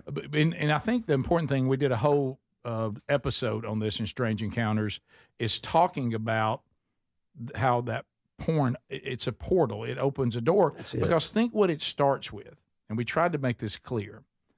It starts with someone being deemed almost not human. These people are here for pleasure. They're faceless. They're not treated with any respect. There's no love in this. This is just, and so these women, as you know, have been in horrible situations. These men are wicked and evil that participate in that, and all of this starts with human beings being devalued. It's the antithesis of what Jesus taught. Love the Lord God with all your heart, soul, mind, and strength. Something is more important than me. Now, we believe that's God in the person of Jesus Christ, but something is over me, and love your neighbor as yourself. It doesn't say elevate your neighbor over yourself, but love them the same way you love yourself. And like you just said, when you're in the porn industry and when you're looking at porn, you are devaluing somebody else's daughter, sister, husband, wife, whatever it is. You're devaluing another human being. You're not elevating them at least on par with you, and you're doing it for self-pleasure. It is Satan 101. That's the problem. So it's spiritual warfare. I hate to say spiritual warfare at its finest, but that's exactly what it is. I mean, it is spiritual warfare at its most clear, at its clearest. That would be a better way. It's spiritual warfare at its clearest. Right. When you start seeing any of this stuff go on. And again, you just mentioned that about the guy who was, at the Charlie Kirk shoot. All of these things are tied together because, as Ephesians chapter 6 says, we don't fight against flesh and blood, but we fight against principalities, darkness, and the spiritual forces in high places. And I think that's important to note. It is. As Christians and conservatives. Yep. So we'll come back, and there's been you've been involved in bringing some of these monsters in. Yeah. And there's been a number of, there's a word you would use when is it a bust, like a drug bust? When arrest. We'll make arrests on individuals. Make arrests. So we'll talk about that. And it's hard to hear these things go on, but at least there's people like Covenant Rescue that are trying to rescue people. We'll be right back. This is the Rick Burgess Show.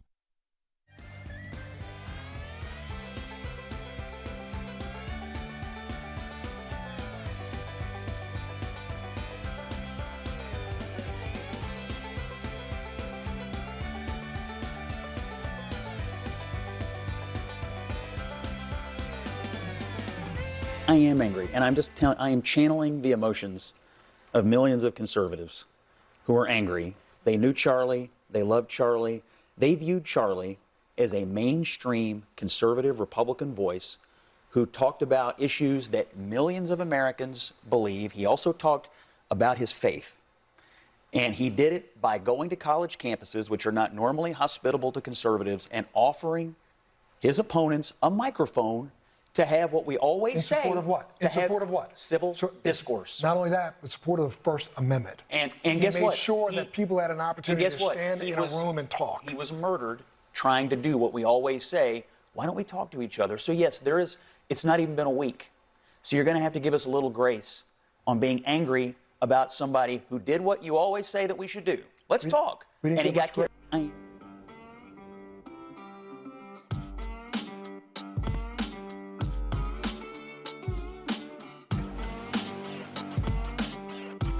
It was just like incredible sadness, especially because this wasn't a politician. It wasn't somebody who was setting policy that directly affects your life. It was just somebody who was expressing what works for him and asking people to explain, not even to him, but almost to themselves, what they understand for themselves. Having them explain. If somebody says I'm queer, and he would say, "What does that mean to you? Can you explain to me what queer means?"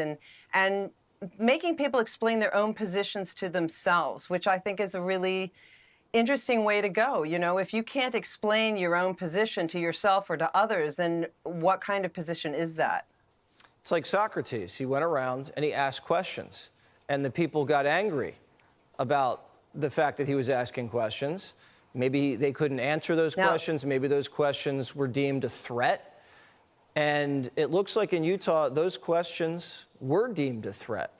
What does that say about us? I mean, that's the interesting thing, Jesse. We've had, from like 2016 to 2024, both sides really, being like, no, this is what I believe and this is what's right. And the other side saying, this is what I believe and this is what's right, and having that kind of thing. But now we're at a level where there is a group of people, and I'm not even going to call it the left or whatever, because I don't find this to be rational in any way. There's a group of people for whom, when you say these things they don't agree with, they react as if they are the Wicked Witch of the West and you've just splashed water on them. Or, do you know what I mean? Or you're a vampire and you've held up, you've splashed holy water on them, or you held up a wooden cross or something. It's so irrational. And it's like a toddler having a tantrum. It's like, use your words, which is what Charlie was trying to do. Use your words. Explain your position.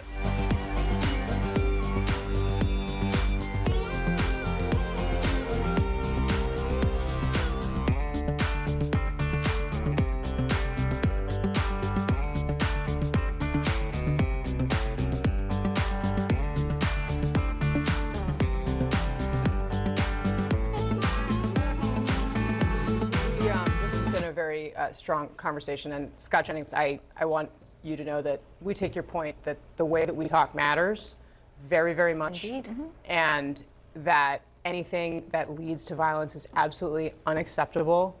And I really appreciate having your perspective. This has been a very strong conversation. And Scott Jennings, I want you to know that we take your point that the way that we talk matters very, very much. Indeed. Mm-hmm. And that anything that leads to violence is absolutely unacceptable. And I really appreciate having your perspective.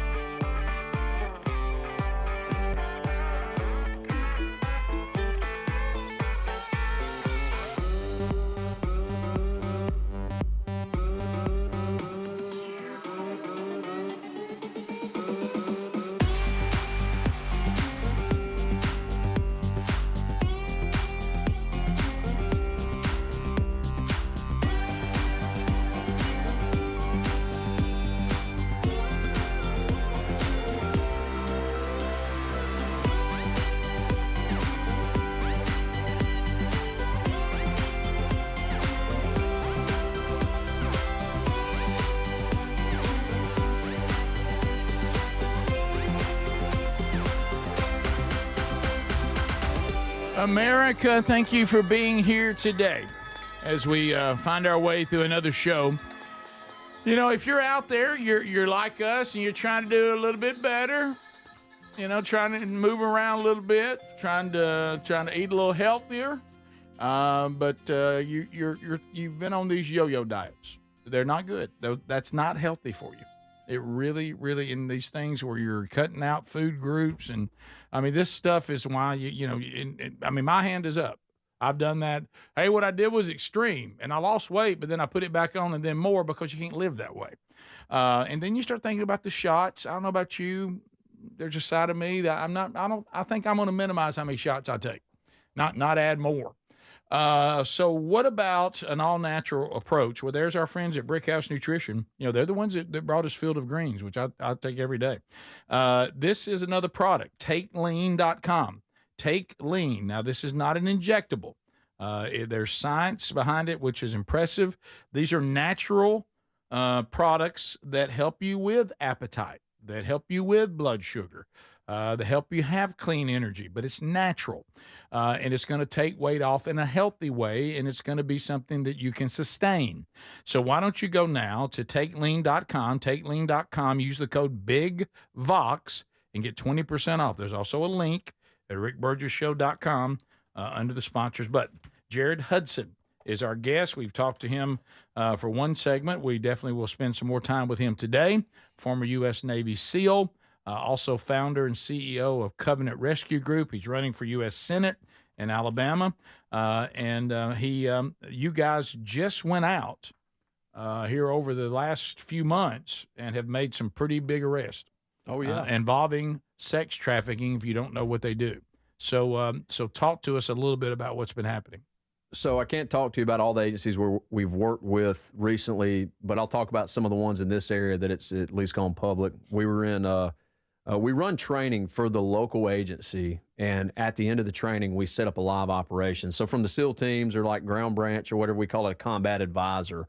So we teach them how to do it. Then we set up a live operation, and we run that live operation for them. So anybody that's wondering out there, we're not like, predator hunters or anything like that, or the Chris Hansen thing where we talk to guys or we beat somebody up and make them drink their own pee or whatever. You can see all that stuff on Instagram or, YouTube or whatever. We don't do that. We work with a local law enforcement agency to teach them how to make a successful arrest, a proactive case against individuals who are exploiting children or trafficking people.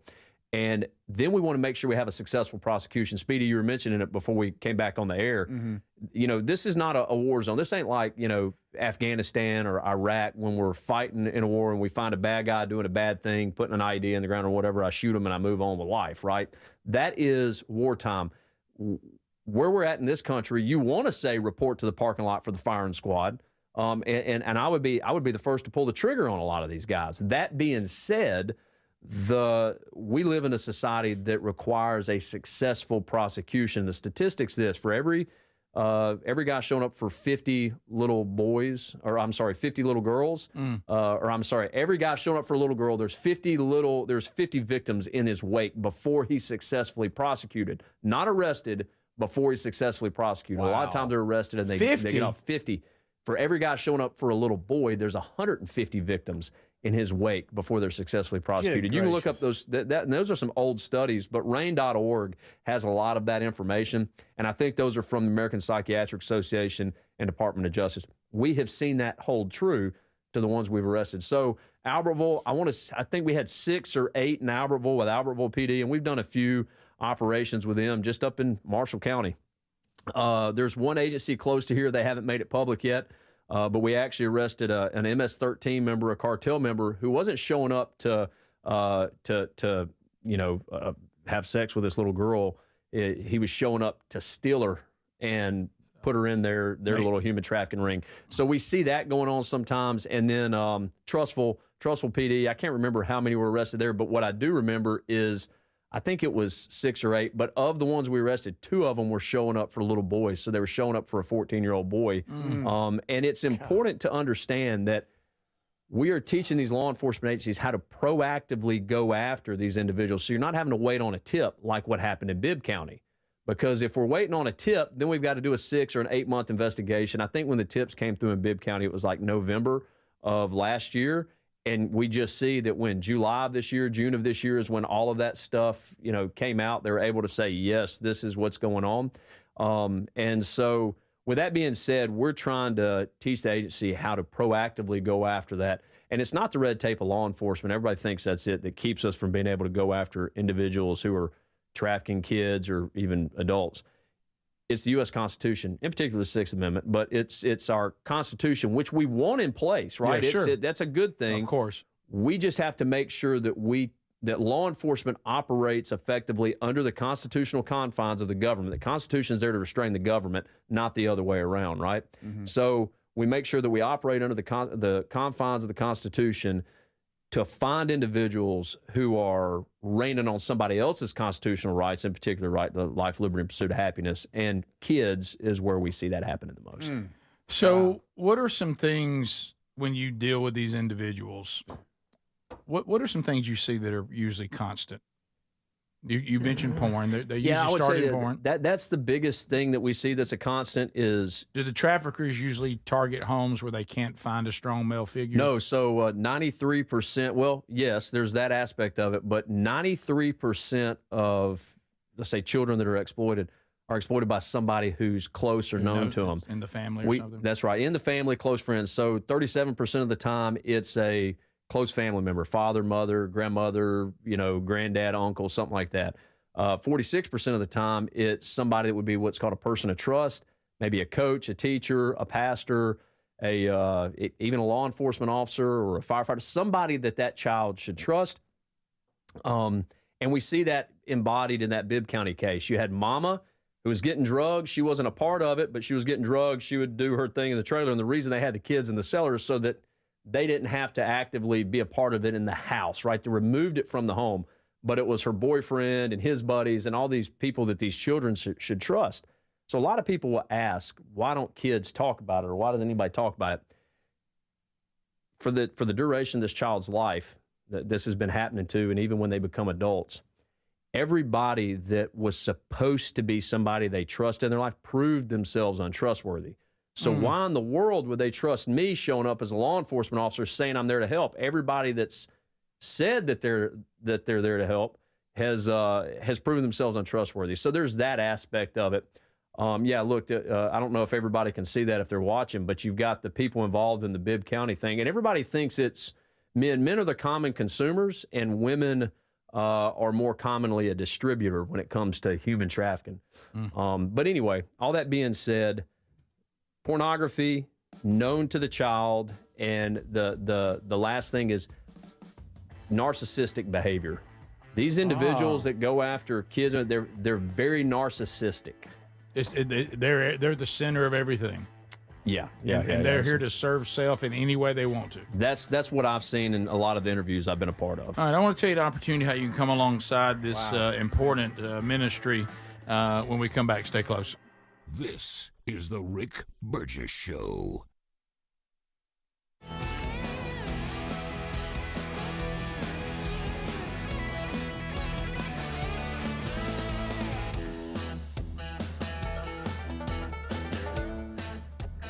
Here's a new clip from Stephen A. Smith. This is courtesy of Front Office Sports. Tuned in. Looks like the Elevate conference here or something like that. I don't know. But it just showed up in my feed, and I think it's pretty great.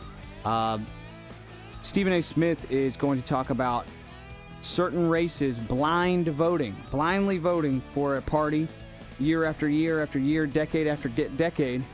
He makes some great points here. I don't think he cusses, but we're talking about such serious stuff here anyways. I doubt anybody's going to be shocked by anything he has to say here. Check it out. Appreciate you guys watching. We will be right back. Like most men, affordability, the economy.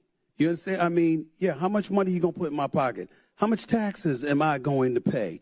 How can I afford to provide for and to protect my family? You want safety in the streets? Certainly you don't want to see people getting arrested and being let out of jail the same day. Now, we all know that the liberals were guilty of that. Yep. I would never accuse the conservatives of being guilty of such a thing. You know what I'm saying? And I got a lot of issues with the conservatives. That ain't one of them. When you talk about Trump and you look at him, you know that if it wasn't for COVID, in all likelihood, he probably would have won re-election in 2020. That's right. And so you take those things into consideration, and it's important to understand that affordability, the economy, was a big, big, big issue. And then when you take into account immigration, and the position, it's not so, listen, everybody knows immigrants help build this nation. And if you're smart about America, you don't want completely closed borders and don't want anybody in. But when you let 12 to 14 million people cross the border illegally, that is problematic. And if you think, and as often, I know this might offend some people, but you'll get over it, but because I've religiously said it and I'll say it again. When white folks catch a cold, black folks catch pneumonia. No matter what goes on in this world that's problematic for white folks, it is always worse for black folks if it's bad for white folks. If you got unemployment and it's hovering around 4.5% for the white community, it's 7.5% for the black community. It's even worse for black men. Certainly it's affecting black women more than ever before, more than usual in this point in time. We know that. And so as a result of it, when you're looking at those certain situations, and these are the kind of things that the liberal movement was promoting, oblivious to the or not caring enough about the ultimate detrimental impact it would have, there were people that rose up and said, enough of this, because since 1964, when Lyndon B. Johnson told the world, you know what, when we pass civil rights legislation, okay, guess what? We'll have the Negroes voting for us for the next 200 years. And sure enough, over the past 60 years or so, a vast majority of African Americans have voted Democrat. We know that if we're doing our homework, we serve to disenfranchise ourselves, because we told the Democratic Party, you got our vote no matter what. We told the Republicans, you ain't getting our vote no matter what. Neither was incentivized to really put forth an effort to give us the representation we deserved. And as a result, we disenfranchised ourselves, but we're not seeing it that way. You got migrants coming to this country that clearly see it that way. Look at the Hispanic population. You got Mexicans, Puerto Ricans, Guatemalans, Cubans, everything. And you don't know who's going to vote what. So guess what? Both sides are trying to appeal to them, which means they're not being ignored. That's the game. And unfortunately, we as a black community lost our way in that regard. And not only that, it's turned so many other communities off against us because they've said, what are y'all doing? Do you not see that this is working against you? So this was a huge, huge step. No matter how much we may lament it because of some of the things that we're seeing right now with these tariff wars and other things that we're seeing and National Guards in different cities, we're still seeing certain things that make us say, yo, we don't want to go back to what it was like in 2020. I do want to interject.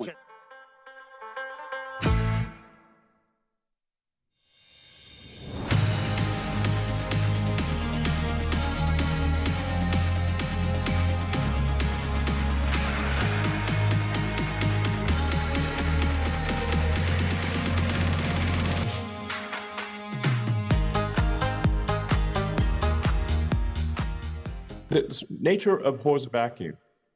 And if you take away religion, then I think you actually, you get something in its place which is actually worse than what was there before. I mean, it's like destructive, basically. You get like the woke mind virus, filling the hole that religion used to have, taking the place of religion. You get these dystopian de facto religions that are very very self-destructive.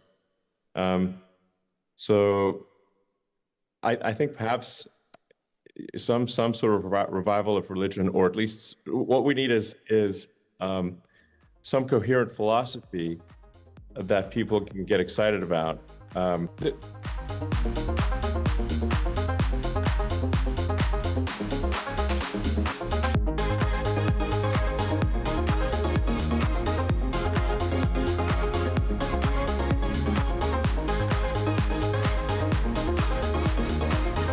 So join us for that. We continue to look at Job today. So Jared Hudson, we're going to wrap up our time with him, but I want to get you all the information to help Covenant Rescue. We got an opportunity coming up, but before we do, so let's finish that thought. You told us the person that usually is the client. You've told us that pornography is a gateway to things continuing to be depraved. Usually you have someone that the child thought they could trust that betrayed them. But there's also, we'd mentioned this before, to single moms. Be so very careful. No one's saying you can never the rest of your life, have a husband. No, I mean, of course not. But really vet out anybody that that you're bringing into your life to start dating.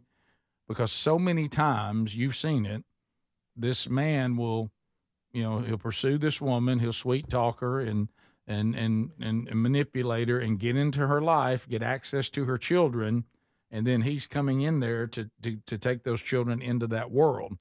That's right. That's a sad, I with all the things that single moms have to deal with, I hate to put this on you too, but you got to. Just another thing they've got to deal with. You're exactly right. And I would say it's twofold, because you mentioned it before we went on break and I didn't talk about it. I always say be a threat. I think I said it on the last show. If you're a dad, if you're a man, be a threat, be a deterrent for anybody who would come after your kids. It doesn't mean I'm going out there beating everybody up. That's not what I'm talking about. I'm saying be a deterrent for those who would target your children. So for dads who are, say you got couples that are married, but dads are uninvolved, right? I'm in my phone, I'm on football on Saturdays, or whatever it is.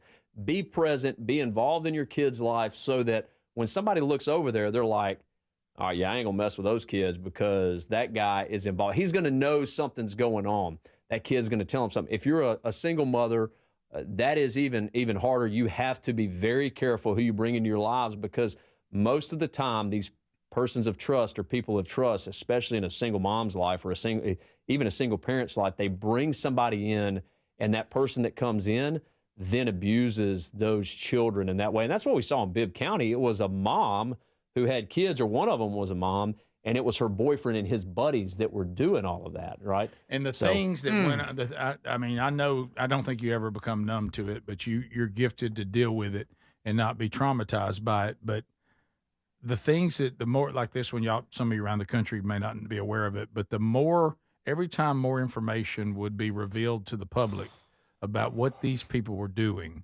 you cannot believe you live in a world where this goes on. You really can't. I mean, it's the depravity like you can't even imagine. I won't get into the details, but it's just, you can't believe that human beings can be that evil. Well, and it's funny you say that, because that's why I think it's demonic. Yeah. Oh, it's 100% demonic. Yeah. But we literally we as people, it was my depravity and my sin that took the Lord and Savior of this world and hung him on a cross. Right? It wasn't the Romans, it wasn't the Jewish people, it was me. Right? That's the first thing we have to remember, is we are all capable of unbelievable depravity if it wasn't for the grace of Jesus Christ. On the other side of it, without the grace of Jesus Christ, this is what the world becomes. And that's the hard thing to rectify. There is no good answer outside of the person of Christ. With that being said, we do have a system in place that I believe was built on Christian principles that allow us to move forward and successfully arrest and prosecute individuals that are doing these heinous things against the community and society as a whole, in particular children. You and I had a conversation, because you are going to run for Senate. And when you, I appreciate you calling me and even caring what I would have to say. But I told you it's a no if you don't think this can help you do what you're doing better. If you can make a difference and this could help you make a bigger difference, it's yes. If you don't, then no. And you and your wife talked and prayed about it, and you believe if you were the people of Alabama, did say we'd love for you to be our next senator, that you can actually now even do more for many things, but also this, because you'll now be in a influential position in the government. No, yeah. So the position of senator, U.S. senator, long story short, it's a force multiplier. Force multiplier in the SEAL team is a machine gun. I can turn one SEAL into 4 SEALs if I give him a belt-fed machine gun, right? Now, the position itself is neutral. It can either be for good or for bad. And for far too long, I think we've seen these career politicians, they climb a ladder. It's for their own political gain. It's their own resume. It's to just continue down that political road. And that's why we're in a society and a world that we're seeing that feels like it's falling apart at the seams. And when the opportunity came available, not just for what I do with human trafficking, but with military, with law enforcement, with understanding the geopolitical aspects, because I've actually been overseas and fought war on behalf of this country, business, having an MBA in a small business, seeing the different issues that are created by the government when they have all this red tape and they put their finger on businesses that are trying to make life better for people. I was like, what kind of man am I if I have the opportunity to do this and I don't at least try? So I would say for U.S. Senator, especially with human trafficking, it positively impacts all of these little arenas, but it's a force multiplier because it goes even beyond what I'm normally working on. So that's ultimately what helped me make the decision. And for me and for y'all, I mean, anybody who's wise plants trees knowing they'll never sit in the shade. Right? I'm hopefully making sure that we maintain this great country, this great state for my kids, for y'all's kids, for our grandkids one day, so that they actually are able to partake in the same country that I was able to partake in, as opposed to living in a whirlwind of chaos and evil and vitriol and all the stuff we see going on right now. Wow. So a couple of opportunities now, call to action out there. If you want to help, covenantrescue.org, that's where you go, covenantrescue.org. We actually have golfers out there. Hold on now. We've got the 3rd annual, a Covenant Rescue Golf Tournament. It's going to be coming up in our hometown where we actually broadcast from on the Celebrity Pro-Am. That's right. Greystone Country Club, of course, Golf and Country Club. That's coming up on November the 10th. November the 10th. It's a 4-man scramble. Of course, I know what that is. Yeah. And there's going to be some great door prizes, lunch, and dinner provided as well. So there's sponsor information available too. But if you just want to play and get your bunch together, go to covenantrescue.org, covenantrescue.org. And if you're interested in this run for Senate, that Jared certainly believes that this is what he's supposed to do, go to hudsonforalabama.com to find out information about that. So Hudson for Alabama. Do we have 2 seconds? I want to address this. Guy says, why is it hilarious to me that he said drink your own pee on the radio? Do y'all want to hear the story behind that? You can look up these predator hunters. Oh, okay. And some guy was showing up for a 12 or a 13-year-old girl, and they meet him at Walmart. They beat him up, they drag him somewhere, and they make him pee in a bottle and made him drink it, right? And this thing was going all around everywhere.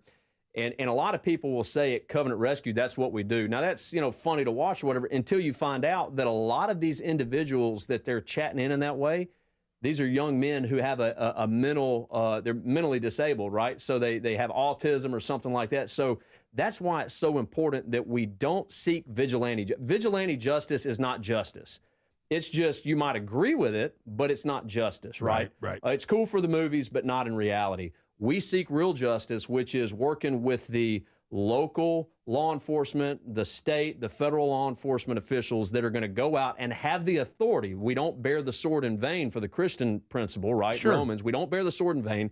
They go out and they act on behalf of the community to make sure that we successfully arrest these individuals. There's no mental issue because we still have to deal with it, but we deal with it differently. Right. And then there's a successful prosecution in the end, so this doesn't continue to happen.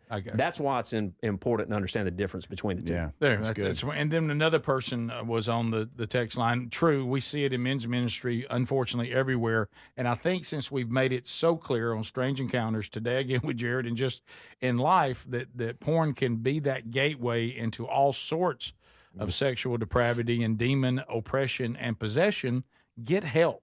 And if you're having a problem with it, get help. And there are some great ministries out there that there's people that said, hey, I thought it had, there's nothing that you're struggling with in your life that is stronger than the power of the Holy Spirit, the power of Christ to overcome it. And here's someone saying, look, there's people out there that can help.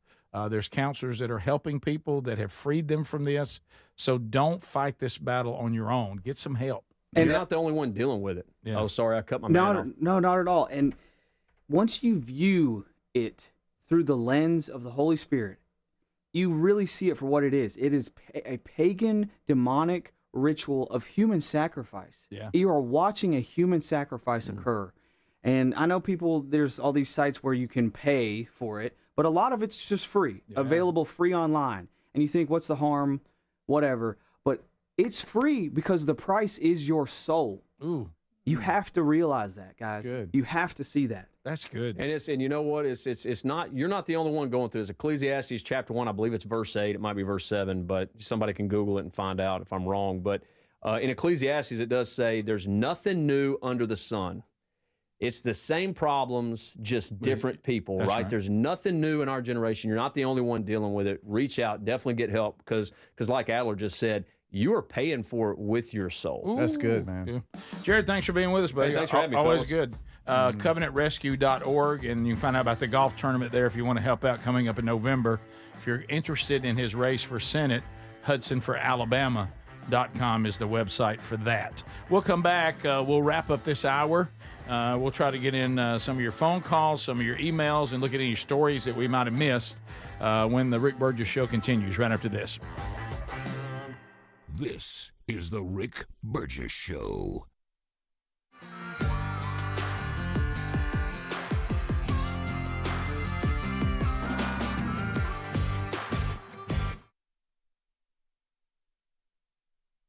It's easy for people who are not a conservative, and I know not everybody at this table is a conservative, but Charlie Kirk was murdered because he talked about God, family, country. Those are views that people like Scott and I hold dearly. If Charlie Kirk, a private citizen, can be targeted for those views, it makes us all feel like we have a target on our back. So it's easy for people who have constant security, who are in high places and don't think they're ever going to be targeted, to speak like this. But to the average conservative like myself, this is a scary time because one of our own was taken out. And I think what people have to realize about left-wing violence is it's not some made-up fantasy. There are 3 court cases going on today for assassinations: Luigi Mangione, Ryan Ruth, and Tyler Robinson. What do all 3 have in common? I mean, I mean, there I are lots of political trials for violence. They're all left-wing. Yes, but there's also, obviously, we went through, I mean, look, I actually think this whole debate of there's right-wing, there's left-wing. We should all say, I don't know why it's so complicated to say political violence of any kind is wrong. Of course. But we have obviously had massive levels of political violence on the right. There's actually a Department of Justice actually suppressed an article about it. Yeah, there's a DOJ deleted a study showing that domestic terrorists are most often right-wing. And here's what that study said. Since 1990, far-right extremists have committed far more ideologically motivated homicides than far-left or radical Islamist extremists, including 227 events that took more than 520 lives. In the same period, far-left extremists committed 42 ideologically motivated attacks that took 78 lives. Now, what you're saying about those 3 cases is important and relevant, that those things happened, but I think we need to not confuse the most recent for the most common. And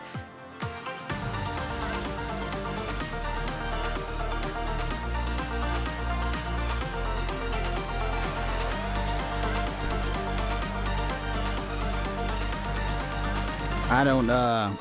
I got to read farther into that study, and you know they'll cut a date. I thought that was odd that the date was like since 1990, whatever. They'll cut a date to make their stats fall in favor of them. It's just not the truth. There's so much gaslighting from the left. Here's an example: the governor of Illinois, J.B. Pritzker. He's going to say one thing, and then we have the clips to contradict it. J.B. Pritzker will say, "I never called them Nazis." Here you go. The amount of gaslighting and bad information is just unbelievable coming from the left. And I'm sorry. And I don't mean this about most people on the left, I mean about the mainstream media and Democrats in power. I'm not talking about just your average American, because when you get together with an average American, you're going to find out that you have so much more in common than you have that divides you. But here's J.B. Pritzker, governor of Illinois, being proven wrong by his own words. That is completely false. I have never called Republicans Nazis. Everything that he has done has been tearing down constitutional democracy. And that's what happened in Nazi Germany. It doesn't take very long to tear apart a constitutional republic. Indeed, the Nazis did it in 53 days. And our democracy is almost as fragile. And we're seeing it right now. The dangers that we saw in Nazi Germany, especially in the earliest days of Nazi Germany, are the dangers that we need to react to now. If we don't, things will get much, much worse. And so we've got to raise alarm bells to everybody. It's a 5-alarm fire, everyone.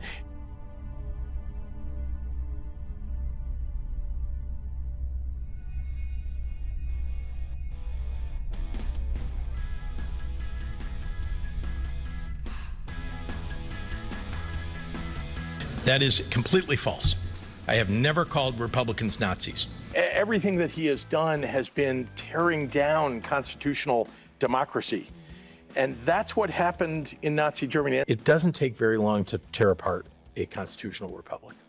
Indeed, the Nazis did it in 53 days.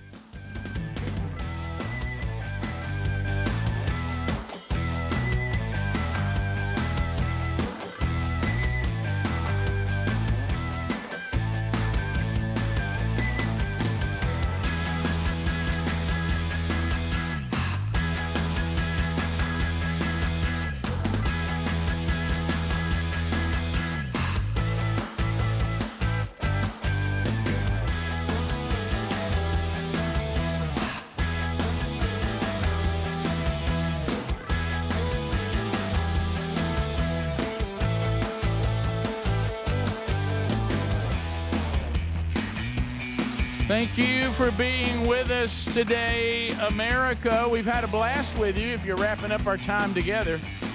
Catch that archive, always available to you every single day. You don't have to miss any of it. Looking down at things that we may have missed, but whoa. What? What? Unscreened phone. What? Ken, no! All right, Ken Osborne's called for it. All 10 lines are available. Anything that is on your mind now, your opportunity to run that. We just opened up every line. If you move now, you can get through. But now you better move. And then when you hear it ringing, that means that you are there ready to go, and we'll get you in. One of the things I did see today that I did not get to quickly, and I'm coming to you, phones. Hang in there. You remember when everybody started jumping up and down that cannabis was the answer to all the world's problems? Mm-hmm. Well, we're starting to get some bad reports on cannabis. Who knew? Sucking smoke in your lungs. It says talking about a gateway. Diabetes risk quadruples with the use of popular natural remedy. If you consume cannabis, you're nearly 4 times more likely to develop type 2 diabetes. Huh. So when you go more likely to develop type 2 diabetes, could it be cannabis? Yes. So apparently, cannabis, you got to be careful with that as well. How about making ropes? Still good? It's still good for making ropes. Okay. They said, but if you bite the ropes, it'll taste like candy. Yeah, and your LDL will go up. Yeah. Greg, the rope. Unfortunately, Greg, the rope then tastes like a Twizzler. It does. By the way, can't stand Twizzlers. I like a Twizzler. I'm not a big. I'm not mad at them. I'm not a licorice person. I'm angry with them. Really? Yeah, I don't like them. Red is fine. Black is ooh. I can't. Black licorice is like you talking about cough medicine? Yes. I think it was a kid when I had one. Really? To the phones we go. Hello, you're on Unscreened phone calls. Go ahead. You talked to Okay, buddy. I mean, it was horrible. I mean, let me tell you, we can bring. Greg, look, let's go back and look at the replay. No, he's out of bounds. No, he's way out. He's not in. Never even had control. I've never seen anybody where they dropped the gate. It was like a horse that just didn't run. We continue. Rick Burgess Show. Unscreened phone calls. Go ahead. Morning, Rick. Hey, buddy. Just want to say I appreciate the show. Want to holler at all my Tuber chat people and give them a good old woo. But we had a question this morning. So okay. Wild Bill, along with several in the chat, were discussing about chili today. With beans or without beans? Oh, without. I can get through it with beans, but I prefer it without. I'll take it either way. I like it either way. It ain't a deal breaker, but it's not a deal breaker with me. If you put a me. lot of beans, no. Now, in Texas, isn't that fighting words? It's all you put beans in chili in Texas, but you can go overboard. Now you're eating just beans, and I'm like, okay, I don't want that. Don't skimp on the meat. I don't like people to skimp on the meat. No, I want it to be heavy. That I do without beans. Heavy meat, and don't break up your ground beef all the way. Leave it in tiny little things, and you get like little meatball bites. Yes, bite me. How about if you don't like beans, Speedy? Beans about my mama's little man? I know I'll eat it, but if I had to pick, I would go without. What about beans in general, like lima beans or kidney big beans? bean guy? No. I'll Black eat beans. I'll not crazy about them. I can tell. I'm with you. Refried beans. You got a little resistance to beans. Yeah, I mean, if I'm in a buffet, I might skip it. Wait a minute, Greg. You don't like beans? I'll eat a pinto. Do you like beans? I don't love them because I'm around you a lot, and it seems like you like beans. Musical fruit to you? Musical fruit? I don't. And you probably have a strong heart. When I was a kid, when I was a kid, I never ate them. Yeah. How about the chili with the clumps of tomato in it? I don't like no, that. Watch too big. out, Tiny. Don't putting them big clumps in there. I'll work around it. Cut them small. How about chili with stew meat in it? Yes. Yeah. How about rice? You ever throw rice in it? Yeah, a little tiny bit. At the end. Mm-hmm. Like a gumbo. I don't like rice in it. Cheese? Yeah. Oh, you come on, cheese? Yes. Oh, oyster cracker or saltine? Oyster. Fritos. Oh, Fritos. Fritos and oyster combo. Yeah. That makes a big old mush. Got a and little it's mushy party, good. and that results in a mouth party. Hey, green pepper? Nobody No, calls thank it you. that. No, thank I'll you. try it. A little bit. No. Tiny bit. Rick With sour Burgess cream. What about sour cream? Yes. Okay. Get a little dibble. Little dab. Rick Burgess Show. Go ahead. Do you? Hey, you guys know how to catch a bird with a oh shoot! Okay. That's so good. Good, buddy. That's good. Rick Burgess Show. Unscreened phone calls. Kimmel.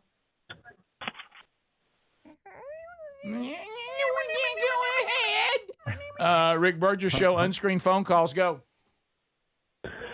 So yesterday was my birthday, and this weekend I got thank you. I got a gift from somebody I don't even know. As a Georgia fan, the lady that mojoed the kicker, the Tennessee kicker, I'd like to say on behalf of Georgia Nation, thank you very much. Oh, piling on. I know exactly what that guy looks like. I do. Greg. That's not bad. I just know. Didn't say it was bad. Rick Burgess Show. Unscreened phone calls. Come on. Yes, sir. This is the boss and the worker that called in from earlier. This is what the boss got to say. Oh, yeah. He ain't worked the correct. I didn't know you were going to say crap. I didn't know where we were going there. We continue. Rick Burgess Show. Unscreened phone calls. Go on with it. Doo-doo. No, thank you very much. Good night. Unscreened phone calls. You're on the show. Go. Hey, I was listening to about the cannabis and the diabetes. Yes. Has anybody thought that the diabetes issue could be too much cannabis gives you a little bit of the munchies, and you might be hitting the Krispy Kreme? You know what? You know what? Might be something to that. You may be on to something. Mm-hmm. You may be on to something. Box of Crullers. Rick Burgess Show. Unscreened phone calls. Go ahead. Yeah, I want to talk to you guys about the first original BLM. Belt loops matter. Okay, buddy. Right. Doesn't even make any sense. Some of the things. Today, the material is as bad as I've ever heard. I don't know why I think that's funny, but I do. So that tickled you a little bit? Yeah. Did that tickle you? Yeah. By the way, his tone. BLM. Belt loops matter. That's pretty good. By the way, I'll miss a belt loop in the back. Oh, yeah. constant. Do you tell somebody if they've missed a belt loop? 100%. You do? Do you do that trick when you go up and hook their belt and pull it and it feels like it broke? Yes. I love that one. What are it you feels in, just like it, bro. Were you in 5th grade, Mike? Yes. What are we doing? I've been doing it since 5th grade. Greg, I'll still crack an egg on your head and let it come down. I forgot about that. What about a cow eating corn? Yeah. This is the Rick Burgess Show.